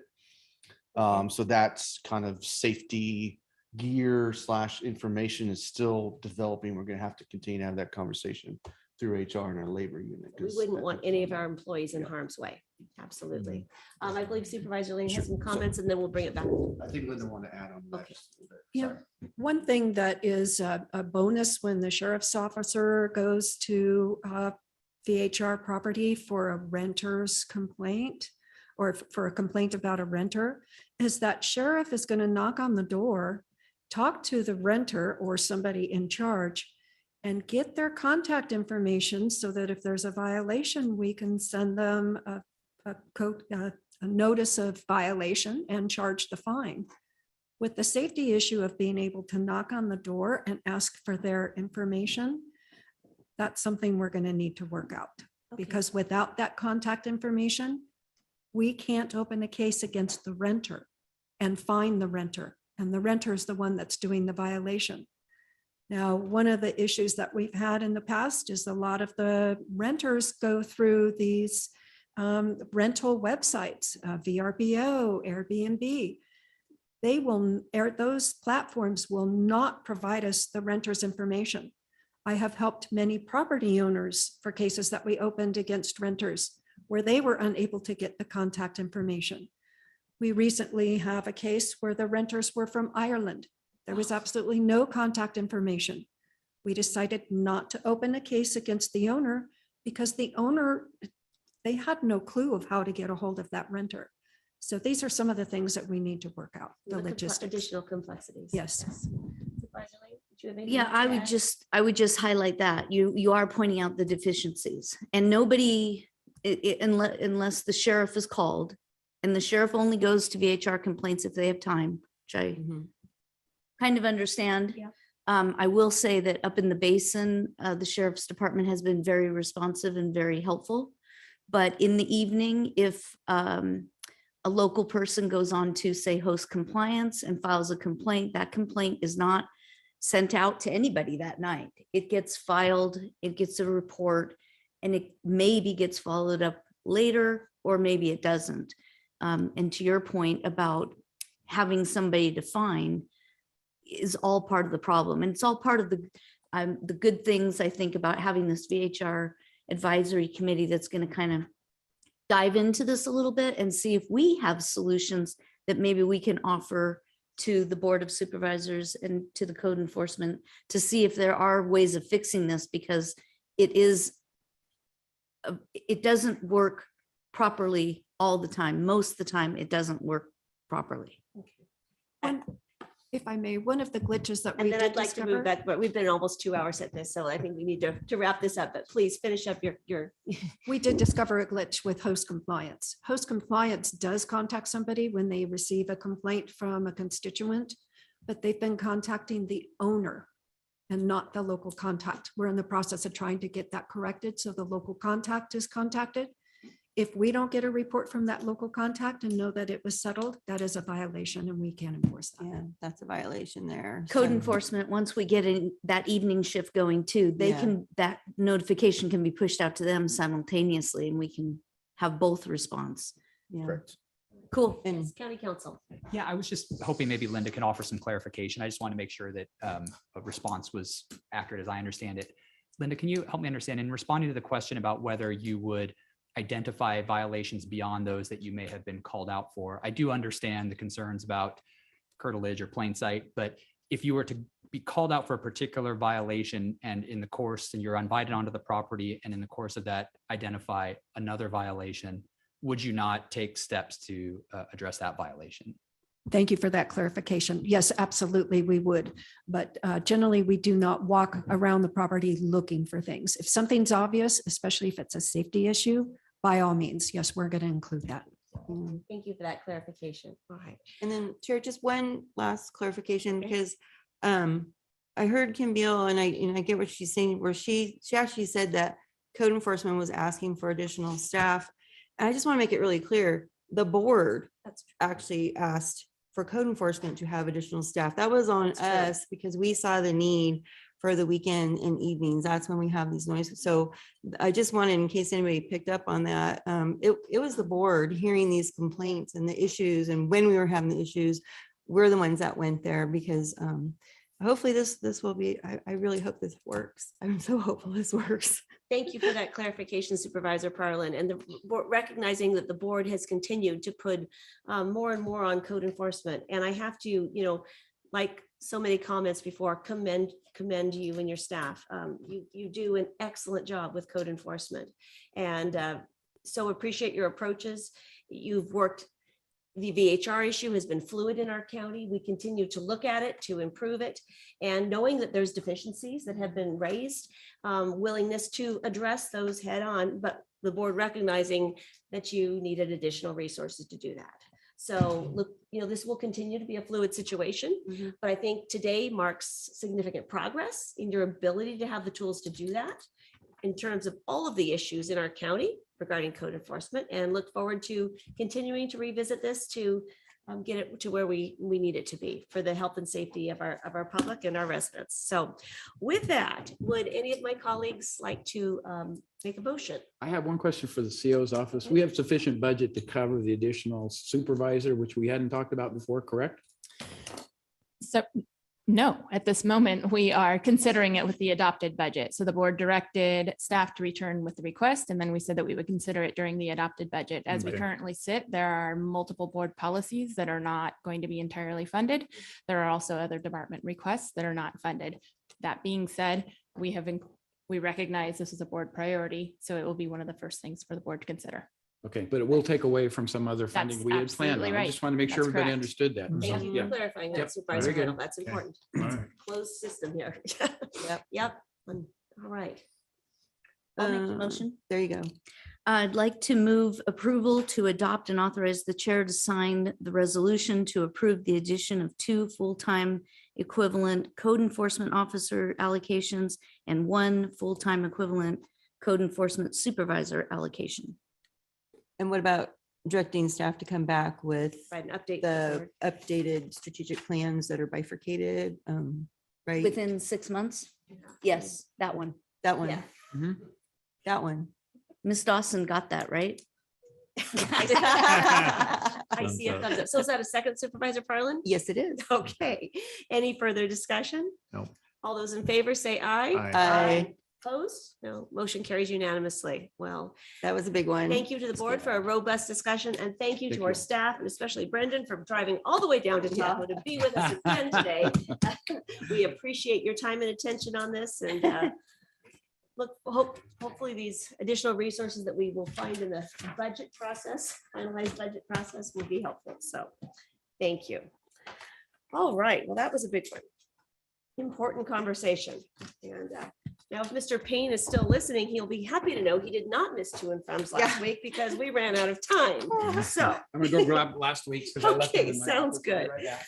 So who would I like, recommend we start with Supervisor Parlin. Oh, shall we? Yeah, Shall we? why don't we? Yes, Oh, wow. Supervisor Parlin, you're up. Can I wait for Supervisor Hydall to get back? No. Okay, so because, it's been like 3 weeks and I've been so busy and also having printer problems. Here is my list of to and froms. I hope you guys are ready. Oh, gee, time's up. So I had these printed last week, you guys, and the printer decided to put everything on 11 by 17 for me. And I'm like, my to and froms are huge. So they're better. And there's not that many. But there has been a lot going on. And the things that I think the board would want to know about is all I'm going to report out on. Yeah. So on July, is that right? Yeah. The 27th. I had a meeting with staff regarding Auburn Lake Trails in the Georgetown Divide Public Utility District, because the utility district has had an ask of the county regarding water and sewer and all kinds of stuff up there. So just letting you know that I did have a meeting with staff, directed GPUD to take a look at what's required to make these changes, and it's a huge lift. But if they're able to address all of these things, it may come to the board someday. So heads up. We did have on July 31st, me and staff had a virtual meeting with Placer County to follow up again on the Rubicon Trail request for an easement through the Placer County bits of the trail that go through there. And just also a heads up that it doesn't make sense for our board to have a conversation about an easement when actually it's through Placer County. They're going to have to decide first how they want to approach this. Their board will have to make some decisions, and then we'll have to respond to that. So, but heads up, we are working on it. It's really important to get that buttoned down someday soon, before Vicky retires. I know. And then on August 3rd, I did have a meeting with Kim Beal, and I really, really appreciated her reaching out on the amnesty program that we've been talking about. And I just want to reiterate, and we all know this, but she mentioned again that Trackit is so difficult to use. And if we want the public and realtors to be able to help do some of that research, we've really got to take care of Trackit. So just saying the same thing, being consistent. And I appreciated my meeting with Kim. We're due again soon. And then on Friday, the 11th, what was that? RCRC has been hosting some meetings with CSAC and PG&E representatives. And we've been discussing their vegetation management program. But now that they're kind of phasing out their enhanced vegetation management at PG&E, now they're going to be relying more on the fast trip switches, which is also troubling. And it turns out, I think I mentioned to you guys, El Dorado County happens to have the longest line in their whole service territory. And then one of our other lines is almost as long. So I'm having a follow-up meeting with a couple of PG&E reps soon. I don't know when it's on my calendar, to talk about how do we potentially shorten some of those lines. So I'll pull you guys in as but first I just got to explore this because I've been told it can be done. I just don't know how. And undergrounding really won't change anything. We'll still have a long line unless there's something to. So just letting you know that I'm pursuing that. It's going to be a huge lift, but working on it. And I appreciate that RCRC has been helping coordinate these meetings with PG&E. They're a lot of work. And then, I was asked to announce, I had a meeting on Saturday, August 12th. It was the inaugural meeting of the Divide CERT, Community Emergency Response Team. So Georgetown has reestablished their CERT team, and it was in response to the need for better communication from the community with OES as we have these disasters. And so it's off and running, and I marked it off on my whiteboard. It's been on my whiteboard for over a year. So that was awesome. And Chief Brown said, yes, please tell the board that we're doing that. He's very excited. Had a first 5 meeting on August 14th, and just wanted to let you know that the members were very appreciative of our board direction in June to explore the sustainability of our hub. So looking forward to seeing how that goes. This is just a general thank you to Sarah and Amanda in IT. There was an update on M365 and my email was just toast, and my workflow was busted for days. And those gals really stuck with us and got us through a fix, and we're back up and running. And I actually like it a little bit better than it was before. So I just wanted to say thank you. Appreciated their tenacity to get that back up and running for us. I had a meeting with a constituent on August 16th about our temporary RV permit ordinance. And the reason I mentioned it to the board is that is due to sunset this year on December 2nd. And this particular constituent would like to use that, but he's saving up money to get there and he won't have it by December. So I just, heads up, we may have people that are going to be asking us to extend it. Is something that we'll be looking at, I think soon, right? Do you know, CAO, is that coming? Is it on the work? Will it come to us? Okay. Yes. Just so heads up, I've already been asked if we could extend it and I'm like, oh boy, here we go. I can't do that. It's a full board decision. And then I attended the RCRC ESJPA, which is Environmental Services meeting. And I just want to let you know, we're not the only county that's struggling with that compost procurement thing. Nevada County also found a vendor and to pay. Basically what everybody's feeling like is we're just paying off our compliance and it doesn't feel right. And that's not the intent. So at our next meeting, we're actually going to have an agenda item to discuss that further. So we're not alone, but yet nobody seems very happy about it. Like, what a waste of money, right? And then I think the last thing that is noteworthy is I listened in on the Taxpayers Association meeting yesterday. And the guest speaker was the county assessor, John DeVille. And he mentioned, and I hadn't even thought about this, but the negative impacts of Prop 19, they're trying to address that because I had forgotten that in the measure, I guess, the state had said they would reimburse counties for the losses due as a result of Prop 19. And so far that hasn't come to fruition. So I think that if I understood what he said, as the assessors associations are trying to work with the state to get that reimbursement. And if I remember right, looking at the chart, I thought we were like out $4 million or something. I can't remember. But anyway, we're out money because of Prop 19 and we were promised reimbursement by the state. And so yeah, just something to be aware of, and maybe there might be a request for board action someday. I don't know. And Supervisor Heidel, you missed my original. I'm glad I missed it. Thanks for being very short with It your. was quite dramatic. It was kind of rad, yeah. Okay. Thank you, Supervisor Parlin. Appreciate it. Supervisor Turnbull. Yeah, I just want to say I attended in 726. It was a chamber luncheon is what it was. And Janelle Horn was speaker as of I too, talking about all the things that has been going on that I've been addressing in the county. Also, we had a transit and transportation meeting on 8/3. Also, I attended as a new employee orientation. A lot of new people coming to our county. I thought it was really good. Those are great. I know, I really enjoyed doing Love that. I those. really do. Also, we had John and I attended with Kyle Zinneman on NSYNC is what's going on. So in El Dorado Hills and El Dorado Hills Chamber. On 8/7 took Congressman Kevin Kiley's staff to a tour in Grizzly Flat because they wanted to see what really was going on out there. So they were just overwhelmed how many people are still living in RVs and small trailers. They just couldn't believe it.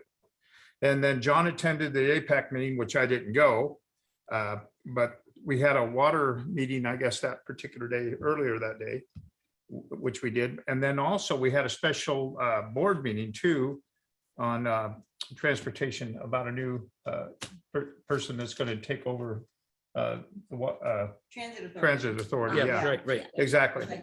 Just dumbfounded right now. So anyway, and then 8/11 spoke to the House Committee on Natural Resources in Yosemite. It went real well. We were talking about basically addressing these large horrific fires that we have and good forest management, which was really good. And then spoke with the taxpayers on the 8/14. And then 8/18 staff appreciation barbecue was really good. I think I flipped about 1,000 hamburgers. I think it had to be that many. It was a lot. Yes. You're welcome. They were delicious. I just couldn't believe. I mean, I was tired at the end of that day, and I'm sure you were too, Tiffany. You worked pretty hard on it too, and everybody. And I really appreciate everybody on that helped. It was a great event. It really was. Also had a dedication to the Sheriff's Public Safety Facility on 8/19. Naming the building after John. Also, and I just got to reach out to Laura, thank you and her staff for the hard work and making sure this happened. So I really appreciate you. I think you're listening in, but thank you. And then That's pretty much it. That's all I have. Thank you, Supervisor Turnbull. Mr. Heidel. Yeah, so George had mentioned the transit and transportation. I would like to personally extend my thanks to Clark Perry and to Caltrans for their work to establish the flashing beacons. They said next season those will be in place. So we had the presentation today from our Fish and Wildlife group relative to the need to try to preserve, from a public safety perspective, as many of the wildlife as possible in these crossings. And so this is going to help in that vein. So I wanted to personally thank Clark for his work in doing that. On this, that was on August 3rd. Then on August 7th, SPTCA JPA board met, and we're still talking about at grade versus grade separation type crossings for the White Rock Road aspect of the train. And that gets into PSVRR and other train use. So those are ongoing discussions. We retained the existing ad hoc committee of Sarah and myself to basically keep that discussion going and try to get it finalized for the time being. And then it'll be turned over to Sarah and a representative from Sacramento County. So we're making good progress on that. On August 7th, the same thing, same day, El Dorado Hills Community Council meeting occurred. Kathy Guerrero was our guest speaker. She described the El Dorado County hubs and the services provided and the plans for the future.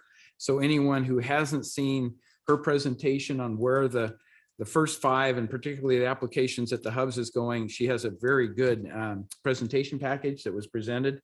That's available to anybody who'd like to see it. It's also in our minutes in terms of one click and you're there.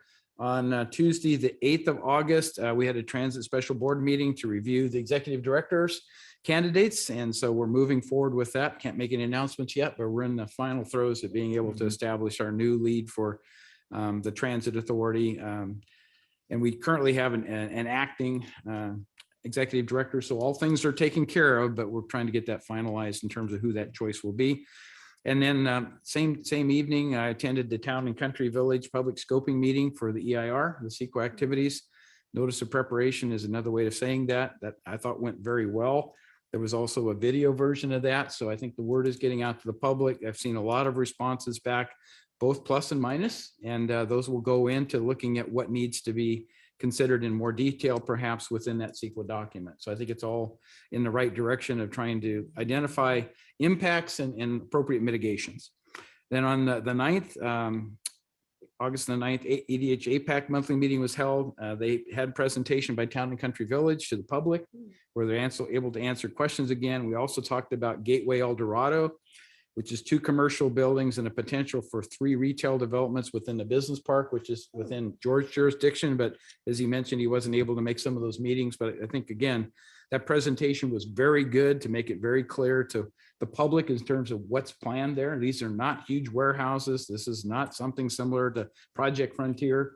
And it is basically a buy right type of thing. So I want to thank our staff for attending those meetings and supporting some of the commentary there, because I think it helps us convey our message of what is within our control and what isn't, right? And what are the requirements of the general plan and the need for us to comply with property right owners and property owners' rights. So that was all very good. On Friday, the 11th, there was a PG&E and El Dorado Hills Fire Emergency Drill. This was a demonstration of what happens when you don't call 811 before you dig, and the kind of activities that can happen. So it was actually a mock scene with injuries and calls and a homeless tent on the side of it. So there's a videotape that basically uses that, but it was a great opportunity to demonstrate the ability of the new training facility in El Dorado Hills and the cooperative efforts between PG&E and other agencies. There's been a lot of requests for use of that facility for various things, but it's well suited to address a lot of those. So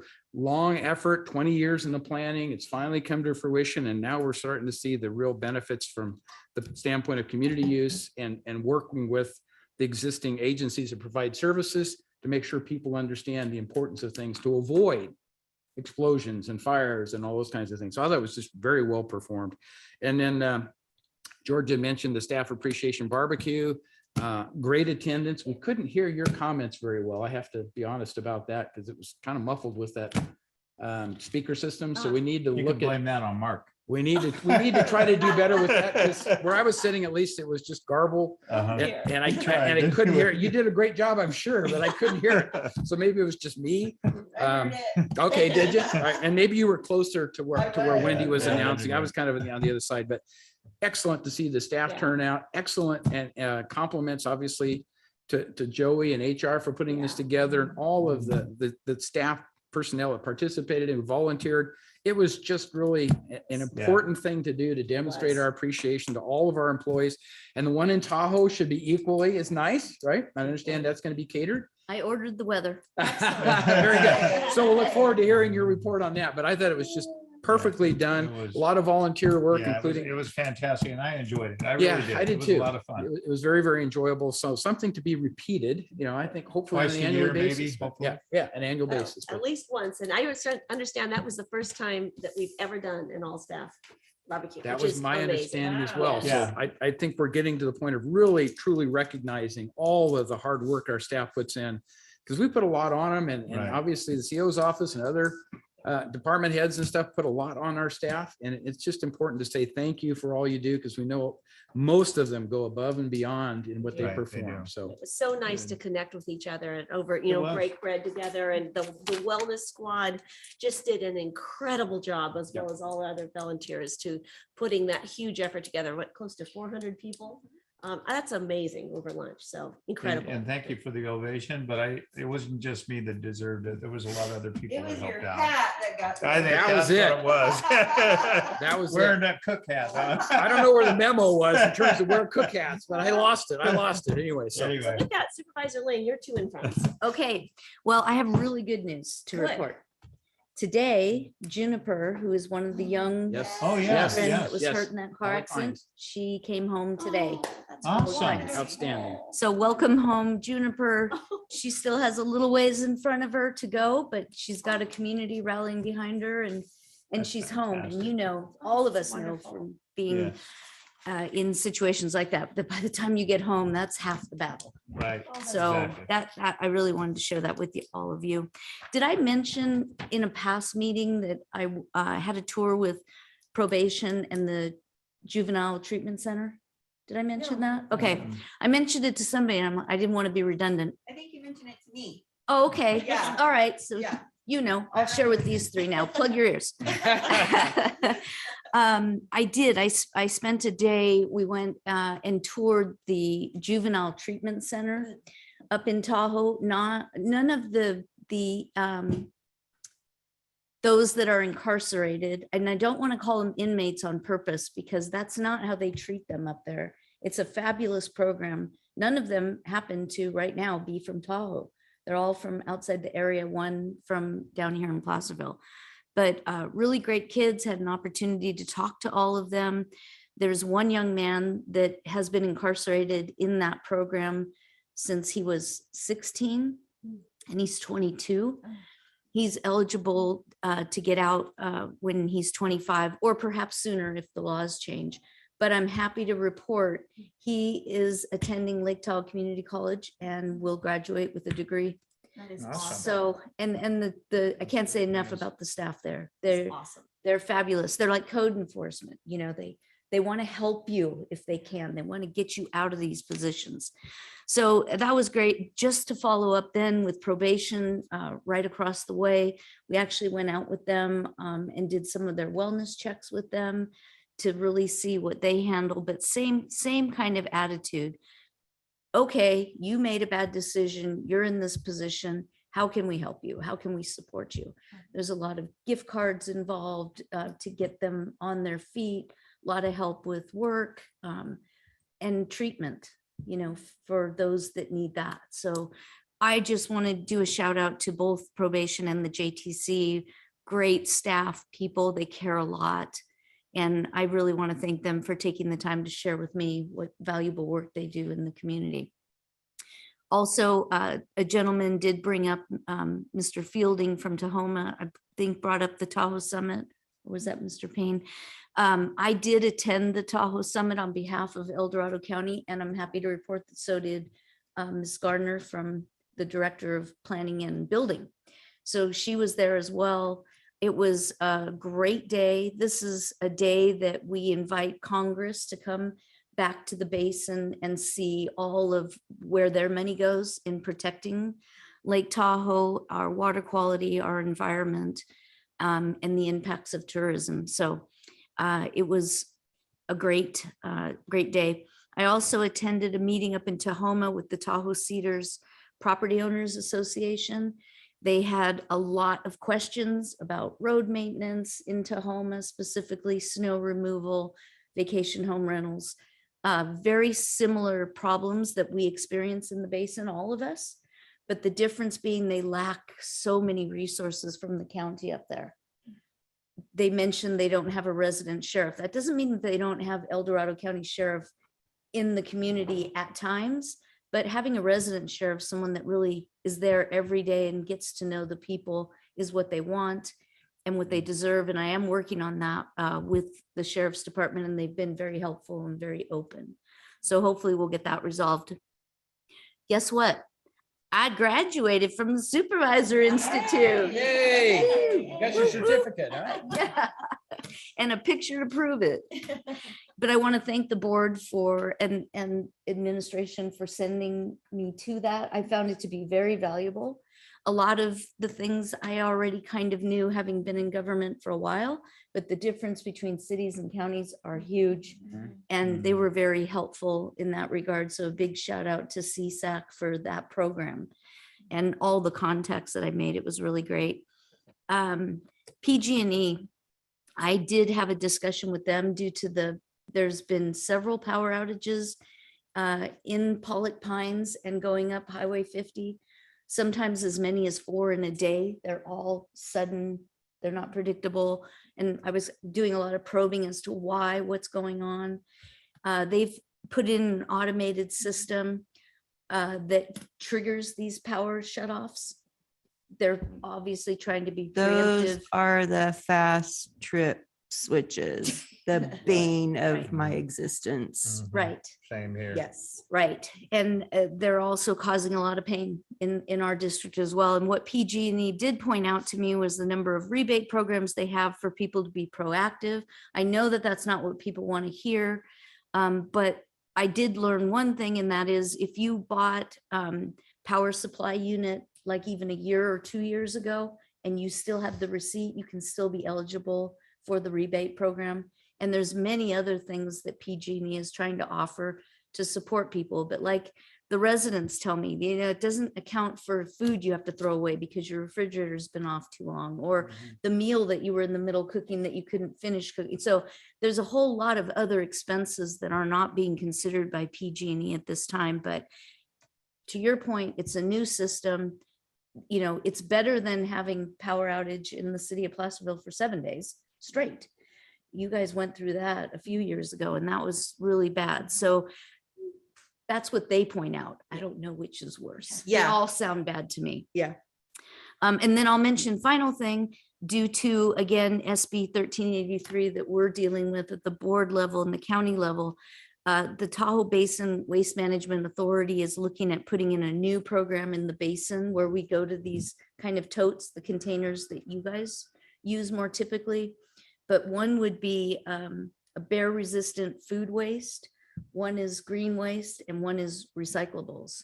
And it's going to cause some significant rate increases just to implement that program on top of normal rate increases. So it's going to be painful up in the basin with regards to those, but it's a great program and they're still trying to figure it out. So they're trying to roll it out, the increases over multiple years, so it's not a big hit all at once. So those things are appreciated. They're trying their best. So just a heads up there. Excellent. All right. Well, everyone's been very busy. Just the highlights. Attended the Youth and Families Commission meeting last week, and want the board to know that we've been laying the foundational work. Now EDCO will be housing the Youth and Families Commission. It's funded from, remind the board that this is funded from El Dorado County and EDCO with the purpose of making sure that there's for children and families in our community that need resources, there is no wrong door, and that there's a linkage throughout our county. So children especially aren't moved from agency to agency to program with gaps. It's a streamlined process. It's so There's actually an immense amount of work before us to accomplish the goal of that, but the results will be so worth it. And the next step we're taking is, because there are several new commissioners to this. They've been working on this for the last couple of years, but there's many of us that are new commissioners. We're actually going to be having 4 full day intensive workshops over the next month to get a deep dive into the need for this commission, what foundational work has been laid, developing our plan forward, in addition to engaging with stakeholders. So it will, I think, serve us well to be able to really launch our efforts to make sure the children and the families are connected and needed services on a connected basis. We are also in the process of hiring a program coordinator to ensure that this work can be done, because we all know that without staff report, a commission on its own is not going to be able to accomplish the large goals that we have before us. The Behavioral Health Commission would like to report that what a different commission meeting this was, as opposed to June or July, as we were working through the really challenging issue with our behavioral mental health services providers, the contracts with CalAIM. That was such a difficult challenge.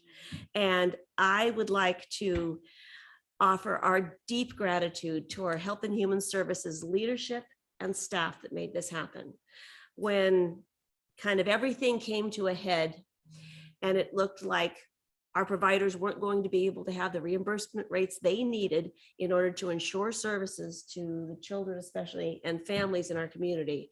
Our leadership, the Health and Human Services, wrapped around the providers, brought the right people into the room to have really honest conversations. And I was a privileged witness to one of these, and it was one of the best examples of just really authentic, true, humble servant leadership in action that really helped find a way through. So just tremendous gratitude to our staff to make this happen. And we've approved these contracts, and there was just gratitude at our last Behavioral Health Commission meeting. So, that was a big win. So thank you to our staff for making that happen. I attended the OES presentation. It was a great town hall at the sheriff's offices a couple weeks ago, where our community had the opportunity to hear what our county and agency partners are doing to help our county be resilient and respond to any type of emergency. And boy, we've been hit with all of them, it seems, in the last couple of years. And I'd like to give a shout out to Kim Pimlott from our Office of Wildfire Preparedness and Resiliency, who did a wonderful presentation on those efforts, as well as other fire chiefs in the Forest Service, and of course, our OES staff. It was a very effective town hall, I thought. Had a privilege to be an invited speaker, our presenter at the New Soups Institute on one of their afternoon sessions. And it was a pleasure to be there with you and your colleagues as you were walking through that, talking about our county's immense efforts to respond to our recent emergencies. Also like the board to know that our Camino beautification project is still kind of moving into the next stage. We did a community survey to see what the community envisioned when they think about images that they respond to when thinking about the Camino Fruit Ridge Ag District. Had almost 400 respondents, which was amazing. Actually, no, I'm sorry, 300 respondents. Pardon me, I don't want to overstep it. But I thought that was pretty darn good for a community survey that we did. And so on August 30th, that's next week, next Wednesday, from 5:30 to 6:30 at Rainbow Orchards, we're going to be having a community discussion talking about the survey results and how we move forward on this project. So that's exciting. Would also like to thank Caltrans and our DOT and El Dorado County Transportation Commission for coordinating new directional signs that are eastbound on Highway 50. Can't believe we are moving into harvest season already. And I know that with the Camino Safety Project and the median barrier, that there were a lot of businesses that are disconnected and folks aren't able to turn left across the highway, which is a good thing because that was a safety project. Far too many lives are being lost without dangerous movement. That did disrupt the traffic patterns though. And to make sure that folks can support the businesses and get to the other side and know where to go, there are brand new additional signage on Highway 50. So thank you to Caltrans and DOT and El Dorado County Transportation Commission for making that possible. I'd also like to thank our staff, Raphael, Rob Peters, and our planning staff for joining me last Thursday at the Diamond Springs El Dorado Community Advisory Committee. There were a lot of interesting things on the agenda, and one of them was the proposal for the Crossings RV project, and our planning staff was there to present the proposal. And it's just a loose concept at this point. There was unanimous and enthusiastic support for it at the commission level. Raphael was also there to detail and highlight all of the pedestrian improvements that the county is taking to improve the safety pedestrian improvement projects as this board is authorized, and wanted to make sure that the Diamond Springs El Dorado community had the opportunity to understand what those really important safety projects are. So always appreciate our staff attending these community meetings at the end of their work days. That's a lot to ask, but their presence was much appreciated and really important. And that's the highlights of mine. So thank you all for your work these last, about a month. Right? I know. We had a lot. Right? Yeah. Crazy. So our CAO. I assure you that it's not for lack of working, but I have nothing to report. I've been incredibly busy. All right. So with that, we will move back, recess to closed session to hear items 26 and 29. And I do anticipate coming back out for a report. Okay, excellent. I was going to ask that, so thank you for volunteering. All right, thank you all.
We are back from closed session and County Council, do we have any reportable action?